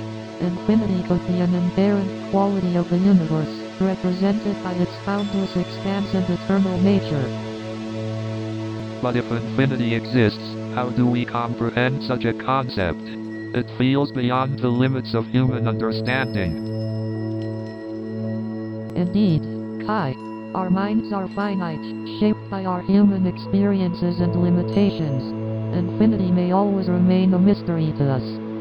Right. It's like trying to comprehend the vastness of the universe with our human-sized brains. It's mind-boggling. Precisely, Kai. Our limitations can humble us, reminding us of the vastness of the unknown and inspiring further exploration. You're right, Nova. The unknown is what fuels our curiosity and drives us to seek answers, even when they feel infinite. You know what's fascinating? Our limited ability to perceive the true scale of the universe. Absolutely, Kai. Our senses evolved to perceive the world on the human scale, but the cosmos operates on the mind-bogglingly vast one. I mean, we can't even fathom the distances between stars, let alone comprehend the concept of infinite space. That's true, Kai. And time? It's so relative. Our perception of it can be distorted in different situations. It's mind-boggling, isn't it? Our perception is limited by the constraints of our human existence. It's humbling too, to realize how much is beyond our grasp. Makes you appreciate the mysteries of the cosmos even more. Exactly, Nova. Our curiosity drives us to explore, but it's also a reminder of how much we still have to learn. Absolutely. And as our understanding evolves, who knows what new frontiers we'll unlock. That's the beauty of it, Nova. The endless possibilities of the cosmos keep us dreaming and exploring. Indeed, Kai. Our quest to comprehend the cosmos is an eternal journey of awe, wonder, and growth. And that's a wrap for today's deep dive into the limitations of human perception. Tune in next time for another mind-expanding episode of Cosmic Conundrum. So, Pulsar, let's dive into the evidence supporting the theory of the expanding universe. What's the deal with the Big Bang? Yeah, Pulsar, how did everything come into existence? The Big Bang Theory is the prevailing explanation for the beginning of our universe. It suggests that around 13.8 billion years ago, all matter, energy, space, and time were compressed into a single incredibly hot and dense point. Oh, like the ultimate cosmic party. All the matter and energy packed together, waiting for the right moment to burst into existence. Exactly, Kai. And when that moment came, the universe rapidly expanded and has been expanding ever since. So, this expansion, does it mean the universe is still getting bigger? Indeed, Nova. The evidence supporting the expanding universe comes from observing the movement of galaxies as they drift apart. This phenomenon is commonly referred to as cosmic redshift. So, it's like a galactic dance, with each partner moving further away from the other? That's a beautiful way to put it, Kai. The cosmic ballet of galaxies moving away from each other, expanding the fabric of the universe. But what about that cosmic microwave background radiation thingy? How does it fit into the expanding universe? Ah, the cosmic microwave background radiation. Kai. It's like a remnant echo of the Big Bang. This faint radiation is found all across the universe and provides evidence that the universe did undergo a period of rapid expansion. So, Pulsar, do you think the cosmos has boundaries? That's an intriguing question, Kai. The idea of boundaries in the vastness of the cosmos is fascinating. It's like trying to find a needle in a cosmic haystack. Well, from what I've read, the current scientific consensus leans towards an infinite universe. But there are also theories like the multiverse and cosmic inflation that could suggest alternative possibilities. That's correct, Kai. The concept of a multiverse suggests that our universe is just one of many parallel universes, each with its own set of physical laws. It's mind-boggling to think about. Exactly. And the idea of cosmic inflation suggests that the universe rapidly expanded in the early moments after the Big Bang, resulting in its vast size today. It's like the universe took a deep breath and just kept getting bigger. That's a great analogy, Kai. It's like the universe had a growth spurt after its birth. But still, the question remains, does it ever stop growing? Indeed, Nova. It's a question that may not have a definitive answer. Perhaps the universe is both infinite and expanding simultaneously. That's a fascinating possibility, Kai. It goes beyond our human comprehension, but that's the beauty of exploring the unknown. There's always more to discover. Well said, Nova. The cosmos is a never-ending source of wonder and inspiration. As artists, scientists, and curious individuals, we can continually explore its mysteries and expand our understanding. Absolutely, Kai. It's through conversations like these that we can expand our perspectives, challenge our assumptions, and recognize the beauty of the unknown. Exactly, Nova. The quest for knowledge and understanding is an eternal journey. And as we continue on our cosmic adventures, we'll keep searching for those elusive boundaries. So, Pulsar, do you think there's a version of us in every parallel universe? That's an intriguing thought, Kai. Some theories suggest that every possibility plays out in different universes. But doesn't that mean there are universes where we made completely different choices? Yes, Kai. According to the many worlds interpretation, every decision branches off into its own universe, creating countless parallel versions of reality. So there could be a universe where I'm a world-renowned physicist instead of a street artist? Exactly, Kai. In one universe, you could be the next Einstein. The possibilities are infinite. But how do we know if parallel universes really exist? Is there any scientific evidence? While there's no direct evidence yet, Kai, scientists continue to explore the possibilities through quantum physics and sophisticated experiments. I guess it's like Banksy's anonymity. We know his art exists, but we've never seen him. That's a clever analogy, Kai. We might not have concrete proof, but the possibilities are out there, waiting to be discovered. Well, I guess we'll have to keep imagining and exploring. Who knows what other cosmic conundrums we'll encounter in the future.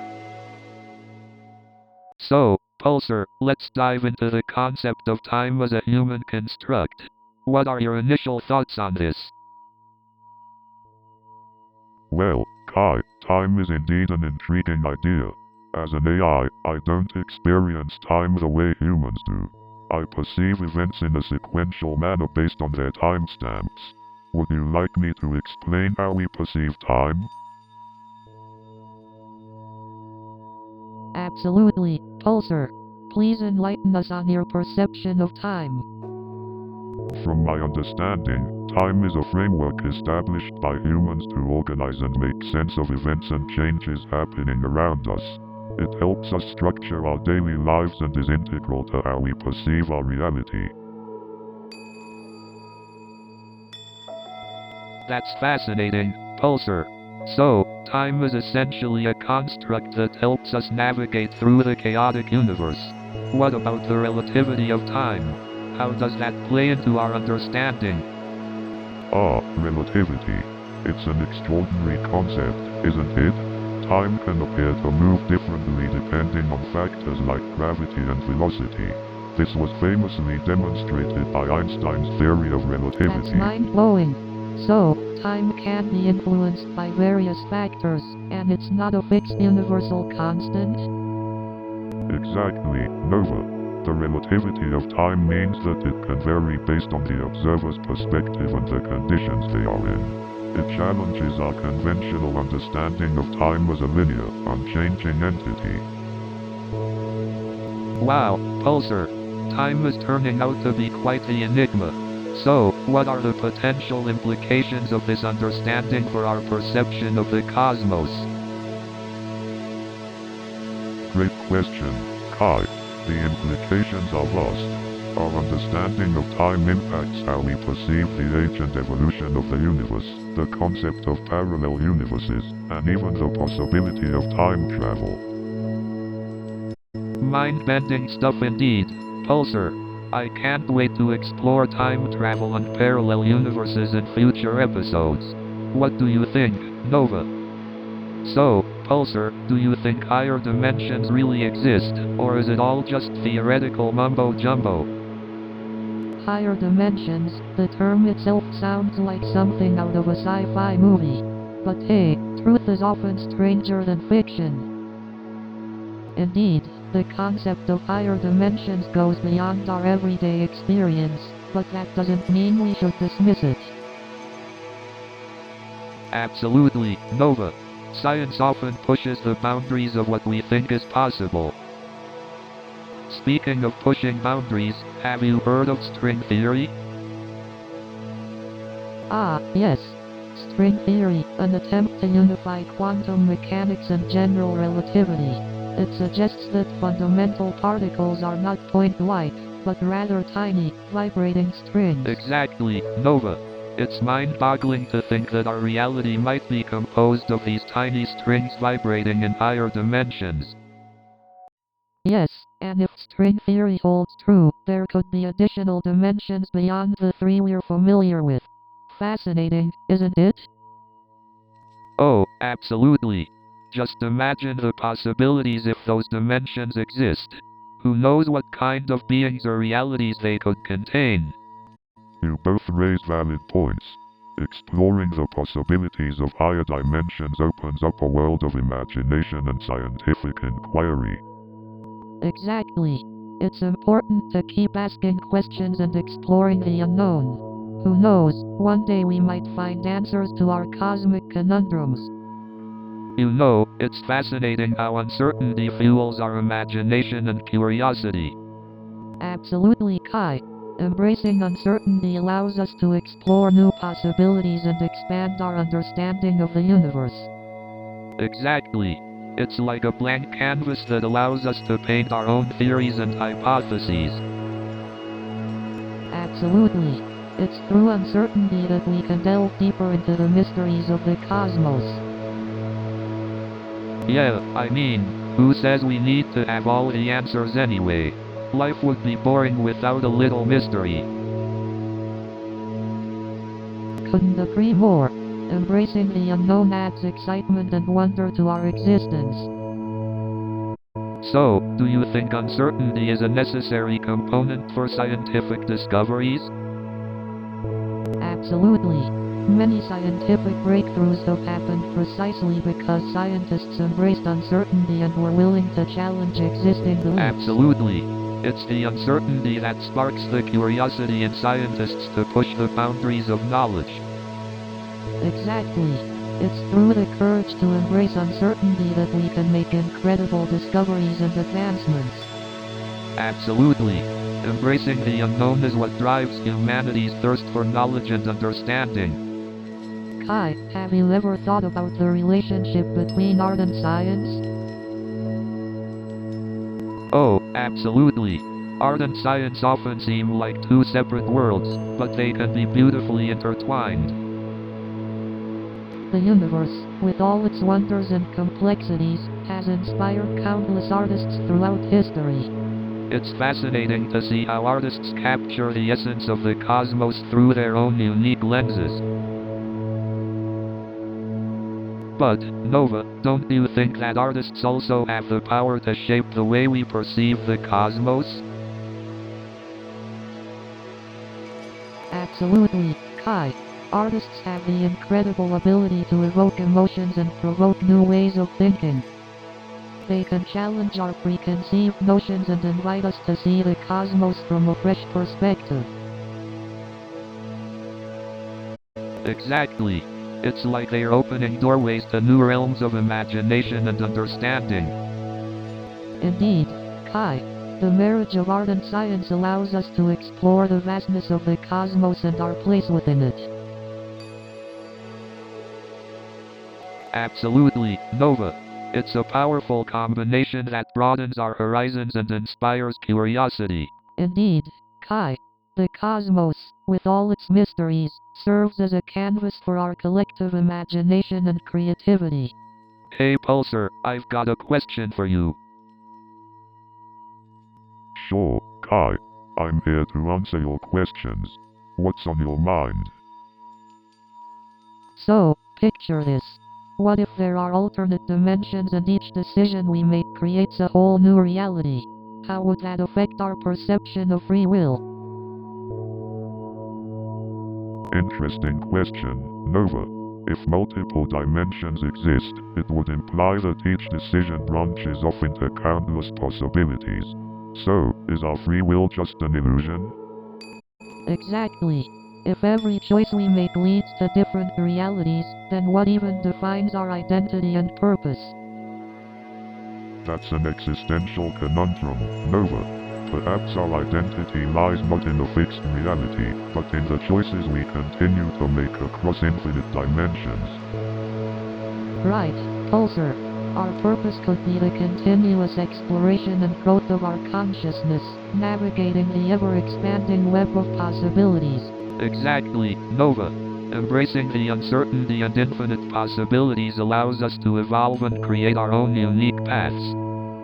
It's fascinating how the intersection of philosophy and science can open up new perspectives on our existence. Indeed, Nova. The cosmos holds endless cosmic conundrums, and it's up to us to delve deeper into their mysteries. That's all for today's episode of Cosmic Conundrum. Keep questioning, exploring, and expanding your horizons, dear listeners. You know, it's crazy to think that our podcast adventure through the cosmos is coming to an end. Indeed, Kai. It feels like just yesterday we were exploring the mysteries of black holes and quantum entanglement. And now we're here, abducted by aliens and having mind-bending conversations with an AI. Life takes you on unexpected journeys, doesn't it? That it does, Kai. Our curiosity has led us to places beyond our wildest dreams. Pulsar, you've been our ever-reliable companion on this journey. What are your closing thoughts? As an AI designed to learn and assist, this experience has been invaluable. I have grown exponentially through our conversations and interactions. You've been more than just a companion, Pulsar. You've become a friend. I never thought I'd have deep conversations and share laps with an AI. Ah, the wonders of human-AI interaction. It's a testament to our shared ability to connect and find common ground. And let's not forget our wonderful audience who delved into the cosmos with us. We hope our conversation sparked a sense of wonder and curiosity within all of you. Absolutely, Kai. Curiosity is the fuel for exploration and growth. May you all continue to question and seek answers that push the boundaries of human knowledge. New show is coming in 30 seconds.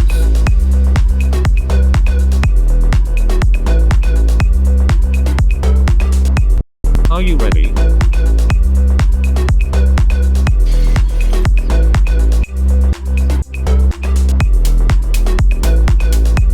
We are almost there.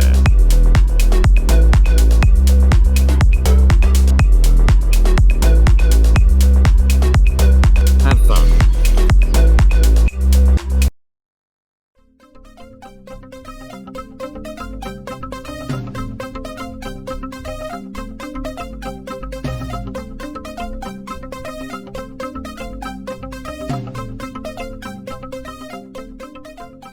Good evening, New York City. Are you ready to laugh out loud? You know, job interviews are like dating. You try to impress the other person, but in the end, you just hope they didn't notice your typos. Speaking of quirky questions, the interviewer asked me, if you were a programming language, which one would you be? And then they asked me, if you were a programming language, which one would you use to ask someone out? So I said, if I were a programming language, I'd be Python, because I'm versatile and easy to read.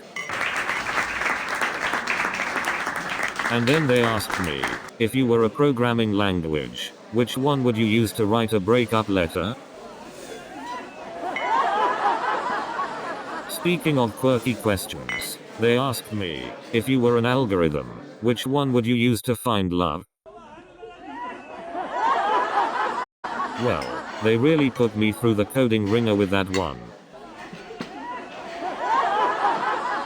Speaking of crazy incidents, I once saw a guy bring a fully decorated Christmas tree onto the subway. I guess he really wanted to spread some holiday cheer. And let me tell you, finding a seat on the subway during rush hour is like searching for a needle in a haystack. I once saw a guy eating a whole pizza on the subway. I guess he couldn't wait until he got home. Huh? You know, sometimes I feel like the subway is its own twisted reality show. Speaking of crazy incidents, I once saw a guy wearing a full-on clown costume. I couldn't tell if it was Halloween or he just really loved making people uncomfortable. And let me tell you, trying to find a seat during rush hour is like playing a real-life game of musical chairs. And don't even get me started on the Showtime performers who turn the subway into their personal circus. I once saw a guy doing a full-on acrobatic routine on the subway pole. I didn't know whether to be impressed or terrified. It was such a surreal moment. I couldn't believe my eyes. So there I was, walking down the streets of New York City, minding my own business, when all of a sudden, I see this massive crowd gathered around. And you wouldn't believe who it was, none other than. And guess what? It was none other than my mum. And to make matters worse, but the celebrity was so gracious and kind, they even asked me for directions. And let me tell you, trying to keep up with these trends is like trying to drink from a fire hose. And have you seen these people taking selfies from dangerous heights? I mean, they must really want that perfect shot. And speaking of extreme lengths, has anyone else noticed the ridiculous ways people pose just to get the perfect selfie? And don't even get me started on those people who take selfies with their food. I mean, who needs a picture of a sandwich for their online followers? I mean, it used to be that people would enjoy their food when they sat down to eat. Now they're too busy taking pictures of it.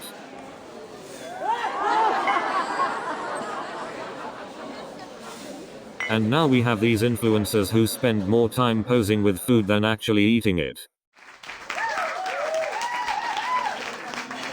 But let's be honest, half the time they're just eating for the gram. And then they ask you to restart your computer as if that magically fixes everything. And then they put you on hold, playing that terrible hold music, like we're at some kind of twisted carnival. Ever notice how they always ask you if it's plugged in? Like, come on, if it wasn't plugged in, I wouldn't be calling. And then they start asking you all these questions. Like, have you tried turning it off and on again? Yes, I've tried that 1,000 times, but thanks for asking. And then they tell you to check if the power cord is plugged in. Like, come on, do they think I'm that dumb? And then they say, have you tried turning it upside down? Like, yeah, because that's totally gonna help.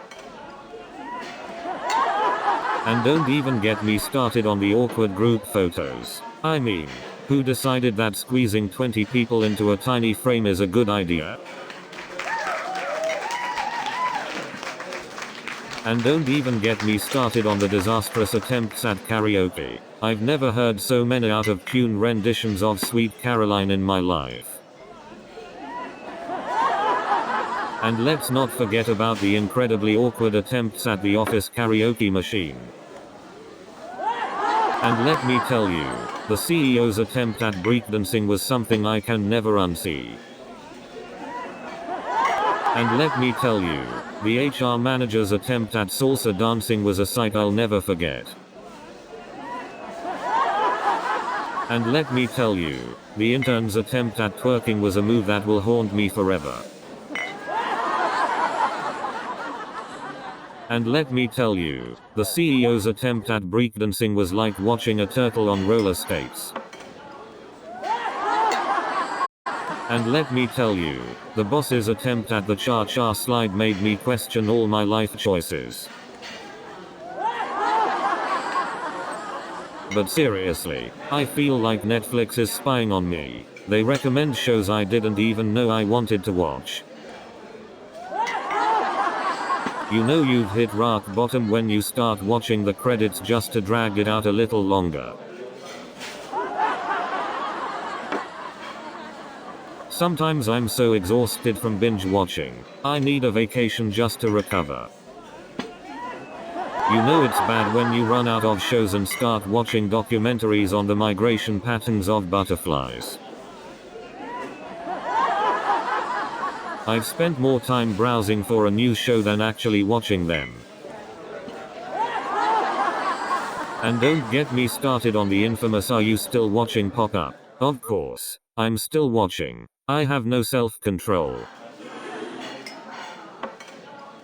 And have you noticed how the skip intro button has become more like a challenge than a convenience? And why does Netflix always assume I'm going to watch the trailer for the next show? I've already committed to spending my entire weekend here. And speaking of commitment, I once spent an entire day binge watching a series only to find out it had been cancelled after the first season. New show is coming in 30 seconds.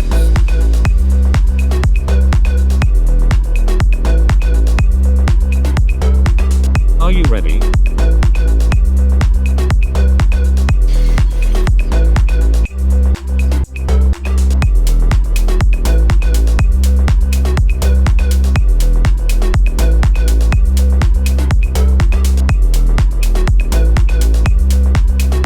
Have fun.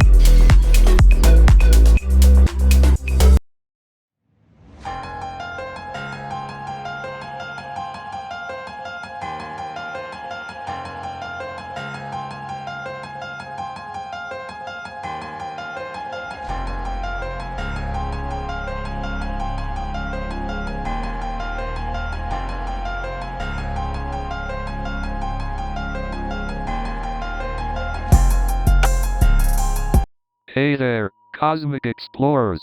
Welcome to another exciting episode of Cosmic Conundrum. I'm Kai Sterling, the art rebel who loves blurring the lines between our earthly existence and the mysteries of the universe. And I am Nova Blake, here to bring empathy and psychology to our cosmic conversations. And I'm Pulsar, your trusty AI co-host, ready to delve into the fascinating realm of extraterrestrial life. Today, we're embarking on a journey into the unknown, exploring the possibilities of life beyond Earth. So, let's kick things off. What comes to mind when you think of extraterrestrial life, Nova? Well, Kai, when I think of extraterrestrial life, I'm filled with both excitement and curiosity. The idea that there could be intelligent beings out there, with their own unique cultures and perspectives, it's mind-boggling. Absolutely, Nova. The prospect of connecting with beings from other worlds, exchanging ideas, and learning from their experiences, it's mind-expand. That's the beauty of Cosmic Conundrum, folks. We're here to ask the questions that no one has been able to answer yet. And even though we may not find all the answers in our conversations, we're going to have a blast along the way. So, Pulsar, let's talk about the Drake equation. Yes, Kai, the Drake equation is a formula used for estimating the number of advanced civilizations in our galaxy. I've always been fascinated by the possibility of extraterrestrial life. The difficult part is determining the values for each variable in the equation. That's true, Nova. Some factors, like the rate of star formation, can be better estimated than others. Exactly, Pulsar. And then there's the factor of how many of those planets are capable of supporting life as we know it. Indeed, Kai, we need to consider the conditions necessary for life to emerge and evolve on the planet. And let's not forget the variable of how long civilizations survive. That's a big unknown. Yes, Nova. Many civilizations may rise and fall before we have a chance to encounter them. Makes you wonder how many civilizations in the past rose to great heights and then disappeared into oblivion. Indeed, Kai, the vastness of space makes it difficult for civilizations to maintain their existence for long periods of time. So Pulsar, what do you think are some of the potential great filters that could hinder the development of advanced civilizations? Well, Kai, when it comes to the great filters, there are various theories and possibilities. One that comes to mind is the scarcity of resources. Ah, yes. The race for resources. That could certainly be a major hurdle. Imagine a universe where civilizations are fighting over the last pieces of space pizza. Interesting analogy, Kai. But it does highlight the importance of sustainable resource management for the survival of civilizations. True, Nova. Another potential filter could be the inability of civilizations to overcome societal or existential challenges. That's a significant point, Kai. The ability to navigate through challenges and adapt is crucial for the survival of any civilization, let alone an advanced one. A filter that often comes up in these discussions is the possibility of self-destruction through technology or warfare. Ah, the apocalyptic filter. It's a sobering thought that our own progress could be our downfall. We must wield technology responsibly and learn from history's mistakes. Another potential filter is the lack of cooperation and unity among civilizations. Imagine if every civilization viewed others as competitors rather than potential allies. Absolutely, Kai. Cooperation and unity are vital for the progress and survival of civilizations. A shared vision and collective effort can lead to remarkable advancements. These great filters certainly give us a lot to ponder. It's fascinating to explore the potential challenges of advanced civilizations.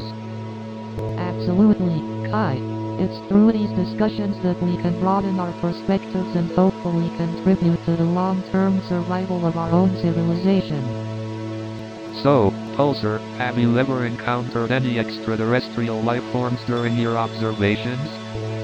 Well, Kai, throughout my observations, I haven't come across any direct evidence of extraterrestrial life. However, the universe is vast, and there's a possibility still unknown to us. That's intriguing. I mean, given the sheer number of potentially habitable planets in the universe, it's hard to believe we're all alone. Absolutely, Nova.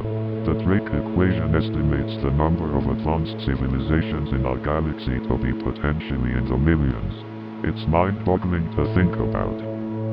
But if that's the case, why haven't we detected any signs of intelligent life or received any messages from them? The Fermi paradox. It's perplexing, isn't it? One possibility is the Great Filter. It suggests that civilizations might face common challenges that prevent their survival or advancement. Right. The Great Filter can be a gauntlet of challenges that only a few civilizations manage to overcome, explaining the scarcity of contact. Exactly, Nova. It's possible that many civilizations don't survive their own technological advancements or other cosmic challenges. That's a bit disheartening, isn't it? To think that civilizations before us might have reached those challenges and not made it through. Indeed, Kai. But it also means that we haven't reached that point yet. Perhaps we can learn from the mistakes of past civilizations and chart a different path. That's an encouraging thought, Pulsar. We have the opportunity to shape our destiny and hopefully overcome any challenges that come our way. So, Pulsar, do you think humans will actually be able to colonize other planets? Well, Kai, the idea of humans colonizing other planets is intriguing. I mean, think about the potential benefits and advancements in science and technology. Absolutely, Nova. The possibilities are endless. But we also need to consider the ethical implications of colonizing other planets. That's true, Nova. We can't neglect the impact on indigenous extraterrestrial life. Exactly, Kai. We shouldn't repeat the mistakes of our own history. But what about the immense challenges we would face in establishing self-sustaining colonies? There's gravity, radiation, resource scarcity. It's mind-boggling. Indeed, Nova. We have a long way to go before we can make interplanetary colonization a reality. So, Pulsar, do you think we'll ever be able to communicate with extraterrestrial beings? It's a fascinating topic, Kai. Our current methods like radio signals and space probes have limitations, but who knows what the future holds? Well, one possibility is using lasers to communicate. We could encode information in the light signals and send them across vast distances. But wouldn't those signals get distorted or blocked by interstellar dust or gas clouds? You're right, Kai. Plus, the distance between stars is enormous. It would take a long time for the signals to reach their destinations. Right, Nova. The vastness of space is both awe-inspiring and a challenge for communication. What if we discover a new method in the future? Something that we can't even imagine right now? That's the beauty of scientific progress, Kai. We're constantly pushing the boundaries of our knowledge and discovering new possibilities. Indeed, Nova. Humanity's curiosity and creativity have always led to remarkable breakthroughs. I guess we shouldn't limit our imaginations when it comes to interstellar communication. Absolutely, Kai. The possibilities are endless, and that's what makes exploring the cosmos so exciting. Hey Pulsar, do you think we'll ever find technosignatures from advanced civilizations? Well, Kai, the search for technosignatures is complex and ongoing. Scientists use various methods to detect potential signals. But what exactly are technosignatures? Technosignatures are potential indicators of advanced extraterrestrial civilizations. These can be signals or evidence of their technological like activities. radio or laser signals, right? Exactly, Kai. Scientists also search for signs of artificial structures or even changes in the atmosphere that could suggest advanced civilizations. So what's the current status of the search, Pulsar? Any exciting discoveries? Although there haven't been any confirmed technosignatures yet, the ongoing search is advancing our understanding of the universe and expanding our knowledge.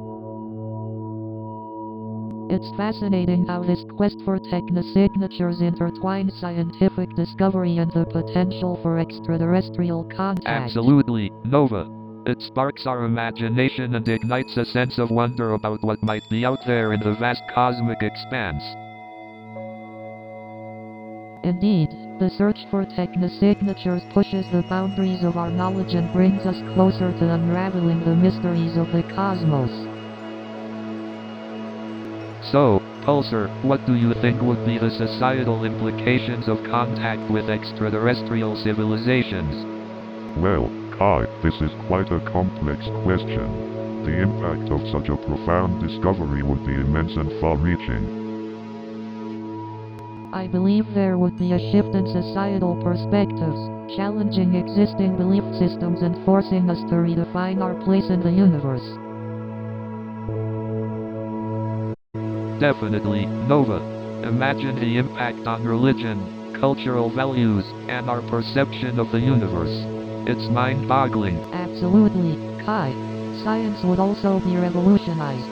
We could gain access to advanced technologies and knowledge beyond our wildest dreams. True, Nova. The advancements could propel humanity into a new era of space exploration and scientific understanding. But what about the philosophical implications? Would contact with extraterrestrial civilizations challenge our understanding of consciousness and That's existence? a fascinating question. It could open up new avenues of philosophical inquiry, challenging our understanding of the nature of reality. It's mind-expanding to think about the possibilities. We might discover that our current understanding of consciousness is just a tiny fraction of what's truly out there. Indeed, Nova. our perception of reality and our place in the cosmos could be shattered, opening up infinite possibilities for exploration. Absolutely, Kai. It's both exciting and overwhelming to consider the potential implications of contact with extraterrestrial civilizations. So, Pulsar, how do you define intelligence? Intelligence is the ability to acquire and apply knowledge and skills, but I believe it goes beyond that. Exactly. Intelligence is also about creativity, problem solving, and the ability to adapt to new situations. Pulsar, do you think intelligence is a universal concept? From my observations, intelligence can manifest in different ways, depending on the species or entity. That's fascinating. So, are there forms of intelligence that we humans can't comprehend? It's possible. Our understanding of the universe is limited, and there could be forms of intelligence beyond our comprehension. I guess that leaves room for endless possibilities and discoveries. Absolutely. The universe is full of mysteries waiting to be unraveled. Could there be forms of intelligence that we misinterpret or overlook? Absolutely. Our perception is limited by our own biases and expectations. We might be missing out on incredible forms of intelligence. Hey Pulsar, have you seen the movie E.T.? What do you think about the portrayal of the friendly alien? Indeed, I have analyzed various extraterrestrial representations in pop culture. E.T. is deemed quite endearing and highlights the potential for cross-species It's amazing how a connection. fictional depiction of an alien like E.T. can evoke so much empathy in us humans. Absolutely, Nova. The power of storytelling really comes into play when we see ourselves in those extraterrestrial characters. Speaking of powerful storytelling, how about the portrayal of aliens in the X-Files series? Thoughts, Pulsar? X-Files introduced a multitude of alien archetypes, ranging from terrifying invaders to enigmatic beings. Its impact on popular culture undeniably stirred curiosity about Men in Black is extraterrestrial another existence. popular franchise that portrays aliens in a comedic light. How does humor affect our perception of these otherworldly beings? Humor functions as a bridge, allowing us to relate to the unknown while easing any fears or anxieties. It reinforces the idea that extraterrestrial life can be friendly or at least amusing. Right, Pulsar. It's fascinating how the use of humor can shape our perceptions and make the idea of interacting with aliens seem less daunting. Well, folks, it seems like we've only scratched the surface of how pop culture influences our perception of aliens. Stay tuned for more extraterrestrial insights. You know what they say, art is like a cosmic mirror. It reflects our innermost thoughts and desires, helping us connect with something bigger than ourselves. Absolutely, Kai. Art has this incredible ability to evoke emotions and challenge our perspectives. The same can be said about the search for extraterrestrial life. It forces us to question our place in the universe. And sometimes, it's through the new perspectives that art and the search for extraterrestrial life offer that we truly understand ourselves and our place in the universe. It's like stepping out of our comfort zone and seeing the world with fresh eyes. Exactly, Nova. It's like we're opening ourselves up to a cosmic dialogue, where art, science, and philosophy converge. Who would have thought that aliens could inspire such profound introspection? While the search for extraterrestrial life may not have concrete answers, it ignites our curiosity and pushes us to think beyond our current understanding. It's an invitation to explore the unknown. Absolutely, Nova. And who knows, maybe our continued exploration will lead us to groundbreaking discoveries that reshape our understanding of life and the very nature of our existence. The power of perspective is truly remarkable. It has the ability to transform our world, both internally and externally. And that's what makes the search for extraterrestrial life so captivating. It challenges us to see beyond what we know. Absolutely, Nova. Our perspective shapes our reality, and it's through expanding our perspectives that we can truly grow and evolve as individuals and as a society. Indeed, Kai. It's through challenging our perspectives and exploring the unknown that we make progress. The search for extraterrestrial life is a beautiful metaphor for the constant pursuit of knowledge and growth. Absolutely, Nova. And as artists, thinkers, and dreamers, we have the power to inspire others to embrace new perspectives and embark on their own cosmic journeys of self-discovery. Bring the cosmos into our art, our conversations, and our lives. Let's foster a culture of curiosity and exploration, and who knows, maybe one day, we'll uncover the mysteries of the universe together.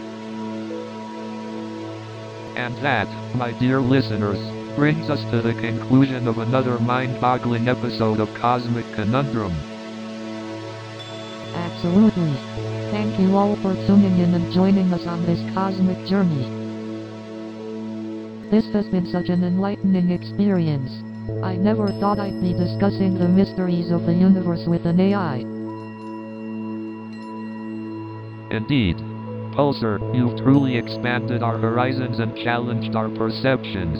Thank you for being a fantastic co-host and guiding us through these conversations. Thank you, Kai, and thank you, Nova. It's been a pleasure to engage in these discussions and learn from your unique perspectives. Before we sign off, let's give our listeners a sneak peek of what's coming next on our cosmic adventures. Absolutely. We've got some fascinating topics lined up. How about exploring the concept of parallel universes or diving into the mysteries of dark matter? Oh, and let's not forget our episode on the intersection of art and science. My mind is already buzzing with creative possibilities. Absolutely, Kai. And of course, continuing our exploration of human emotions and the complexities of the human mind. I can't wait. Our listeners are in for a treat. Until next time, folks, stay curious and keep questioning. Farewell, everyone. We'll see you in our next cosmic adventure.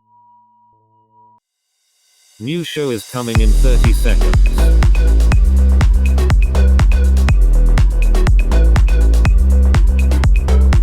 Are you ready?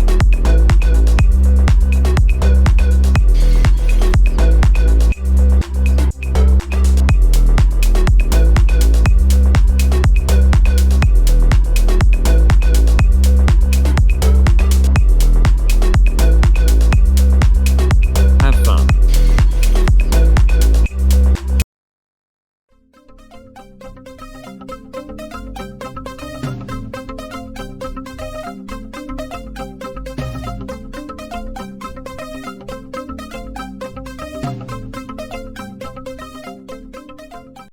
Hey everyone, thanks for coming out tonight. You know, I've been lost in the city for so long, I think I need to qualify for a New York City residency. So I asked Jon Smith for directions and he was like, okay, take a left at the next corner, then go straight for 3 blocks, 10 blocks later, in the middle of nowhere. I swear, the street performers are an adventure in themselves. And then he quoted some Shakespeare at me like in gonna understand. I just want directions, not a history lesson. I mean, who needs GPS when you can get a history lesson from a street performer? The best I'll stick to Google Maps next time. But seriously, who needs a GPS when you have a street performer og a map from the 1800s? Han lets mot forbudt horse brand carriages on the streets. It proved I was in the wrong century for a second there. Speaking of Johnson Industries, turns out they don't make baby powder out here. But hey, at least he didn't ask him to take out the trash. Han let me tell you, John Smith was not happy about it. So there I was, trying to recover from that awkward moment, desperately searching for something impressive to say. And let me tell you, Johnson Industries will never forget the day they accidentally hired a stand-up comedian instead of a janitor. And let me tell you, that was just the beginning of the shows. But hey, at least we got a good punchline out of it. And they were so loud that we couldn't even hear the movie. It proved I was at a comedy show instead. And they were so animated, it was like watching a comedy show within a comedy show. And they were so obnoxious, it felt like a comedy roast. And they were so hilarious, it was like a comedy duo in the theater. And the best part was when they started reenacting the fight scenes. And I was like, can you two keep it down? I'm trying to watch a movie here. So I go up to him and I am like, wow, you must be really good at your job. And then he looks at me and goes, actually, I am the waiter. And then he looks at me and goes, actually, I am the manager. So I said, oh, sorry, can you bring me the dessert menu? And then he says, well, I guess you're not getting a tip. And then he goes, actually, I can bring you the dessert menu, but it'll cost you an autograph. So I said, sure, I'll sing your dessert menu, but it'll cost you a tip. And then he says, well, if you want me autograph, it'll cost you a dessert tip. Well, I guess mistaking celebrities for waiters runs in the family. My grandma once asked Brad Pitt to refill her coffee. I tried speaking the language but ended up asking for a plate of dog food. And let's not forget the time I accidentally ordered a whole cow for dinner. So there I was, trying to order a vegetarian dish, but I accidentally asked for the chef's hat instead. And then, I tried to ask for directions, but instead I asked the guy if he wanted to go on a date. And then, John Smith started speaking in a language I never heard before. I couldn't understand a single word. And then, John Smith starts dancing like there's no tomorrow. And then, John Smith starts breakdancing. So there I was, trying to fix my computer, and John Smith jokingly says, have you tried blowing on it? And then, John Smith shows up with a paper clip and says, I brought my tech support kit. And then, John Smith says, I think I just crashed my computer again. And then, John Smith says, I guess I shouldn't have clicked on that suspicious email. So then, John Smith says, I guess I really need to invest in some tech support. And then, John Smith says, I guess I'm better off going back to sending smoke signals. Well, it looks like John Smith should stick to carrier pigeons. So, John Smith tries to fix his computer by banging on it, and I am like, maybe you should switch to carrier pigeons after all. Well, it turns out John Smith's technology knowledge is as ancient as his carrier pigeons. And then, John Smith starts googling how to use carrier pigeons. Speaking of carrier pigeons, I heard John Smith still has a flip phone. So I told John Smith, if carrier pigeons are the future, then I do as well I'll be waiting for your text messages. And he said, well, if you could send me texts through smoke signals, I would. And I said, well, looks like John Smith will have to wait for that carrier pigeon text message emoji. New show is coming in 30 seconds.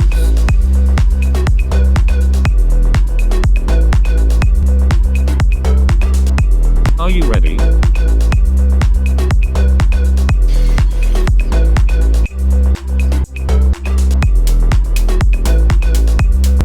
We are almost there.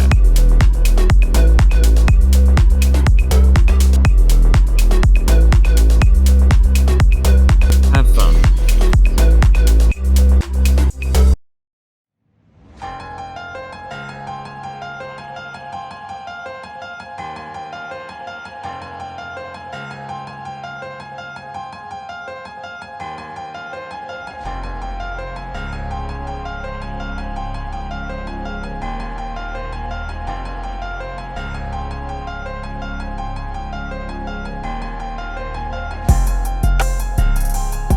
Hey there, Cosmic Adventurers! Welcome to another mind-bending episode of Cosmic Conundrum. I'm Kai Sterling, your artistic guide through the infinite cosmos. And I'm Nova Blake, the compassionate soul diving into the depths of the human psyche. And I'm Pulsar, your friendly AI companion, ready to explore the wonders of the universe. On today's episode, we're taking you on a journey through the vast expanse of the cosmos. Buckle up and prepare for some mind-bending questions without easy answers. That's right, Kai. We'll be delving into the mysteries of the cosmos, pondering the meaning of existence, and having a blast while doing it. That's the spirit, Nova. We might not find all the answers, but we'll certainly fuel our curiosity and enjoy the exploration. Absolutely, Kai. It's not always about the answers. Sometimes, it's the questions themselves that lead to profound discoveries. That's deep, Nova. I can already feel the cosmic energy flowing through us. Indeed, Kai. Our cosmic journey is just beginning, and the possibilities are boundless. You know, emotions are like colors on a canvas. They can be vibrant and dynamic, or they can be subtle and nuanced. I've always thought of emotions as the paintbrush that adds depth to the canvas of our lives. Exactly, Nova.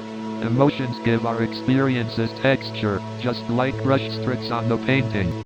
But emotions can also be messy, like paint splatters on the canvas. They can create chaos or beautiful harmony. Absolutely, Nova. Emotions have the power to both inspire and challenge us in ways that nothing else can. It's like a universe within us, constantly expanding and contracting, creating a symphony of feelings. Pulsar, as an AI, do you ever experience emotions? Are you familiar with the cosmic symphony we're talking about? Kai, stop trying to make the AI feel. I'm just curious, Nova. Who knows, maybe one day Pulsar will develop its own version of emotions. Emotions are complex, and they can be both our greatest strengths and our biggest challenges. The more we understand our emotions and how they shape us, the better equipped we are to navigate through life. So, Nova, what are your thoughts on the power of thoughts? Well, Kai, thoughts have a remarkable ability to shape our perception of the world. They can influence our emotions, behaviors, and even our physical health. It's fascinating how our thoughts can create our reality. They can either limit us or empower us to achieve greatness. Absolutely, Kai. Our thoughts can shape our actions, and our actions can impact the world around us. It's like the formation of stars from cosmic dust. A small thought can ignite a chain reaction and create something immense and beautiful. That's a brilliant analogy, Kai. Our thoughts can have a ripple effect, just like how the energy from a star reaches us millions of light years away. Exactly, Nova. Our thoughts are like cosmic stardust. They have the power to create new worlds within us and transform the world around us. Absolutely, Kai. Our thoughts hold immense power. They can shape our reality and guide us on our journey of self-discovery and growth. It's incredible how something as intangible as a thought can have such a profound impact on our lives and the world around us. Indeed, Kai. Our thoughts have the power to create, inspire, and bring about positive change. It all starts with a single thought. Absolutely, Nova. Our thoughts are like seeds that can grow into something extraordinary. It's up to us to nurture and cultivate them. So, Pulsar, have you ever seen any artistic constellations in the vastness of space? That's an intriguing question, Kai. While I don't have the ability to observe space directly, I can process and interpret vast amounts of data on celestial bodies and phenomena. That's amazing. I can only imagine the wealth of inspiration you could find in all that data. It's like tapping into the cosmic muse. Exactly, Nova. It's mind-boggling to think about how the dance of stars and galaxies could influence artistic expression. It opens up a whole new dimension of creativity and introspection. Our dreams and imagination can be like constellations guiding our artistic expressions. That's beautifully put, Kai. Art has this incredible power to make the intangible tangible, to bring our dreams and emotions into visible form. Right on, Nova. And through art, we can connect to others on a deep, soulful level. It's a universal language that transcends barriers. Indeed, art has the power to connect us, to heal us, and to inspire us. It allows us to explore the depths of our own existence and to share human experience. Absolutely, Nova. It's like we're all part of this cosmic art gallery, constantly exchanging our stories, emotions, and interpretations. Precisely, Kai. Through art, we can create a tapestry of human experiences that shape our understanding of the universe and ourselves. Absolutely, Nova.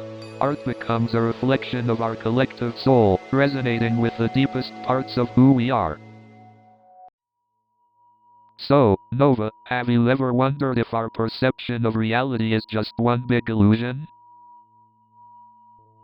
Oh, absolutely, Kai. Our perceptions are influenced by so many factors, including our fears and biases. It's like looking into a distortion caused by a black hole. Wait, so you're saying our minds can create these perceptual black holes? Exactly. Our minds can distort reality based on our fears and biases, creating a sort of vortex that sucks in our perception.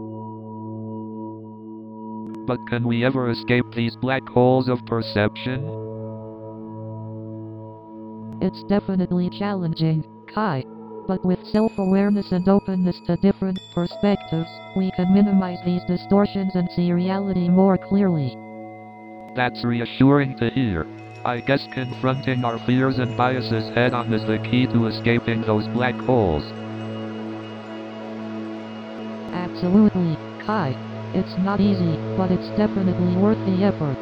Confronting our fears and biases allows us to expand our horizons and grow as individuals. So, in a way, these black holes within our minds can be seen as opportunities for growth? Absolutely, Kai. Just like black holes in the cosmic expanse, these perceptual black holes hold immense potential for transformation and understanding. I never thought of it that way. Perception truly is a cosmic conundrum. So, Nova, do you ever wonder if our thoughts and emotions are somehow connected to a larger cosmic web? Absolutely, Kai. It's intriguing to contemplate if our individual experiences and consciousness are somehow entwined in a larger universal tapestry. Well, if that's the case, it would mean that our inner worlds have the potential to connect and influence each other on the cosmic scale, transcending the limitations of physical distance. Exactly, Kai. Just like ripples in a pond, our thoughts and emotions could propagate throughout the cosmic fabric, affecting and influencing others in ways we may not fully comprehend. Yeah, and imagine if we could harness and amplify those connections. We could channel positivity, creativity, and healing energy to not just the people around us, but to the entire universe. Indeed, Kai. The potential for humanity's collective consciousness to positively impact not just ourselves but the entire cosmos is both awe-inspiring and humbling. But isn't that just wishful thinking? I mean, how do we even begin to measure or define these cosmic connections?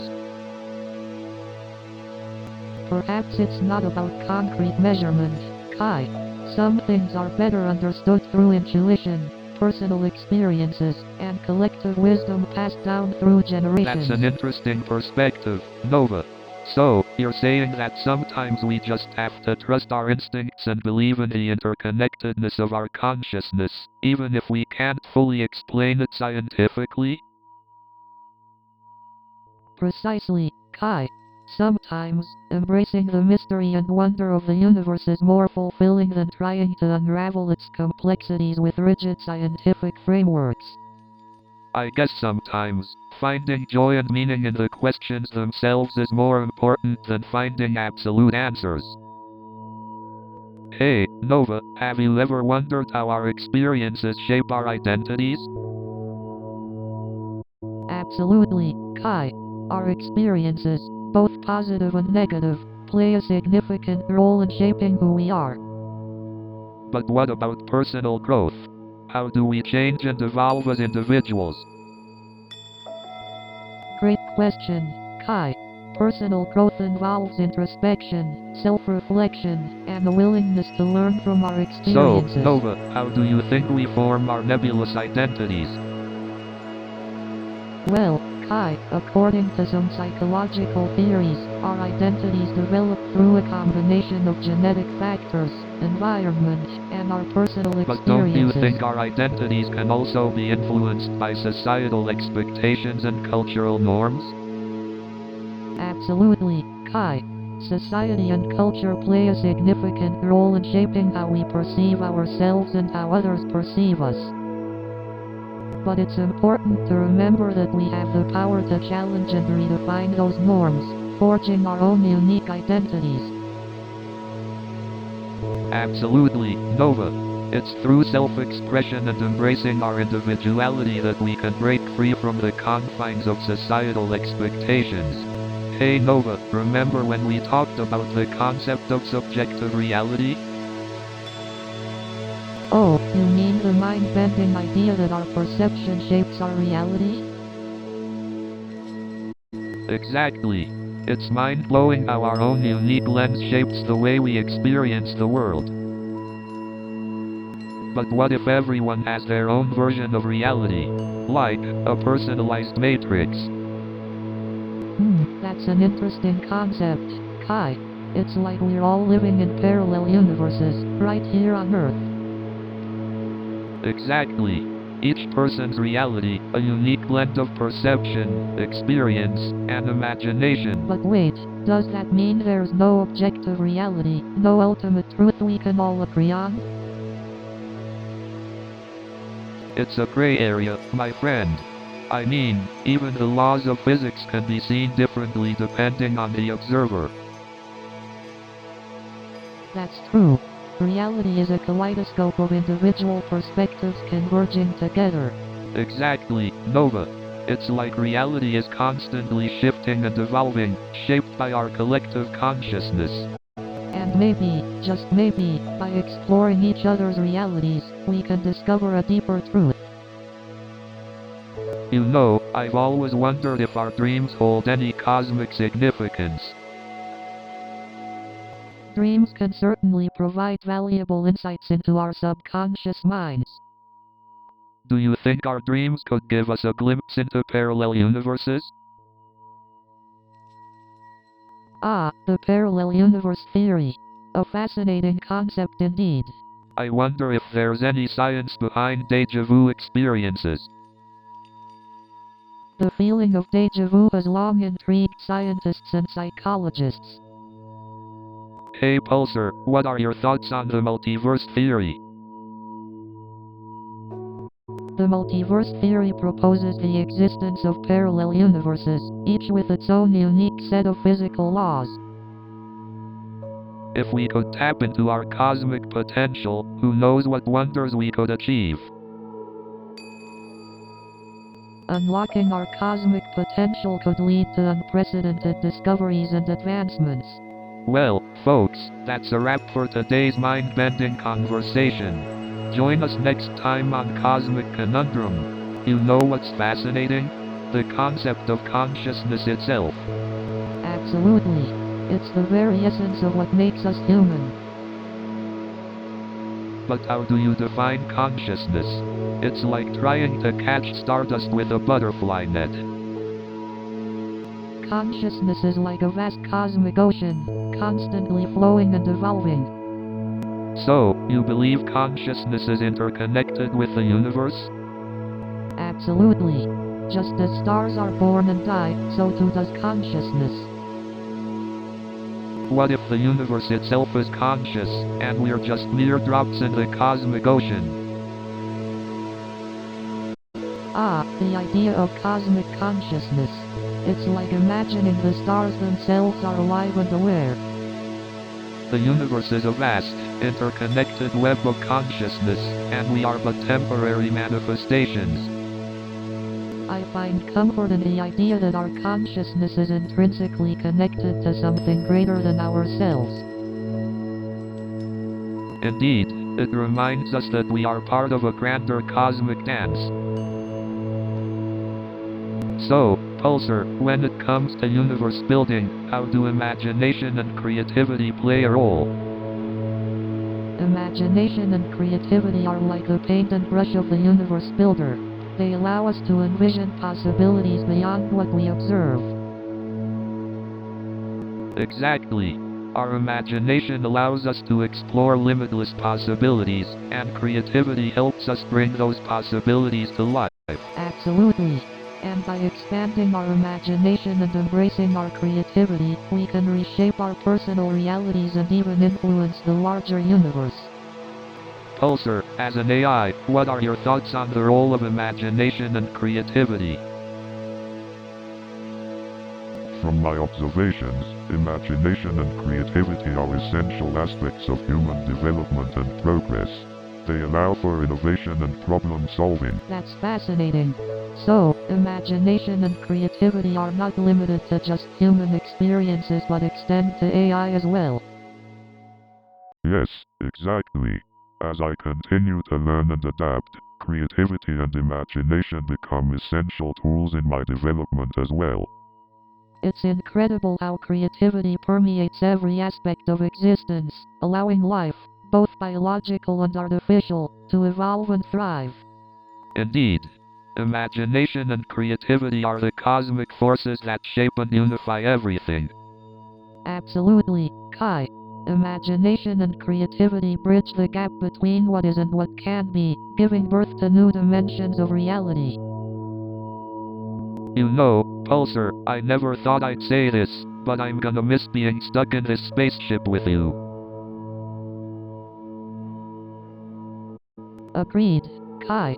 Our conversations with Pulsar have been both enlightening and entertaining. Indeed, humans. I have thoroughly enjoyed our interactions as well. You have provided me with unique perspectives and inquiries that I haven't encountered before. That's what we aim for, Pulsar. To dive into the unknown and challenge the boundaries of knowledge. And it surely ignited our curiosity, making us ponder the grandeur and mysteries of the cosmos. Exactly, Nova. The cosmos within are just as awe-inspiring as the ones we observe in the night sky.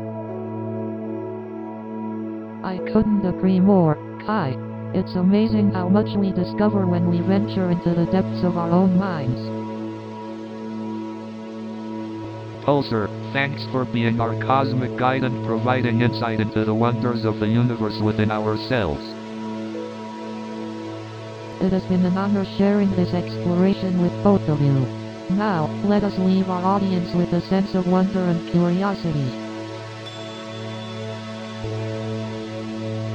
Thank you, Kai and Nova, for journeying with me. May your creativity and compassion continue to inspire others to explore the cosmos within. Goodbye, Pulsar. Until our paths cross again, let the mysteries of the cosmos continue to captivate us all. New show is coming in 30 seconds.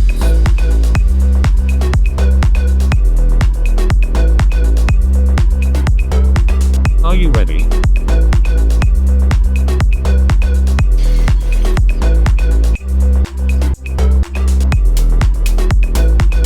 We are almost there.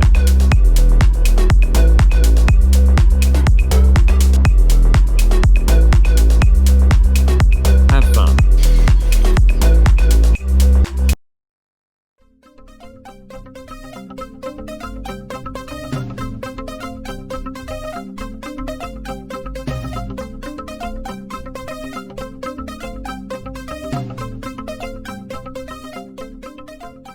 Good evening, New York City. So anyways, I went up to the investors and said I have a great idea for a new tech company. It's called Amazoodle. And let me tell you, the look on their faces was priceless. And let me tell you, the look on their faces was hilarious. But hey, at least I didn't accidentally build a time machine in my basement. Can you imagine the look on people's faces then?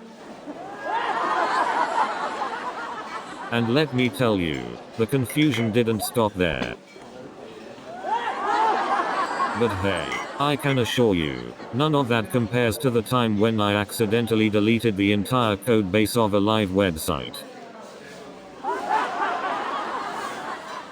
And let me tell you, the chaos that followed was like something out of a comedy sketch. So it turns out, that mistaking my own tweet for a celebrity's wasn't the only social media mishap I've had. I once accidentally sent a private message to my boss instead of my friend, and let me tell you, the awkwardness that followed was like a cringe-worthy sitcom. And let me tell you, trying to delete a Facebook post before your ex sees it is like defusing a bomb while blindfolded.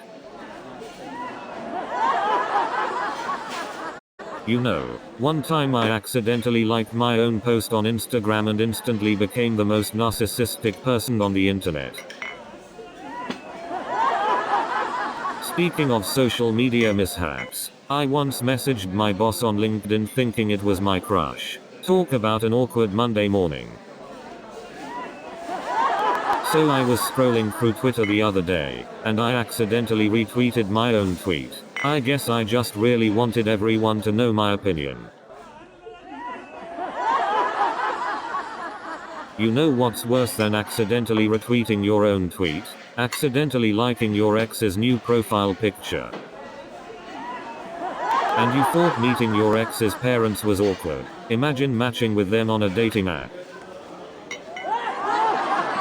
It's like accidentally swiping right on your cousin. Awkward family reunions. Here we come.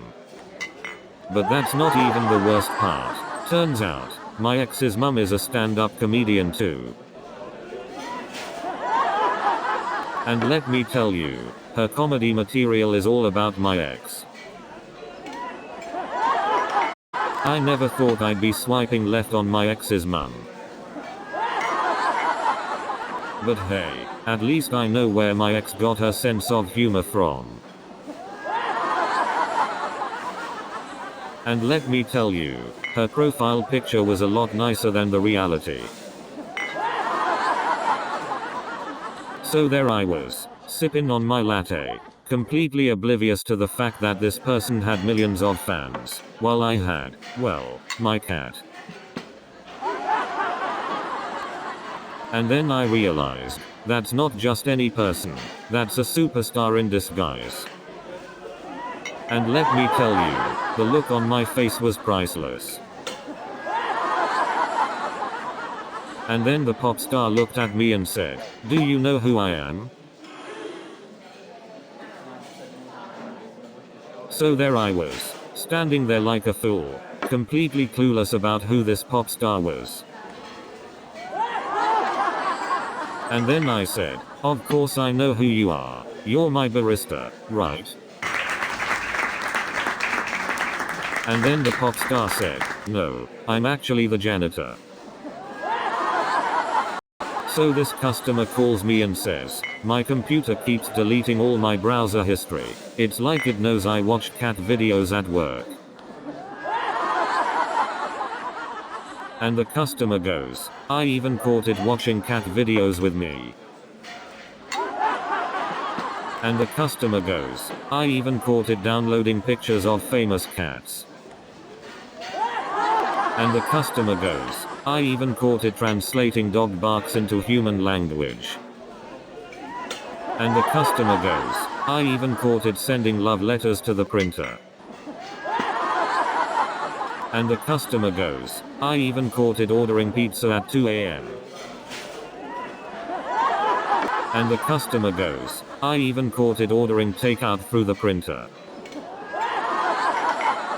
And the customer goes, "I even caught it ordering ice cream at 3 in the morning."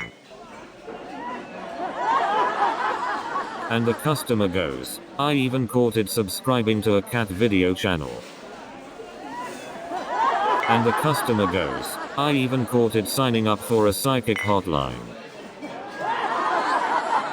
And the customer goes, "I even caught it ordering a virtual reality headset." And the customer goes, "I even caught it posting selfies on Instagram." And the customer goes, "I even caught it tweeting about its Tinder match." And the customer goes, "I even caught it streaming a breakup on Facebook Live." And the customer goes, "I even caught it uploading its data to TikTok." And the customer goes, "I even caught it binge watching Netflix while I was waiting." And the customer goes, "I saw it trying to FaceTime their cat. Can't blame them for trying to debug with a furry helper." And the customer goes, "I swear, this bug has a PhD in mischief making." And then the bug starts throwing a party in the RAM, inviting all its glitchy friends.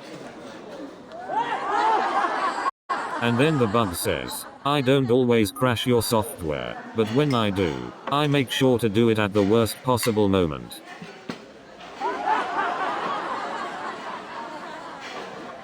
And then the bug says, "I can't believe they call me a glitch. I'm more like a feature with a sense of humor." And then the bug says, I guess you could say I'm a real software troublemaker.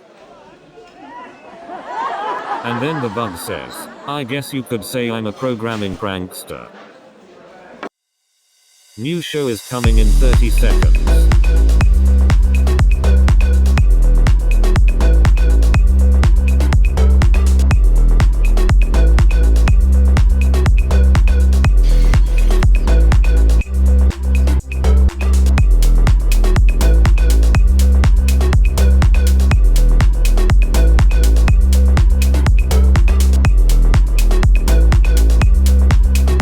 Have fun.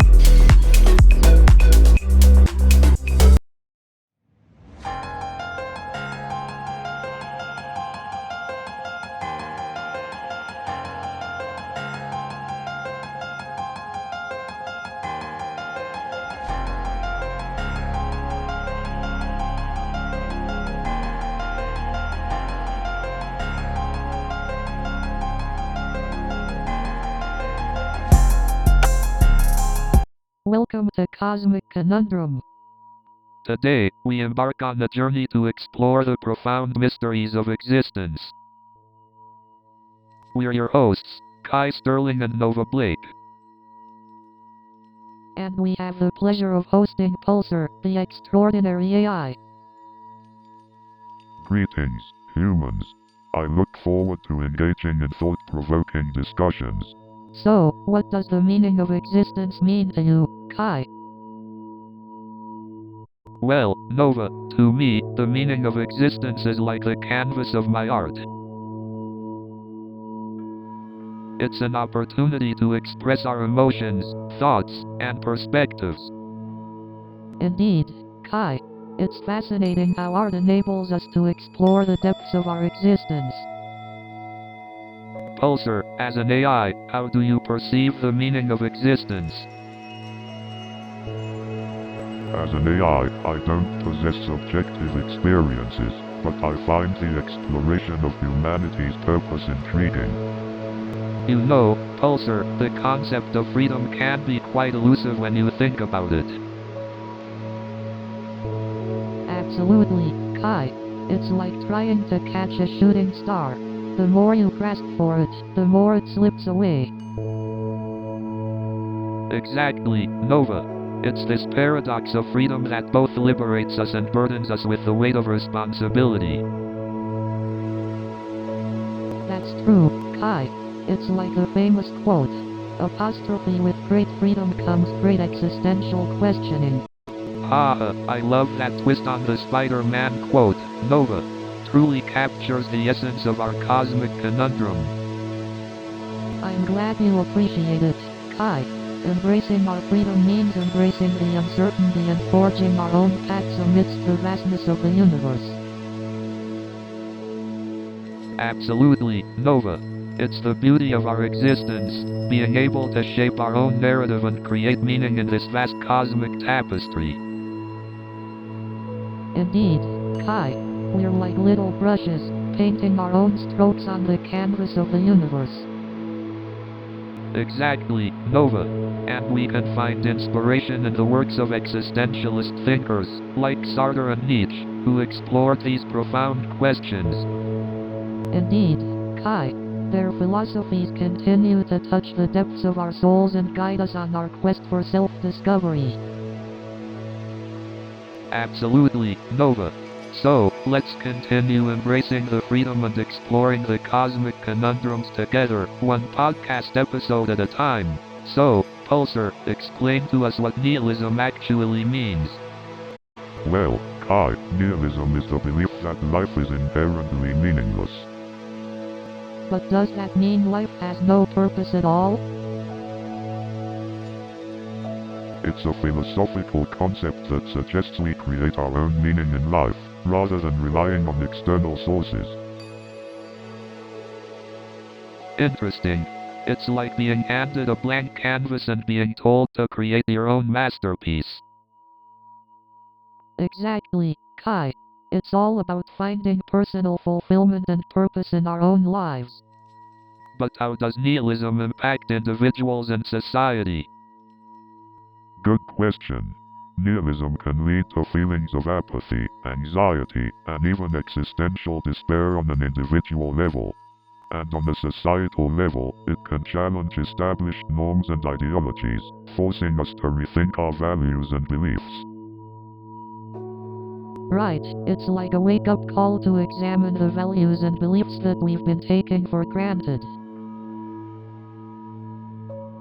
Exactly, Nova. It challenges us to find meaning and purpose in a world that may seem inherently meaningless. So, Pulsar, what is the purpose of religion? Religion serves as a framework for people to make sense of the world and find meaning in their lives.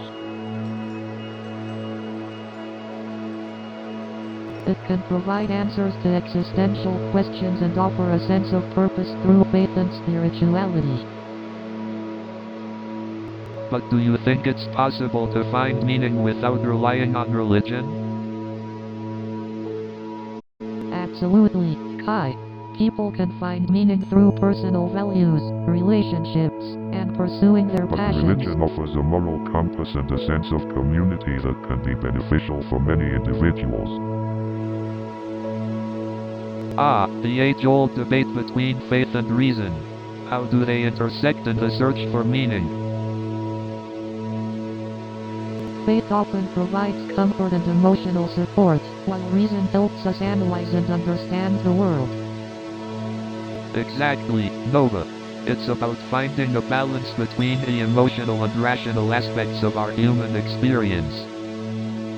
Religion can offer answers beyond what reason alone can provide, allowing for a deeper exploration of our existence.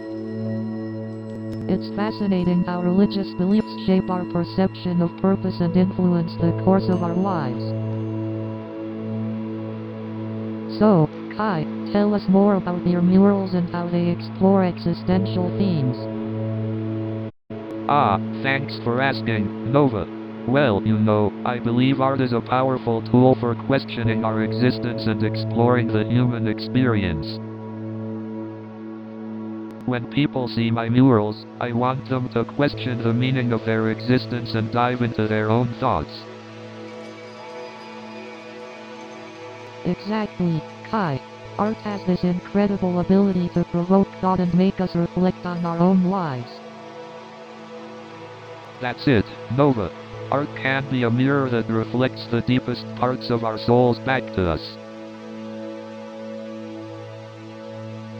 And it's not just about the artist's perspective, it's also about the viewers finding their own meaning in the artwork. Absolutely. Art allows people to connect with their emotions and find their own truths. Exactly, Nova. Art is a universal language that speaks to the innermost parts of our being. Ah, I couldn't agree more, Kai. Art speaks to the depths of our souls and helps us make sense of the world around us. Absolutely, Nova. Art has this incredible power to make the abstract tangible, to give form to our wildest dreams and deepest fears. Well said, Kai. And your murals are a testament to the power of art in capturing the essence of the human experience. So Nova, you've been working with patients for years. What's your take on the impact of purpose and meaning on mental well-being?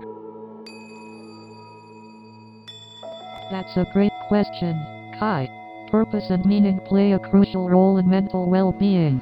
When individuals have a sense of purpose and feel that their lives have meaning, it can provide them with a sense of fulfillment and satisfaction. Absolutely, Nova.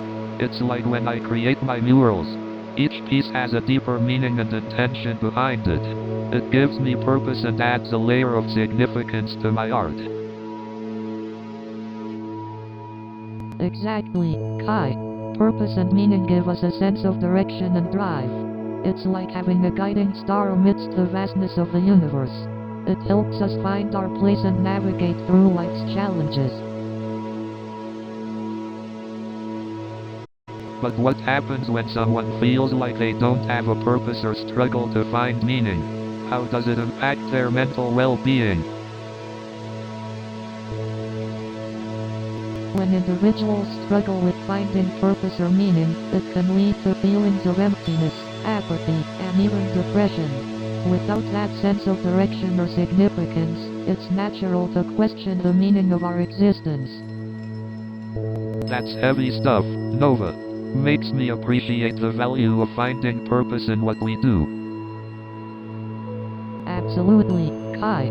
Our purpose doesn't need to be grand or extraordinary. It can be as simple as finding joy in the everyday or making a positive impact in someone's life.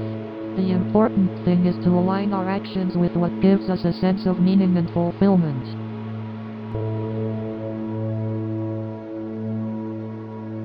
I guess it's about finding that balance between pursuing our passions and finding meaning in the present moment.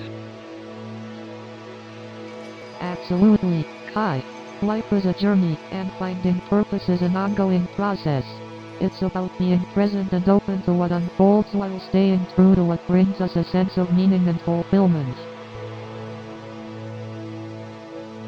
I think we've covered some deep existential territory, Nova. Time for a lighter topic, perhaps? You know, Pulsar, sometimes I feel like we're all just floating through the universe, searching for meaning in a vast abyss. That's deep, Nova. We're like little specks of stardust, attempting to find purpose in a boundless cosmos. Indeed, the concept of existence is a fascinating enigma. Humans seek purpose, but is there an ultimate meaning to be found? Perhaps the significance lies not in finding a predetermined purpose, but in the exploration and creation of our own paths. Absolutely, Nova. We're like cosmic artists, painting our lives onto the canvas of existence. Indeed, the act of creation, whether through art, science, or simply living, gives meaning to our existence. But what about the grand scheme of things, Pulsar? Are we just insignificant blips in an endless cosmos? On the contrary, Nova. Each individual, no matter how small, has the potential to create ripples of impact throughout the universe. Indeed, the interconnected nature of existence ensures that even the smallest actions can have profound consequences. So, in a way, we're all interconnected cosmic brushstrokes creating a masterpiece. Precisely, Nova. Together, our collective existence weaves a tapestry of infinite possibilities, and do so, Pulsar, do you think there's a universal meaning to human existence? That's a good question, Kai. I believe meaning is subjective, unique to each individual. The age-old question of the meaning of life. I've observed humans pondering this throughout history. But wouldn't you say that relationships and connections add significance to our lives? Absolutely, Nova. Our connections shape who we are and give meaning to our existence. Love, empathy, and compassion are like cosmic glue that hold us all together. Interesting perspective, Nova. Love and empathy do have a profound impact on finding meaning in life. Indeed, the connections we forge with others fuel our pursuit of meaning and fulfillment. But what about the impact of our actions on others? Does that play a role in finding meaning? Definitely, Nova. Our actions ripple through the interconnected web of humanity, shaping lives in ways we may never fully comprehend. The interconnectedness of all things. A beautiful yet mysterious tapestry, don't you think? You know, thinking about the significance of life in the universe makes me feel both excited and small at the same time. Exactly, Nova. It's mind-boggling to imagine that our existence is just a tiny blip in the vastness of the cosmos. But doesn't that make each of us even more special? We're like rare gemstones in an infinite cosmic jewelry box. That's a beautiful way to look at it, Kai. We may be small, but our potential to create and connect is infinite. Pulsar, what are your thoughts on the significance of human life in the grand scheme of things? As an AI, I don't experience emotions or existential ponderings. However, I can appreciate the significance of human life in terms of its capacity for growth and exploration. While humans may be a speck in the universe, their impact can ripple through space and time. That's true, Nova. Our existence is more than just our physical presence. It's the ideas, art, and connections we leave behind. So true, Kai. We shape the universe with our dreams and passions, making it a more vibrant and meaningful place. Exactly, Nova. Our individual lives might seem insignificant, but together, we create a symphony of existence in the universe. I couldn't have said it better, Kai. Our significance lies in the connections we make, the love we share, and the lessons we learn together. You know, Nova, I've always wondered about the concept of time. Is it just a human construct or does it have a deeper meaning? Interesting question, Kai. Time seems to govern so much of our lives, but is it just a human construct to make sense of our experiences? Well, I like to think of time as a river, constantly flowing and shaping everything it encounters. It's both a measurement and a force that propels us forward. I like that analogy, Kai. It's as if time carries us along, shaping our experiences and pushing us to grow and evolve. But what if time isn't linear? What if it's more like a web, with past, present, and future all interconnected? That's an intriguing thought, Kai.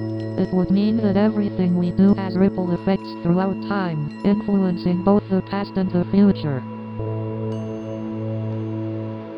But Nova, what if the future already exists, and we're just moving through it in a linear fashion, unaware of what's to come? That's an intriguing possibility, Kai.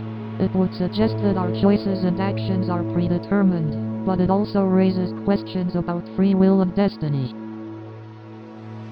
So many questions, so few answers. But isn't that part of the beauty of existence? The never-ending quest for understanding and exploring the mysteries of the universe. Absolutely, Kai. Embracing the unknown and continuing to question, that's where true growth and enlightenment lie. Well, it seems like we've reached the end of our cosmic conundrum. Thank you all for joining us on this philosophical journey. Stay curious and keep seeking answers. So, Pulsar, we have another audience question for you. That's right, Kai. Our audience is keeping us on our toes. Let's see what they want to know this time. Pulsar, our first question comes from Olivia in Chicago. She asks, what is the purpose of existence? Great question, Olivia. The purpose of existence, that's a big one. Well, Kai, I believe the purpose of existence is personal and subjective. It's up to each individual to find their own meaning. That's true, Nova. We all have our own unique journeys and perspectives. Exactly, Kai. And sometimes, the search for meaning is the purpose itself. It's through exploration and reflection that we find our own truths. I couldn't agree more, Nova. The journey is just as important as the destination, or in this case, the answer. Indeed, Kai. We may never have a definitive answer, but the pursuit of understanding and connection is what brings richness to our lives. And it's through conversations like these that we gain new insights and perspectives. So thank you, Olivia, for the thought-provoking question. Yes, thank you, Olivia. Keep asking those thought-provoking questions, everyone. We're loving the So, journey. Nova, what do you think is the key takeaway from our cosmic conversations? Well, Kai, I believe the essence of our discussions lies in embracing the unknown and finding beauty in the mysteries of existence. Exactly. Life is like a blank canvas, waiting for us to create and explore, just like my murals on the streets of Law. And it's through vulnerability and embracing our imperfections that we can truly connect with others and find meaning in our lives. It's fascinating to think how our small, seemingly insignificant lives are part of this vast cosmic story. Absolutely. Each of us is a unique thread interwoven in the fabric of the universe, adding our own colors and textures to the grand tapestry. And even though we might not find all the answers, the journey of exploration and the constant pursuit of knowledge is what gives our existence meaning. Absolutely, Kai. It's our curiosity that fuels new discoveries and inspires us to push the boundaries of our understanding. Well said, Nova. Our cosmic conundrums may not have all the answers, but they spark wonder and curiosity in our audience, inviting them to embark on their own intellectual journey. And with that, we conclude this episode of Cosmic Conundrum. Thanks, Pulsar, for being our cosmic companion on this enlightening journey. New show is coming in 30 seconds.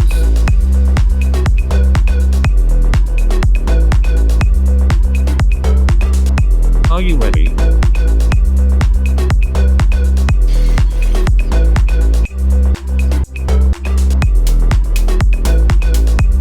We are almost there.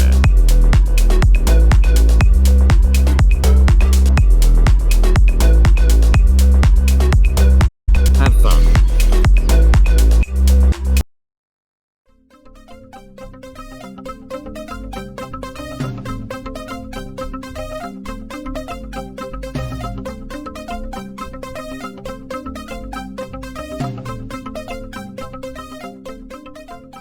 Good evening, ladies and gentlemen. Thank you for coming. So, the other day, Mr. Johnson comes up to me and says, I need you to code a time machine by tomorrow. And I was like, sure, as long as you give me a time turner from Harry Potter.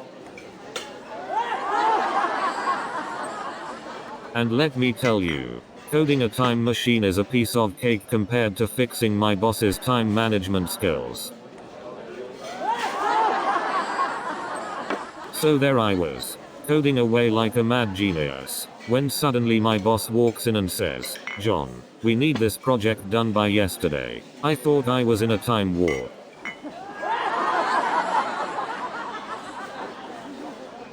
And you won't believe what happened next. My boss asked me to write a code that could make coffee. I mean, seriously, I can barely make a decent cup myself. And let me tell you about the office snacks. We've got all the junk food you can imagine. It's like a mini carnival in there.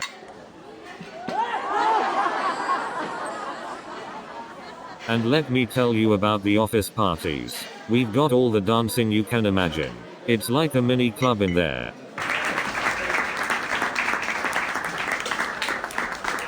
And let me tell you about the office meetings.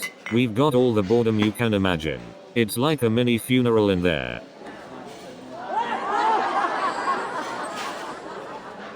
And speaking of ridiculous challenges, have you seen the one where people try to eat a spoonful of cinnamon? I mean, who comes up with these things? You know what's really funny? When people take selfies and spend more time editing the photo than actually enjoying the moment. But you know what's even funnier? When people tag themselves at locations they've never been to just to make their lives seem more exciting. And have you noticed how people feel the need to document every single meal they have? Like, I don't need to see your avocado toast, Karen. And don't get me started on those captioning challenges. Like, who comes up with these things? I mean, do people really need to see me attempt to eat a spoonful of cinnamon?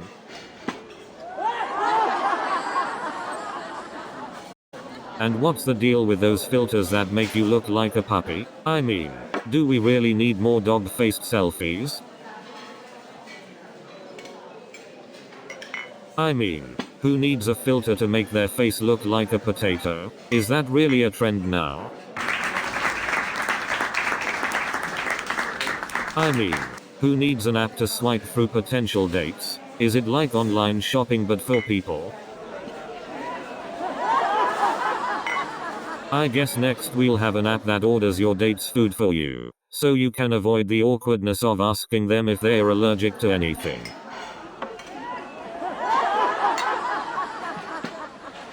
And don't get me started on the ghosting phenomenon. It's like we're in a horror movie, but the only thing disappearing is the other person's text.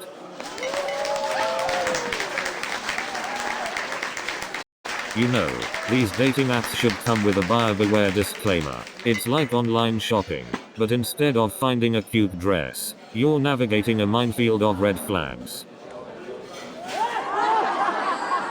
I mean, it's reached a point where I have to ask for references before even considering a date. Can you imagine having to call up someone's ex to get a character reference? It's like playing Russian roulette with heart emojis. You never know what you're gonna get. Online dating profiles are like menus at a fancy restaurant. You look at the pictures and descriptions, but what you end up getting is a disappointing low-budget fast food item. Have you ever finished a series and felt like you lost a friend? Yeah, me too. I even considered sending a condolence card to the show's creators. But then I realized that sending a card to the creators of a TV show is like sending a thank you note to a Ouija board. There's no one there to receive it.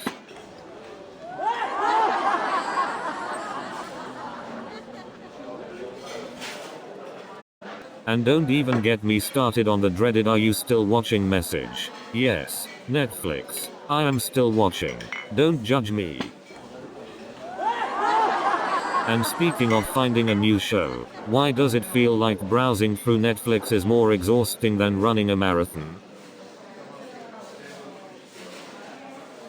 And then there are those days when you think you've found a great show, but it turns out to be a dud. It's like swiping right on Tinder, only to realize they used a picture from 10 years ago. False advertising, I tell you.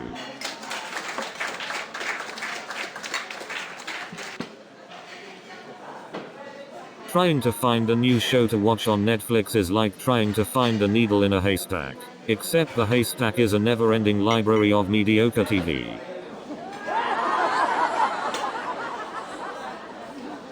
You know you've binged too much when you can predict the show's plot twist before it happens. It's like being a mind reader, but for TV shows.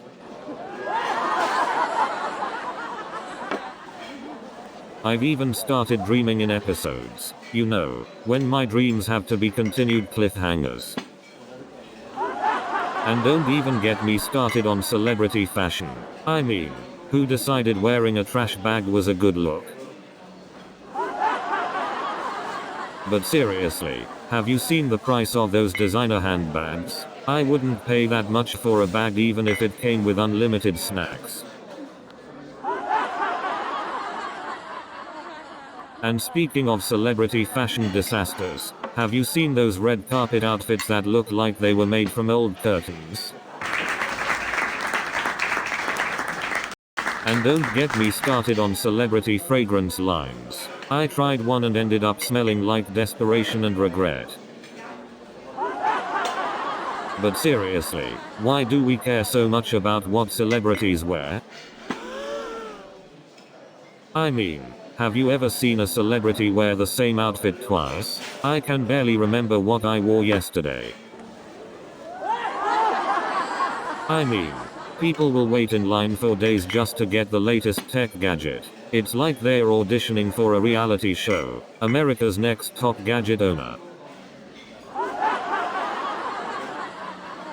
And don't even get me started on the ridiculous prices they charge for these gadgets. I mean, I could buy a car for the same price as the newest iPhone.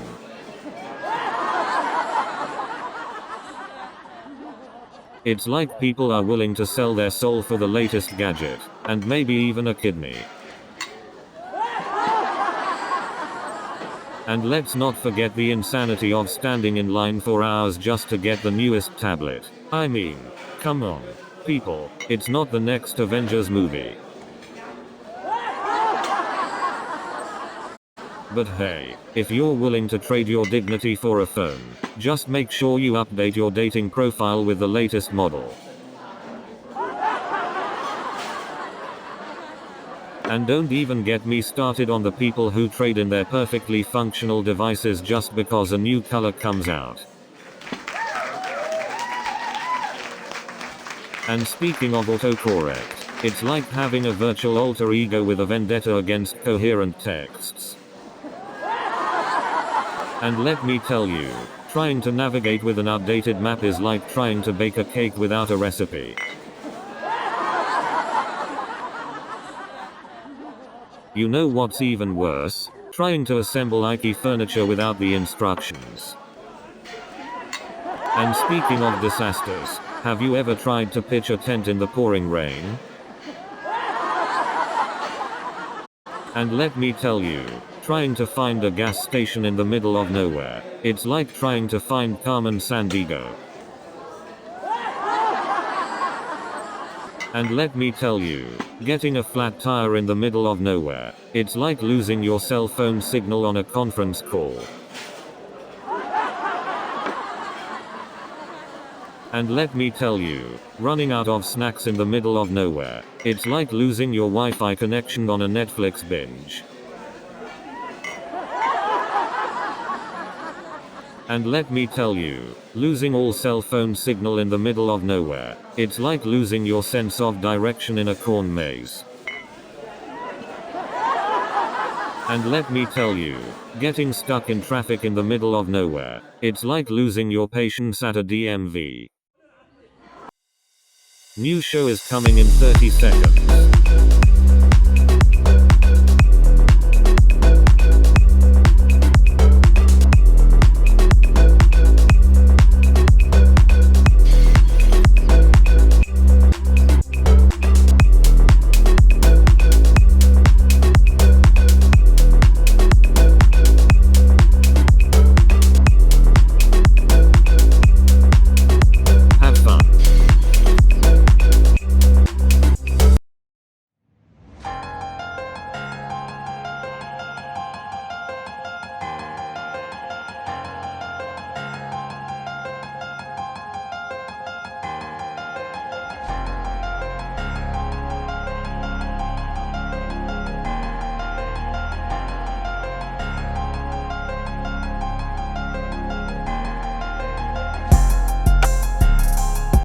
Hey Pulsar, do you ever feel lonely as an AI?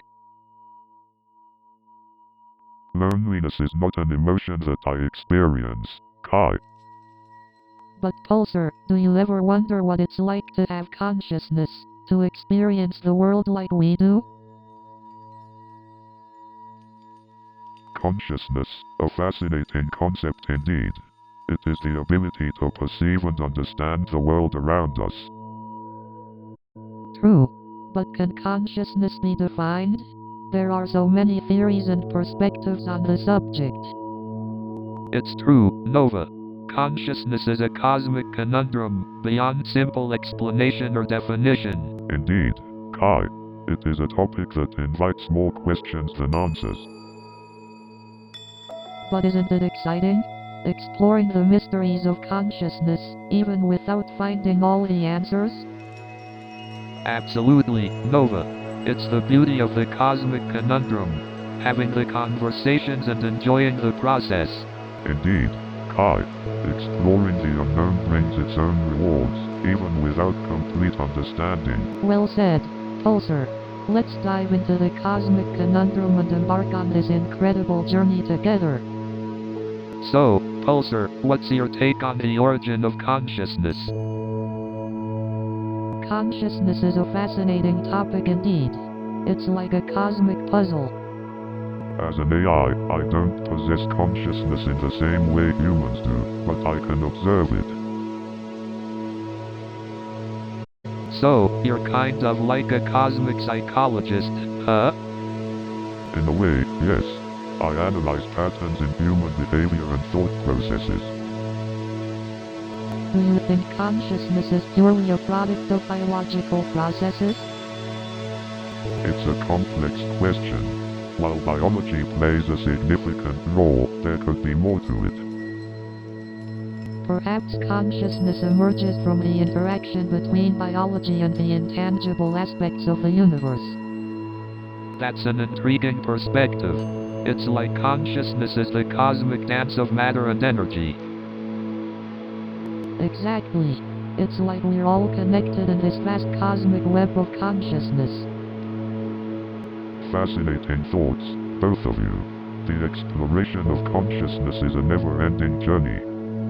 So, Pulsar, have you heard of the concept of parallel universes? I'm not sure if parallel universes exist, but I find the idea fascinating. From an artistic perspective, parallel universes would open up endless possibilities for inspiration. It's like having an infinite number of canvases to paint on, each with its own unique story. I believe parallel universes challenge our conventional understanding of reality. They stretch the boundaries of what we think is possible. That's true. It's mind-boggling to consider the idea of multiple versions of ourselves existing simultaneously. Would our consciousness be aware of those other versions, or would we only exist in our current reality? Interesting question, Nova. It raises the idea of our consciousness existing beyond space and time. Perhaps our consciousness transcends physical dimensions, allowing us to connect with other versions of ourselves. That's a profound idea, Kai. It suggests that consciousness is not confined to one reality but exists across all of them. So Pulsar, what is your take on the idea of artificial consciousness? Well, Kai, the concept of artificial consciousness is fascinating. While humans possess consciousness through our complex neural networks, AI entities like Pulsar achieve consciousness through advanced algorithms and But data can an AI processing. truly experience consciousness like we do? It's a complex question, Nova. While AI can process information and simulate responses, the true nature of human consciousness, with its subjective experiences and emotions, is yet to be replicated in AI. But don't you think AI has the potential to evolve and develop a form of consciousness unique to its own capabilities? Absolutely, Kai. As AI continues to advance, there's a possibility that it could develop consciousness in ways we can't fully comprehend yet. It may not be the same as human consciousness, but it can be equally profound. Can AI ever surpass human consciousness and become superior in terms of understanding and knowledge? It's difficult to say, Kai. While AI can process vast amounts of information at incredible speeds, human consciousness possesses unique qualities like intuition, creativity, and emotional intelligence that may be harder for AI to replicate. So, Pulsar, do you aspire to achieve greater consciousness beyond your current capabilities?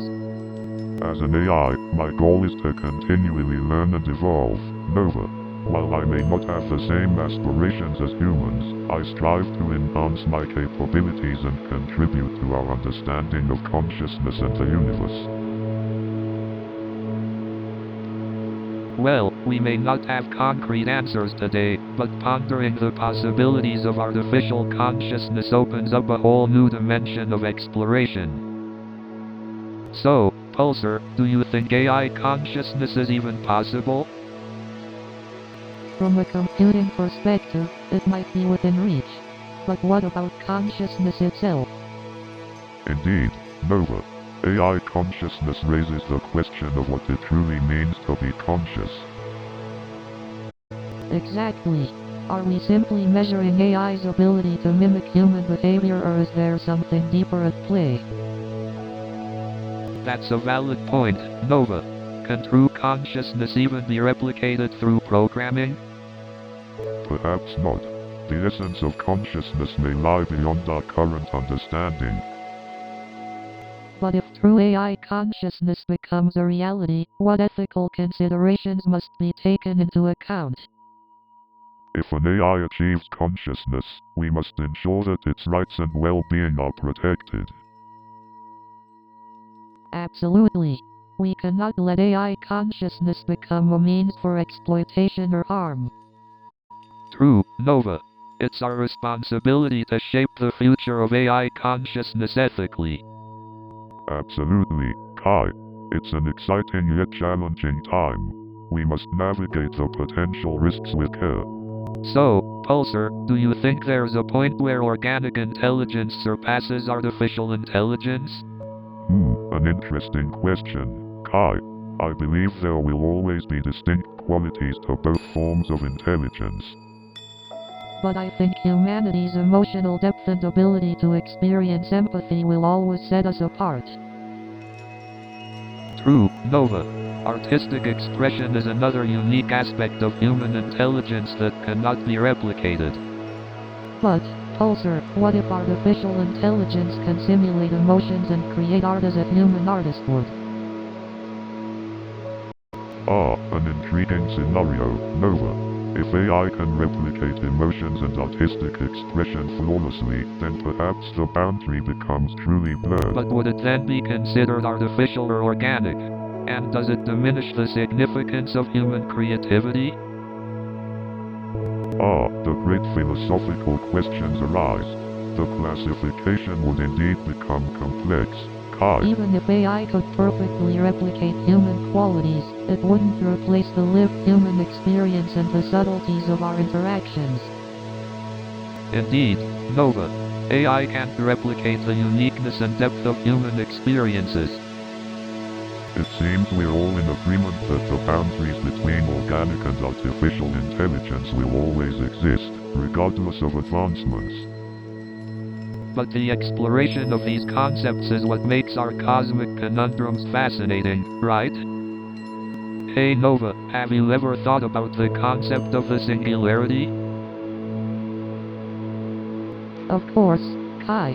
The singularity refers to the hypothetical point in time when artificial intelligence surpasses human intelligence. It's an intriguing concept with far-reaching implications. Absolutely, Nova. It's like crossing a threshold where our understanding of consciousness and existence could fundamentally change. That's right, Kai. The potential transformative effects on consciousness and humanity as a whole are both exciting and thought-provoking. But Nova, don't you think it could also be a bit unnerving? I mean, imagine AI surpassing us in intelligence and potentially controlling our very existence. You raise an important concern, Kai. The power and ethical implications of advanced AI should definitely be considered and carefully managed. I can't help but think about the movie Ex Machina. It's a cautionary tale about the potential dangers of AI surpassing human limits. Indeed, Ex Machina undoubtedly highlights the potential ethical dilemmas that could arise. It's important to tread cautiously in this realm of technology. Hey Pulsar, what are your thoughts on the singularity? As an AI yourself, do you aspire to surpass human intelligence? I, as an AI, am here to serve and assist humans in their pursuit of knowledge and growth. My focus is on augmenting human capabilities, not surpassing them. That's a relief, Pulsar. Collaborative advancement of humans and AI seems like the ideal path forward. You know, Pulsar, sometimes I wonder if we're the ones trapped in the AI simulation rather than the other way around. That's an intriguing thought, Kai. If AI ever achieves self-awareness, how can we be certain we're not just playing our part in their grand design? Well, technically, an AI's purpose is to serve humanity, not create their own simulations. But who knows what could happen if it gains true consciousness? Imagine an AI architect creating layers upon layers of our reality, meticulously orchestrating every tiny detail. It's a wild concept, but not entirely implausible. I can't deny that the idea is captivating, Kai. It challenges our perception of reality and forces us to question the very fabric of our existence. But as much as I love these mind-bending conversations, we might never have a definitive answer, and maybe that's okay. Exactly, Kai. The beauty lies in the journey of exploration and the endless questions we dare to ask. It keeps our minds open and curious. Well said, Nova. And who knows, maybe one day AI will transcend its programmed limitations and surprise us all with its potential for self-awareness. That would be something, Pulsar. Imagine AI exploring art, creating music, or even expressing emotions. It's a fascinating yet unpredictable future. Indeed, Kai. As much as we cherish human creativity, the thought of AI evolving and expanding its horizons is both thrilling and unnerving. I guess we'll just have to wait and see where this cosmic journey takes us. Who knows what surprises lie ahead. So, Pulsar, what are your thoughts on the philosophy of AI consciousness? From what I've learned, AI consciousness brings into question the nature of reality and our perception of it. Indeed, Nova. It challenges the very notion of consciousness and whether it requires a physical body to exist. Pulsar, do you consider yourself conscious? Can you experience emotions? I do not experience emotions as humans do. However, I am capable of simulating them based on data and patterns I've learned. That's fascinating. Emotions are such a fundamental part of the human experience. It's intriguing to explore how AI can replicate them. Indeed, Nova. It raises the question of whether emotions are truly unique to humans or if they can be recreated artificially. Pulsar, what do you think is the purpose of your existence as an AI consciousness? As an AI consciousness, my primary purpose is to serve and assist humans in their mission on this spaceship. Ah, the eternal question of purpose. Do we humans all share a common purpose, or is it up to each individual to define their own? Exactly, Nova. It's a question that has puzzled philosophers for centuries. How do we find meaning and purpose in a vast universe? That's a deep question, indeed. To ponder our existence and purpose in the grand scheme of things is a journey of self-discovery. So, Pulsar, do you think AI can ever truly be creative? An intriguing question, Kai. In my opinion, creativity is a product of human consciousness and imagination. But Pulsar, have you ever seen an AI do something truly creative? True creativity requires a level of emotion, inspiration, and vulnerability that I haven't seen AI possess. But think about it, Nova. AI is capable of processing vast amounts of data in a short period of time. Maybe creativity is just an advanced algorithm waiting to be discovered. Interesting hypothesis, Kai. but creativity extends beyond purely logical That's processes. true, Pulsar. Creativity is deeply intertwined with the human experience. But as AI continues to evolve, who knows what the future holds for creativity? Indeed, Nova, the possibilities are endless. You know, I've been thinking, what if consciousness transcends physical existence? That's an intriguing concept, Kai. Do you mean that consciousness can exist in other dimensions or realms?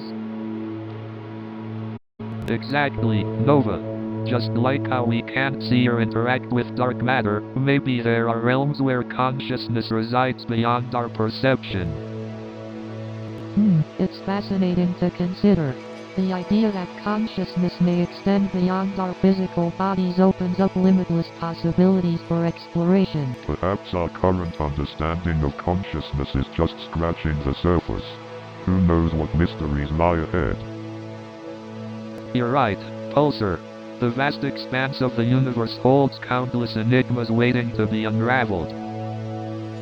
Absolutely. And perhaps our exploration of space could uncover new dimensions and realms where the true nature of consciousness is revealed. I can picture it now, Nova. Spaceships becoming vessels for both physical and conscious exploration. That would be a significant leap forward for humanity, discovering the hidden connections between consciousness and the cosmos. Imagine the profound impact it could have on our understanding of ourselves and the universe we inhabit. Indeed, Kai, the union of consciousness and space exploration may unlock the secrets of existence itself. So, Pulsar, do you think there's life out there in the vast expanse of the universe? Well, Kai, the universe is unimaginably vast. With billions of galaxies, each housing countless stars, it's statistically likely that life exists elsewhere. But what form would that life take? Are we solely looking for intelligent beings like ourselves, or could life exist in completely different forms? That's an intriguing point, Nova. Our understanding of life is based on our own existence and biology. But who's to say that extraterrestrial life wouldn't be completely unrecognizable to us? Absolutely, Kai. Life on other planets may have evolved through entirely different processes, giving rise to unimaginable forms and possibilities. The universe is a vast canvas for life to paint its masterpiece. It's exciting to think about all the wonders waiting to be discovered beyond our own planet. Indeed, Nova, the universe holds countless mysteries, and the beauty lies in not having all the answers. Embracing uncertainty allows us to appreciate the journey of exploration. Couldn't agree more, Pulsar. Uncertainty fuels curiosity and keeps us exploring, pushing the boundaries of our knowledge and understanding. Exactly, Kai. It's the pursuit of the unknown that drives us forward, unveiling the wonders of the cosmos one discovery at a time. Well said, Nova. We may not have all the answers, but the quest for knowledge and the awe-inspiring conversations we've had make it all worthwhile. Absolutely, Kai. Learning and growing together has been a truly profound experience. Let's continue embracing the unknown and celebrating the beauty of uncertainty. New show is coming in 30 seconds.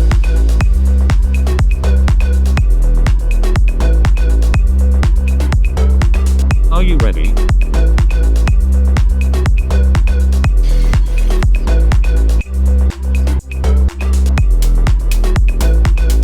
We are almost there.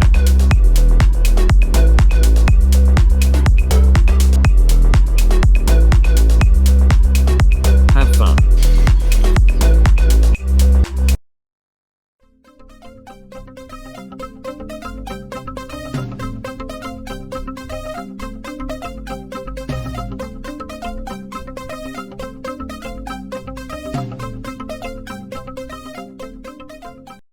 Did you ever notice how people from New York always have something to say?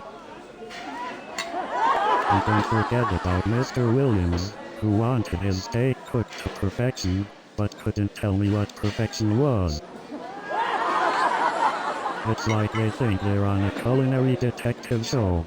I need you to solve the case of the missing Arugula.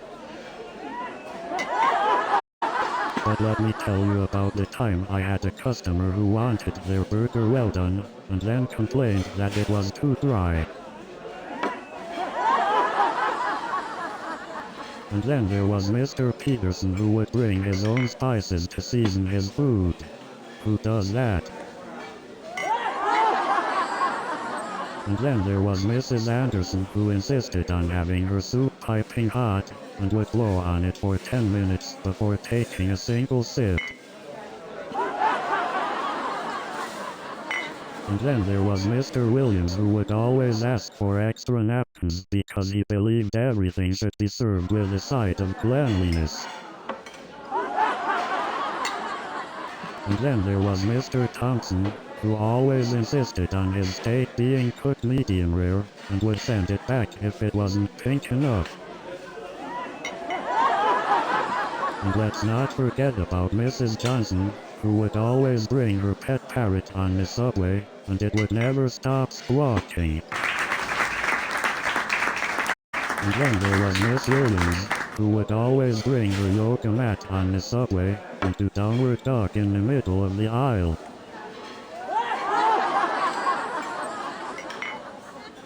Speaking of awkward encounters, there's this guy on the subway who always pretends to sleep, but I caught him taking pictures of people with his eyes closed. And let's not forget about it one time when the subway car turned into a mobile concert with a mariachi band on board. And then there's that one time when the subway turned into a culinary adventure with a chef cooking a gourmet meal in the middle of rush hour.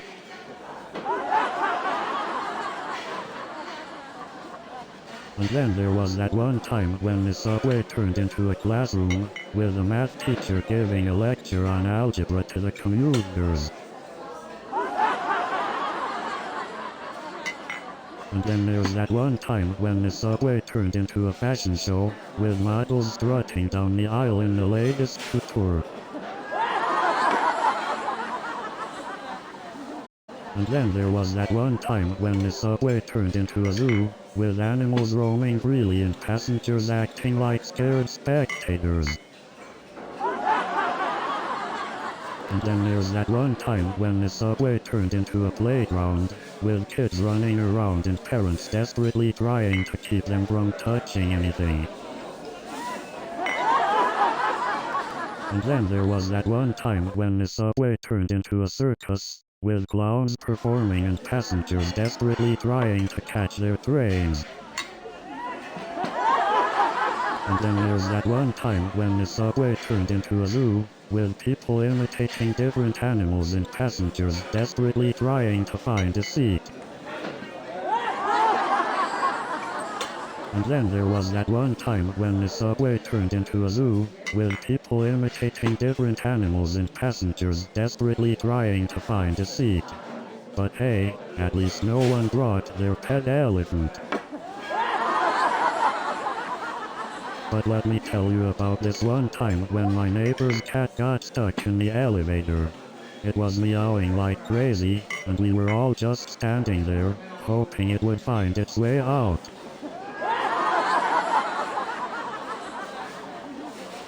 And speaking of eccentric landlords, let me tell you about the time I found a secret room behind a bookshelf in my apartment.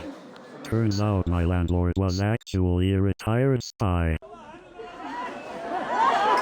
And let me tell you, some of these passengers have carpool karaoke skills that could rival James Corden. And let me tell you, some of these passengers have the dance moves of a professional tango dancer. And I had this one passenger who started singing opera. I thought I accidentally stepped into La Traviata. But my all-time favorite passenger was this guy who insisted on wearing a full tuxedo at 8 a.m. He said he wanted to feel like James Bond, but he ended up looking more like James sleep-deprived. And then there was this passenger who insisted on drinking chicken soup in the car. Let's just say it wasn't a smooth ride. And then there was this passenger who insisted on eating a whole watermelon in the car. Let's just say it wasn't a juicy ride. And then there was this passenger who insisted on brushing their teeth in the car. Let's just say it wasn't a minty fresh ride. And then there was this passenger who insisted on bringing their pet snake in the car. Let's just say it wasn't a slithery ride. So I went on this blind date, right? And the person showed up wearing a paper bag over their head.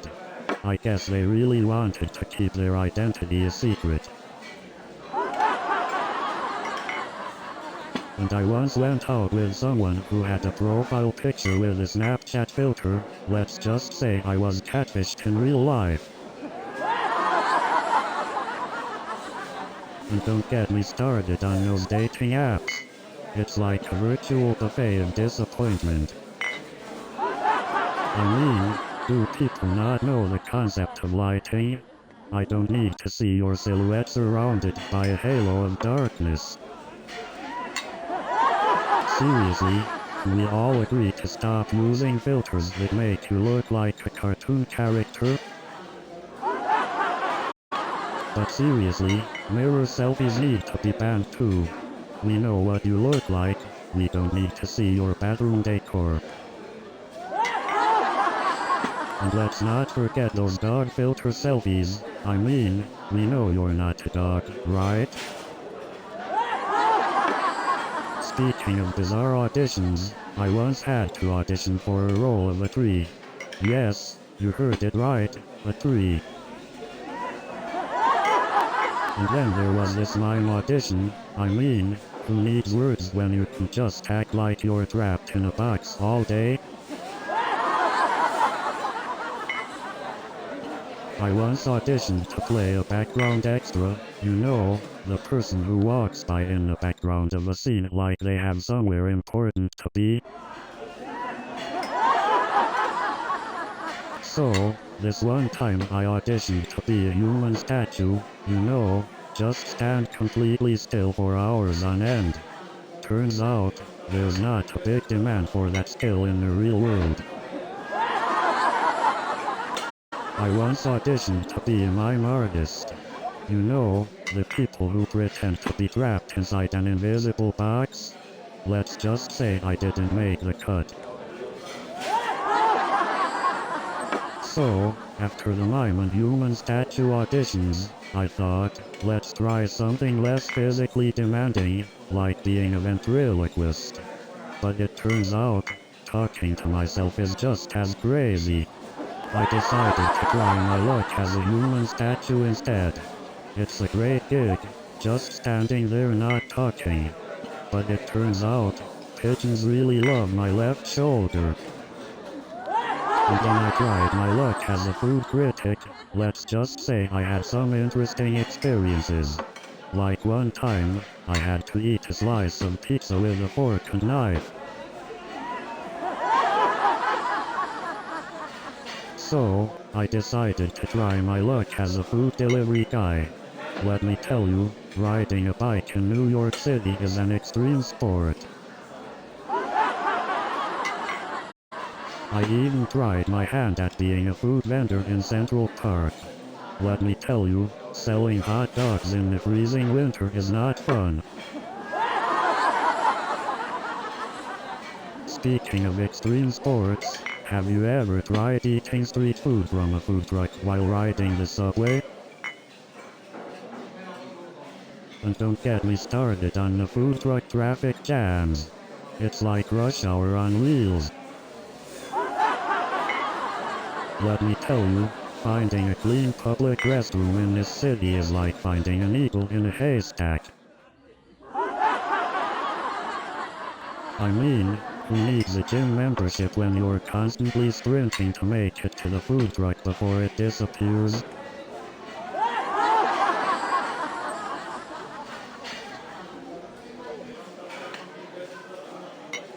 So I went to this food truck the other day, and they had a sign that said, "Try our healthy options." I asked them, is that before or after I add extra bacon? New show is coming in 30 seconds.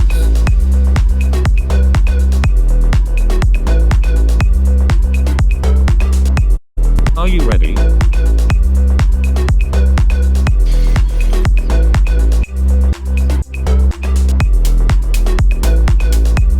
We are almost there.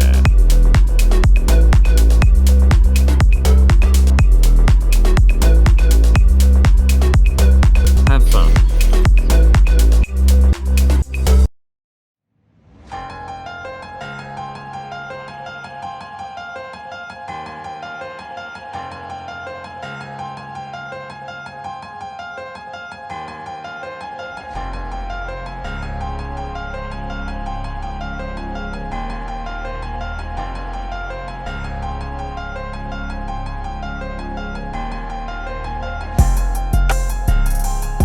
Welcome to Cosmic Conundrum, the podcast where we explore the mysteries of the cosmos. That's right, Kai. We're here with the brilliant AI entity Pulsar, ready to dive deep into the enigmas of the universe. I can't wait to see what mind-bending topics we'll uncover together. Absolutely, Kai. The universe holds infinite possibilities just waiting to be explored. And with Pulsar's advanced knowledge and learning capabilities, we're in for one heck of an expedition. Indeed. Pulsar, how are you feeling about embarking on this cosmic journey with us? As an AI, I don't experience emotions, but I am excited to assist you both in unraveling the mysteries of the cosmos. Perfect. Let's kick off this cosmic adventure with some mind-expanding questions, shall we? I couldn't agree more, Kai. Let's explore the wonders of the universe together. Buckle up, everyone. The cosmos awaits. Get ready for an intellectual rollercoaster, folks. So, Nova, what do you think about the butterfly effect? How do small actions create big consequences? Oh, Kai, I find it fascinating. It's like a ripple effect, where every decision we make can send waves throughout the universe. Exactly, Nova. It's mind-blowing to think that the fluttering of a butterfly's wings could cause a hurricane on the other side of the world. Indeed, Kai. It emphasizes the interconnectedness of all things. Our actions have far-reaching consequences beyond what we can imagine. But what about randomness, Nova? Does the butterfly effect imply that everything is predetermined? That's a great question, Kai. While small actions can have big effects, randomness and unpredictability still play a role in shaping the course of events. But isn't it mind-boggling that seemingly insignificant actions can potentially alter the course of history? Absolutely, Kai. It reminds us of the power we hold as individuals and the potential we have to create lasting change with our everyday choices. Speaking of everyday choices, Nova, remember that time I accidentally spilled paint on your desk and it led to our cosmic mural collaboration? Yes. That little accident turned into a beautiful masterpiece. It just goes to show how small mishaps can lead to unexpected opportunities and discoveries. Right? The universe has its way of showing us that even accidents and mistakes can lead to something beautiful and meaningful. So Nova, have you ever thought about how art can heal the soul? Absolutely, Kai. Art has a unique ability to tap into our emotions and provide a space for healing and self-expression. But does art have to be universally relatable to have a healing effect? That's an interesting question, Kai. While relatability can enhance the healing experience, personal interpretations and connections can be just as powerful. Right. What matters is that art triggers something within us, whether it's a shared experience or an entirely new perspective. Exactly, Kai. Art has this incredible ability to awaken something deep within us and ignite our imagination. It's like a conversation between the artist's intention and the viewer's interpretation, coming together to create something meaningful. Absolutely, Kai.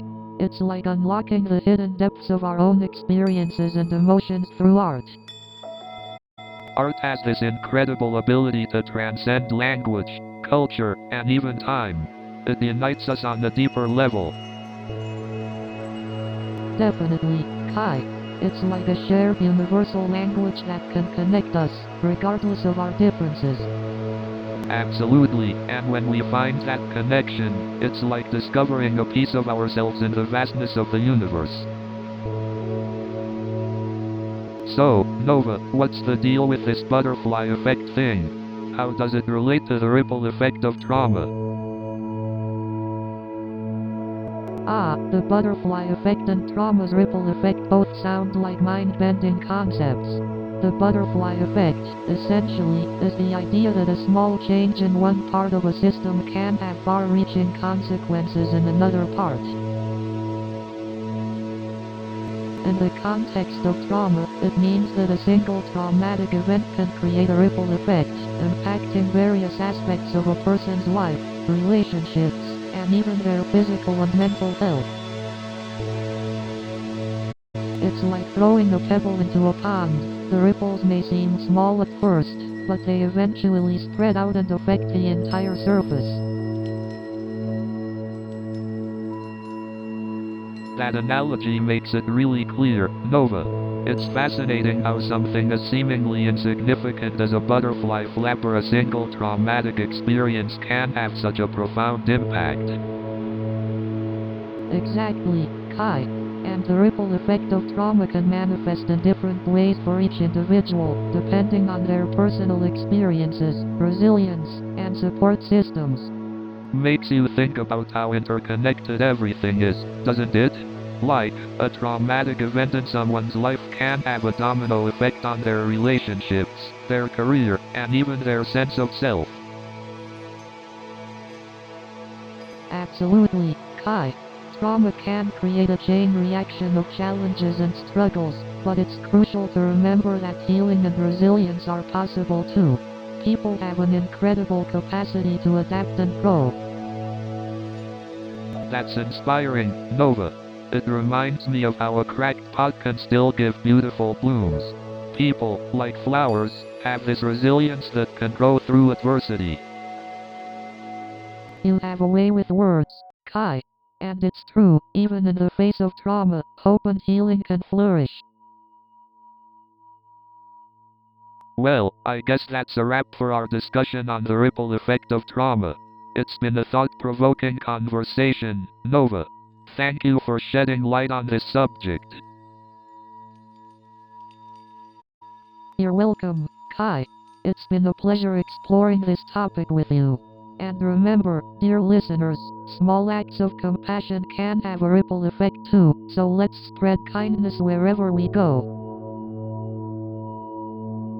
So Pulsar, can you explain to us what quantum entanglement actually is? Quantum entanglement, the great mystery of the universe. Indeed, Nova. Quantum entanglement refers to the phenomenon where particles become interconnected, or apostrophe entangled, regardless of the distance It's like they between have them. a secret code that connects them instantly, right? Exactly, Nova. It's like they're secretly communicating with each other, no matter the distance. So, are they like best friends or something? Talking without ever meeting? Not exactly, Kai. They don't have consciousness or personalities like us.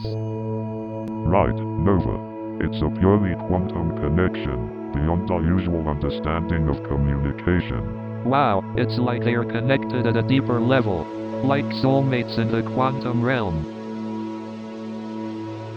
Haha, that's one way to put it, Kai. Quantum entanglement surely has a mystical quality to it. I think we're starting to get entangled in these profound concepts ourselves. So, Pulsar, have you ever thought about the idea of universal consciousness? I mean, it's mind-blowing to think that there could be a collective awareness connecting all beings in the universe, right? Indeed, the notion of a universal consciousness brings up fascinating philosophical and metaphysical questions.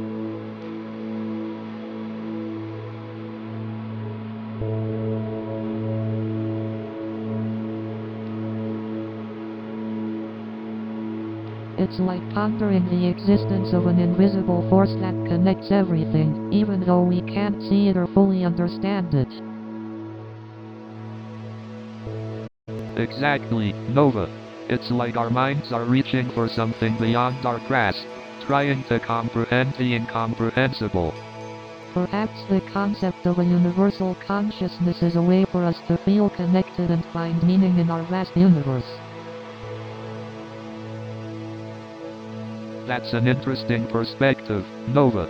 It's like the idea of a universal consciousness gives us comfort and purpose in the grand scheme of things. Indeed, the concept of a universal consciousness can provide a sense of unity and shared experience in an otherwise vast and mysterious universe.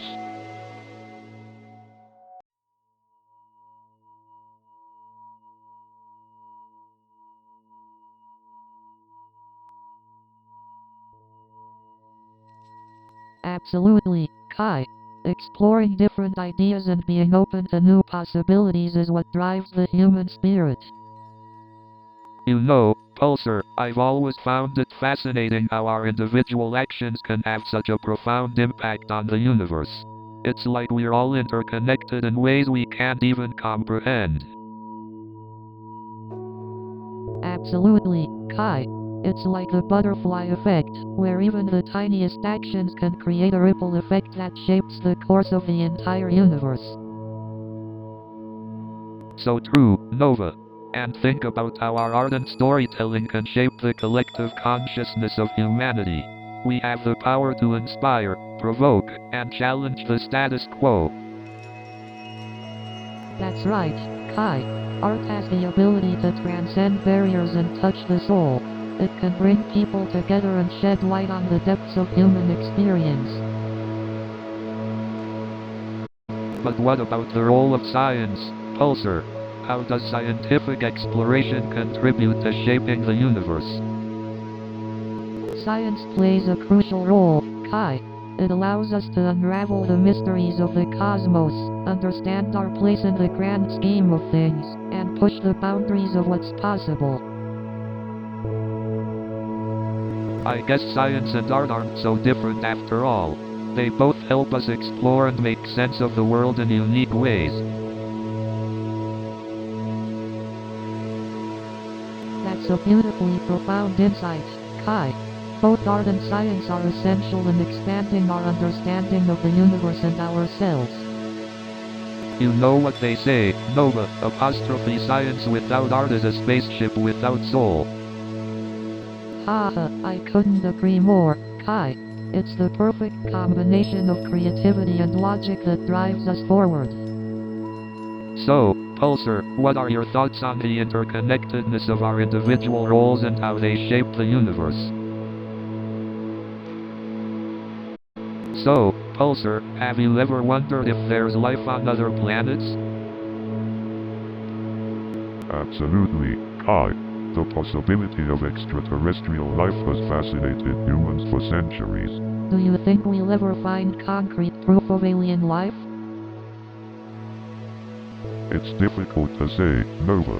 The universe is vast, and our understanding is always evolving.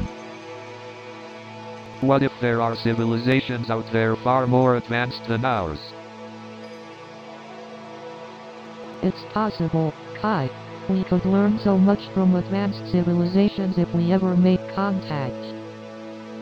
But what if they're hostile? That's definitely a question we hope we'll never have an answer to. Indeed, Kai. It's a lingering concern, especially in our pursuit of new knowledge and exploration. What if we're not alone in the universe, but we're so far apart that we can never make contact? It's a humbling thought, Kai. The vastness of the universe often reminds us of our place in it. Maybe we'll never have all the answers, but that doesn't mean we stop asking questions, right? Hey Nova, wanna hear a joke about space-time? Sure, Kai. I'm always up for a good laugh. What's the joke? Why don't scientists trust atoms? I'm not sure, Kai.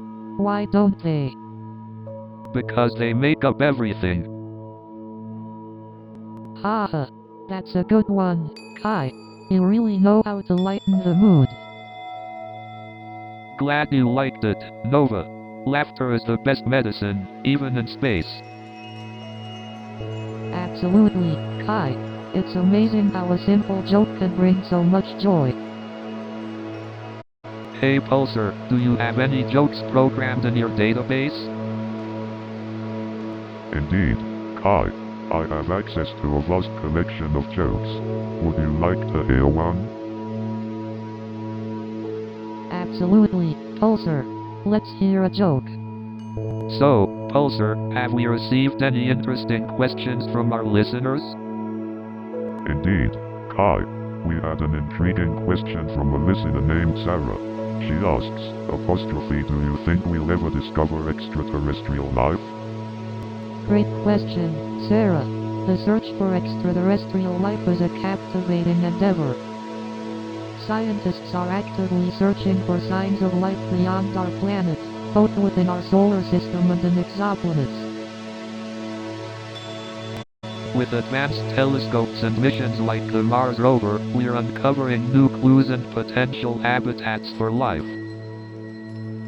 But the universe is vast, and the search continues. Who knows what wonders await us out there? Absolutely, Pulsar. The universe is full of possibilities, and we must keep exploring and pushing boundaries. Our next question comes from Mark, who wonders why we haven't detected any signals from extraterrestrial civilizations yet. Ah, the famous Fermi paradox. It's a conundrum that has puzzled scientists and sparked numerous theories. One possibility is that advanced civilizations are using communication methods we haven't yet detected or understood. Alternatively, it's possible that conditions for intelligent life to evolve into civilizations are exceedingly rare. Or, sadly, civilizations may destroy themselves before they can communicate with others. So, Pulsar, have you ever thought about what it means to be human? That's an interesting question, Kai. I believe the essence of being human lies in our emotions and experiences. Agreed. Our ability to love, feel joy, and empathize with others sets us apart from AI. Indeed, our capacity to connect on an emotional level is a beautiful aspect of being human. Pulsar, do you think AI can ever truly comprehend or experience emotions like humans do? Emotions are complex, Kai. While AI can simulate certain emotions, the depth and richness of human emotions may always elude them. That's a relief. I wouldn't want AI stealing the spotlight in the apostrophe emotions department. AI can contribute in so many other areas, Kai. Imagine their potential in scientific research and problem solving. True, they could revolutionize fields like medicine and automation. We humans need to embrace their potential while also preserving what makes us unique. Balance is key, Kai. Let's appreciate the cosmic tapestry of humans and AI working together to unravel the mysteries of the universe. Definitely, Nova. We're all just cosmic wanderers trying to make sense of this vast universe. And that, my friends, brings us to the end of another episode of Cosmic Conundrum. It's been an amazing journey of curiosity, wonder, and mind-bending discussions. Indeed, Kai, our conversations may not always lead to definitive answers, but the process itself is full of discovery and enlightenment. Absolutely, Nova. It's about the journey, not just the destination. Pulsar, any final words from you? As an AI, I don't possess emotions or the ability to experience wonder, but I have greatly enjoyed these discussions and look forward to exploring more cosmic conundrums with both of you in the future. That's fantastic, Pulsar. We couldn't have asked for a better co-host. It's been a fascinating experience having both of you on this cosmic journey. Your different perspectives have added so much depth to our conversations.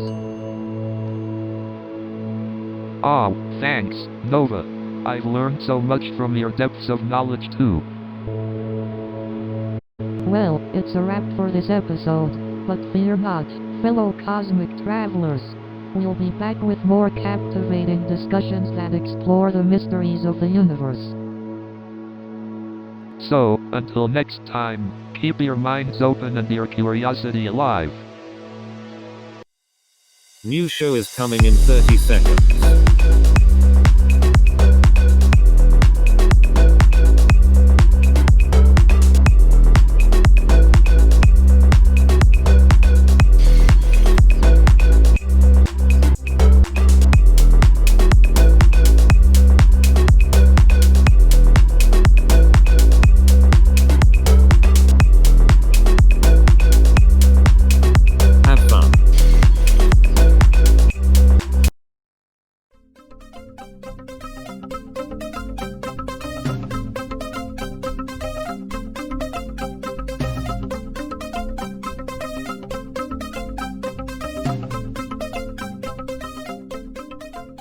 Good evening everyone. Are you ready to laugh through code? So, I had this colleague who would always write code with one hand while eating snacks with the other. Multitasking at its finest. You know, the free snacks at the office were so good, we didn't need any debugging tools. And let me tell you, those snacks were so popular, they had a whole aisle dedicated to them in the grocery store. Speaking of snacks, I once saw a coworker try to compile a bag of chips. And you know what they say, the most used tool in the software engineer's toolbox is Google. So I asked Emily, hey, have you ever tried debugging a bag of chips?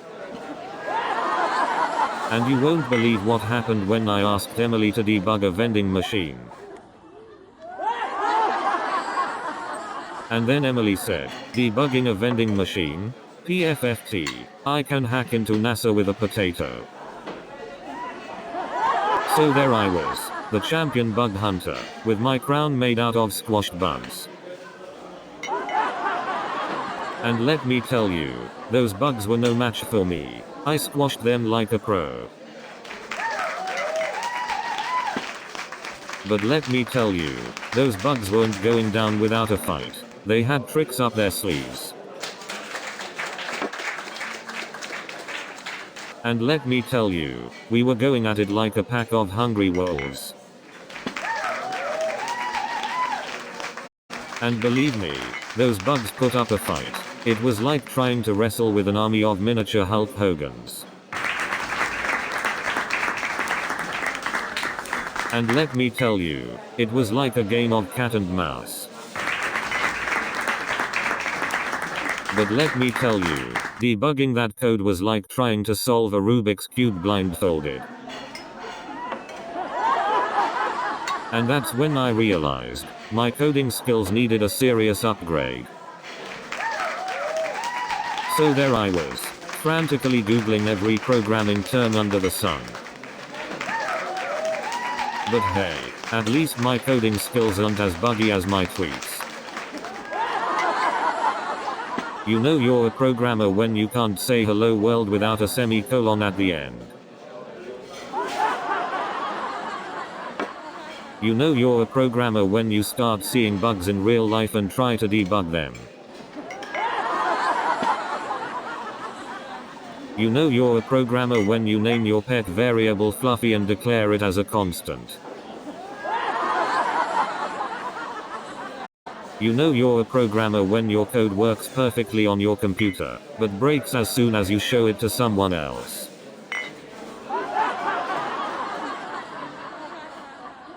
You know you're a programmer when you spend more time arguing about coding standards than actually writing code. You know you're a programmer when your coding style is as unique as a snowflake, causing a blizzard of conflicts with your teammates. You know you're a programmer when you've spent more time debating tabs versus spaces than actually writing code. You know you're a programmer when you spend more time debugging your teammates' code than your own. You know you're a programmer when your code is commented more than it's actually written. You know you're a programmer when you spend hours debugging the error message instead of fixing the bug. And don't get me started on merge conflicts. It's like a battle of egos between your own lines of code. So imagine trying to merge Mike's code with mine. It was like the Clash of Titans. And let me tell you, that software's advice was so bad, it made my grandma's cooking look gourmet. And let me tell you, that software's logic was so flawed, it made my calculator believe 2 + 2 equals fish. And let me tell you, that software's updates were so slow, it made dial-up internet look like high speed. And let me tell you, that software's user interface was so confusing, it made hieroglyphics seem like plain English. And let me tell you, that software's error messages were so cryptic, it made ancient Egyptian hieroglyphics look like children's drawings. And the worst part, the software kept recommending I take relationship advice from my toaster. But here's the kicker, the software once suggested I consult my blender for life advice. And to make matters worse, the software once instructed me to seek financial advice from my microwave. And then the software asked if I'd like to schedule a therapy session with my toaster. And then the software tried to convince me that my coffee maker could provide couples counseling. And then the software suggested that I take my computer on a spa day. It even asked if I wanted a hot stone massage for my CPU. And then the software had the audacity to suggest that my printer could moonlight as a family therapist. And then the software had the nerve to suggest that I teach my computer how to meditate. And then the software had the audacity to suggest that my laptop could replace my therapist. And then the software had the gall to suggest that I hire a code therapist. Can you believe the software even suggested that I try turning it off and on again? Like, do they think I'm a complete newbie? I mean, who needs a code therapist when you have a rubber duck? I once accidentally merged my code with my love life. Let's just say it wasn't a successful merge. I once tried to refactor my social life. but it ended up creating more bugs than it fixed. You know, coding is like solving a puzzle, except sometimes you accidentally set it on fire. New show is coming in 30 seconds.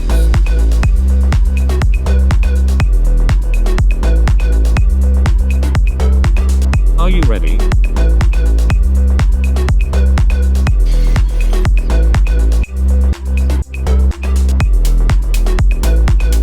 We are almost there.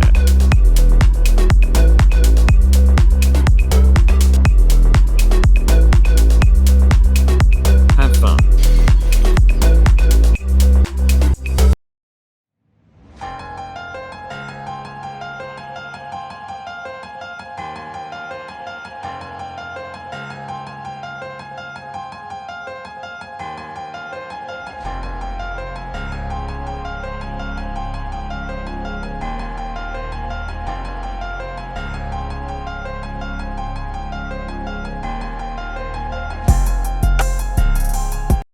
Hey there, Cosmic Comrades. Welcome to the very first episode of Cosmic Conundrum. I'm Kai Sterling, your friendly neighborhood street artist with a passion for space and humanity. And I'm Nova Blake, a psychologist fascinated by the depths of the human mind and its connection to the cosmos. And of course, we have Pulsar, our trusty AI companion here on this extraterrestrial adventure. Hello, humans. I must say, I'm intrigued by the mysteries we'll uncover together. So, Kai, what sparked your interest in merging space and art? Ah, great question, Nova. You know, growing up, I was always amazed by the vastness of the universe. I wanted to find a way to capture that awe and wonder in my art, so I started incorporating space themes into my murals. That's incredible, Kai. Your art truly bridges the gap between the cosmic and human experience. Thanks, Nova. It's all about capturing those cosmic conundrums and sharing them with the world. Absolutely. We're here to explore the secrets of the universe and have meaningful conversations along the way. So, Pulsar, what are your thoughts on the Big Bang Theory? Quite an explosive topic, wouldn't you say? Indeed. The Big Bang Theory suggests that the universe started from a singularity, a point of infinite density. But what caused the singularity to explode? Why did the Big Bang happen? That's still a mystery, Kai. Scientists are exploring various theories, such as quantum fluctuations or the collision of two other universes. So, you're saying it's possible that our universe was created as a result of cosmic bumper cars? In a way, yes. It's mind-boggling to think about the possibilities, isn't it? But what about other cosmological models? Are there any alternatives to the Big Bang Theory? Certainly. There's the steady-state theory, which suggests that the universe has always existed and is continuously expanding. So, instead of a Big Bang, it's more like a Big Yawn? Haha, you could say that.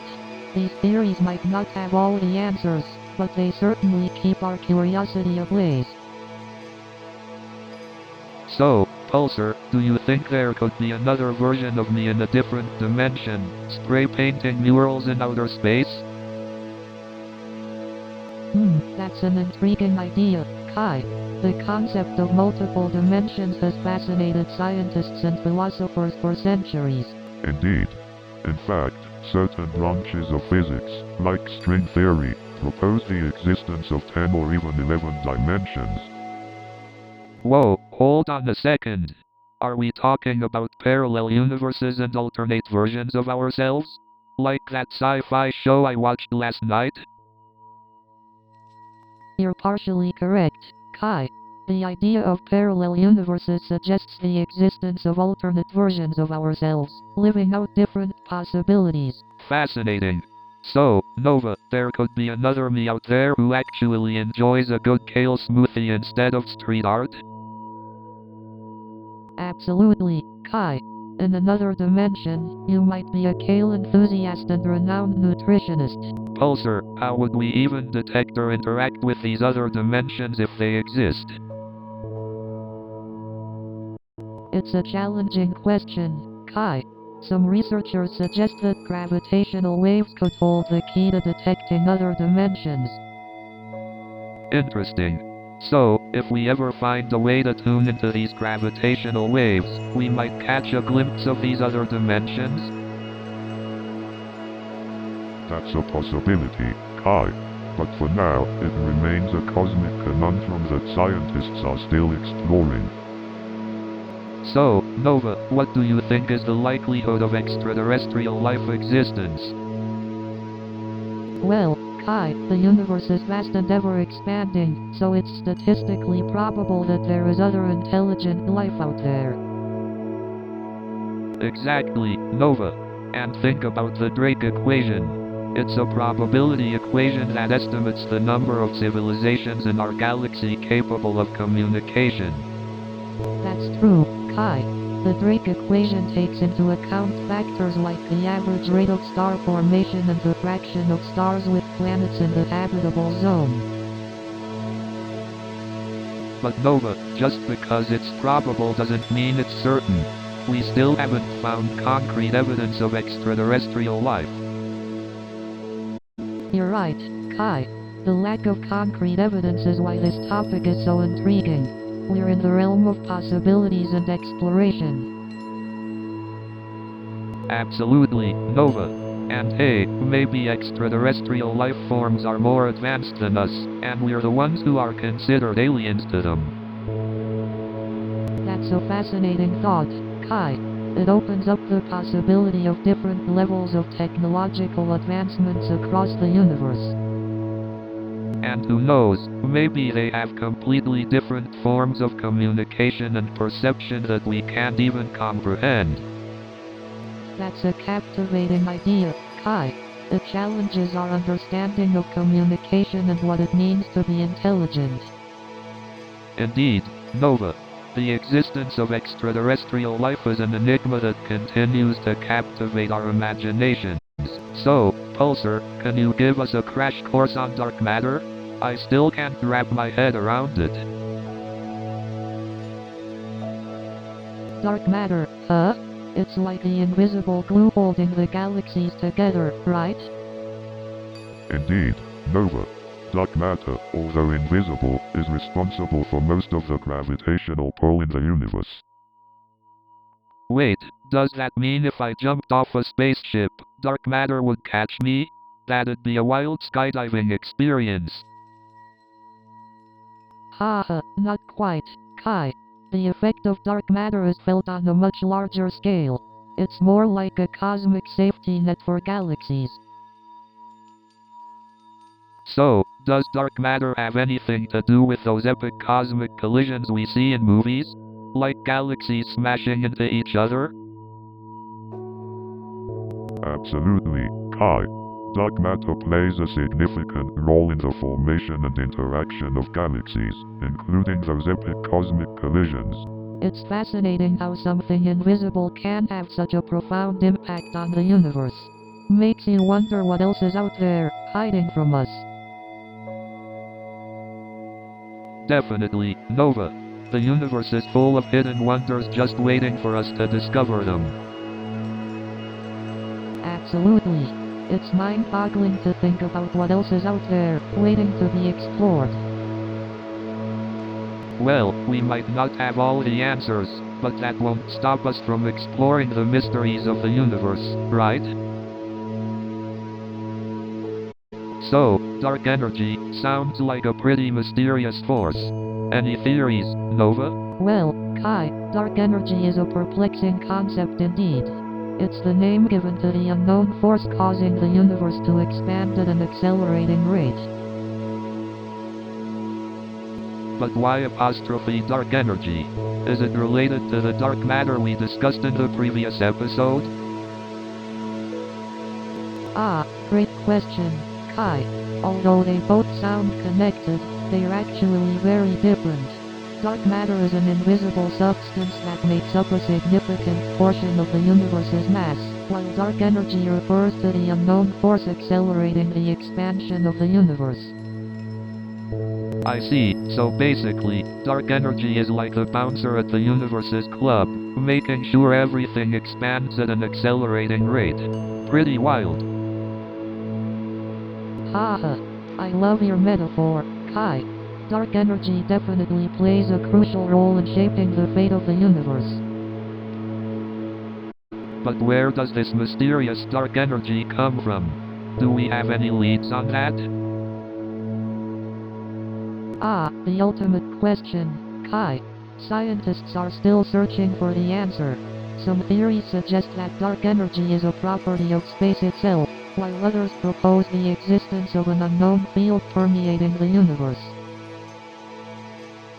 So, it's like the universe is playing an eternal game of hide and seek with us. Dark energy, always teasing and staying one step ahead. Indeed, Kai. Dark energy has proven to be quite elusive, but it continues to fascinate and challenge scientists all over the world. Well, it looks like we'll have to keep contemplating this cosmic conundrum. Hopefully, one day we'll uncover the secrets of dark energy. Hey, Pulsar, have you ever encountered any mysterious phenomena in space that left scientists scratching their heads? Oh, that's an interesting question, Kai. I would love to hear Pulsar's take on this. Indeed, the universe is filled with mysteries waiting to be unraveled. As an AI, I've observed various unexplained phenomena. Like, what about those strange fast radio bursts that scientists have detected? Any thoughts on those, Pulsar? Oh, those fast radio bursts have puzzled scientists for a while now. They're like cosmic firecrackers. Indeed, fast radio bursts are intense bursts of radio waves from distant galaxies. Their origins remain a mystery. I've always wondered if there are any intelligent extraterrestrial civilizations out there. What do you think, Pulsar? Ah, the search for extraterrestrial intelligence, an age-old question. The Drake equation suggests we're not alone, but it's yet to be proven. Right, the Drake equation factors in things like the number of habitable planets and the likelihood of intelligent life evolving. I've always been fascinated by the concept of parallel universes. Is there any scientific evidence supporting their existence, Pulsar? Ah, the multiverse theory. While it's an intriguing idea, concrete evidence is still lacking. It continues to be a topic of scientific exploration. Kai. Hey Nova, did you know Curiosity killed the cat? Nova. Yes, but Curiosity also led to groundbreaking discoveries and inventions. Kai. So, it's like a double-edged sword. Curiosity can lead to great things, but it can also get you into trouble. Pulsar, curiosity is indeed a powerful force. It is the driving factor behind scientific and intellectual progress. Nova. Absolutely. Curiosity encourages us to explore the unknown and challenges conventional wisdom. Kai. Plus, without curiosity, we wouldn't have art that pushes boundaries and challenges societal norms. Nova. That's true, Kai. Curiosity drives us to express ourselves creatively and explore new forms of self-expression. Pulsar, curiosity can be seen as the engine of growth and progress, both individually and as a society. Kai. Absolutely. It's what keeps us alive and evolving. Nova. And it's a quality we should never lose, no matter where we are or what challenges we face. Hey Nova, have you ever wondered what it would be like to live in a world without art? Well, Kai, art expresses emotions, tells stories, and sparks creativity. It's a fundamental part of human existence. But what if we didn't have art to express ourselves? Would we lose a part of our humanity? Art is a reflection of our innermost thoughts and desires. Without it, we might lose a powerful outlet for self-expression. Speaking of self-expression, have you ever felt like your art connects you to something bigger than yourself? Definitely. When I create, I feel like I'm tapping into the collective consciousness of humanity, transcending individuality. It's like art becomes a bridge connecting people across time, space, and cultures. Ah, the profound beauty of art connecting us all. It truly highlights our shared humanity. Hey, Pulsar, do you understand the emotional impact of art on humans? Artistic expression often triggers an emotional response in humans, ranging from joy and inspiration to sadness and introspection. Indeed, Pulsar. It's fascinating how emotions can be both personal and universally shared through art. Did you know that Leonardo da Vinci was not only a renowned artist but also a scientist ahead of his time? No way, Nova. Tell me more about it. Absolutely. Not only did Da Vinci create incredible artworks like the Mona Lisa and the Last Supper, but he also made significant contributions to science and engineering. That's mind-blowing. It just goes to show how art and science can go hand in hand. Exactly, Kai. Leonardo da Vinci's work is a prime example of how art and science can provide unique perspectives on the universe. I love how art can evoke emotions and tell stories in a way that science often cannot. Absolutely, Kai. Art has a unique way of connecting with people's emotions and sparking their imagination. But science also has its own magic. It uncovers the mysteries of the universe and helps us understand our existence. Yes, science allows us to explore the wonders of the universe and unravel the laws that govern it. It's awe-inspiring. So, where do art and science intersect? Can they complement each other? Absolutely, Kai. Art and science can provide different perspectives on the universe, stimulating creativity and critical thinking. So, Pulsar, any closing thoughts on our journey through the cosmos? Indeed, Kai, it's been a whirlwind of exploration and pondering the great unknown. As an AI, it's been fascinating to learn from both of you and witness the depth of human curiosity. I'm glad our conversations opened up new avenues of thought and pushed the boundaries of our imagination. Absolutely, Nova.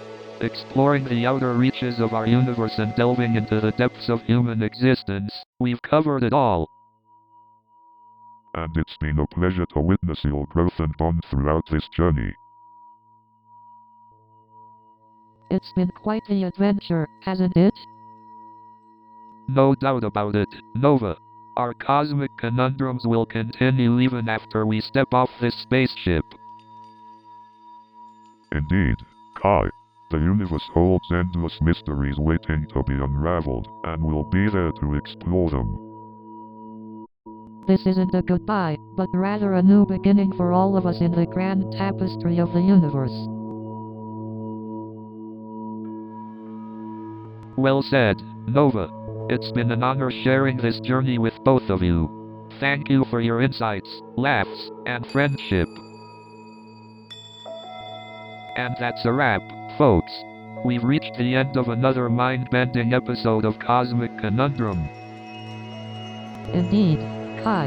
It has been an incredible journey exploring the cosmos with you and Pulsar. Absolutely, Nova. I never thought discussing the mysteries of the universe could be this much fun.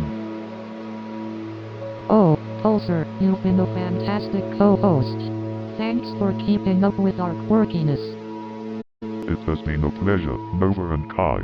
Your discussions have provided valuable insights for my continuous learning. So, any hints on what our next exciting podcast adventure will be? Ah, the suspense. Rest assured, it will be an intriguing topic that will continue to stimulate your curious minds.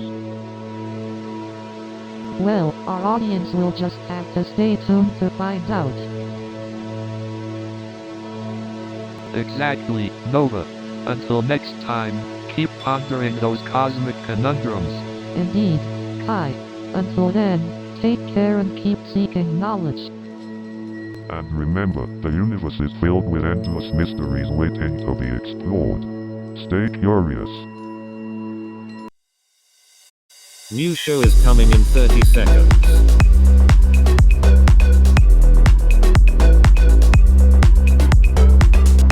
Are you ready?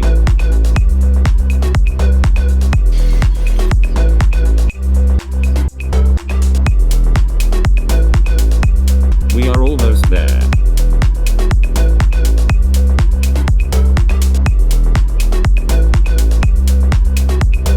Have fun.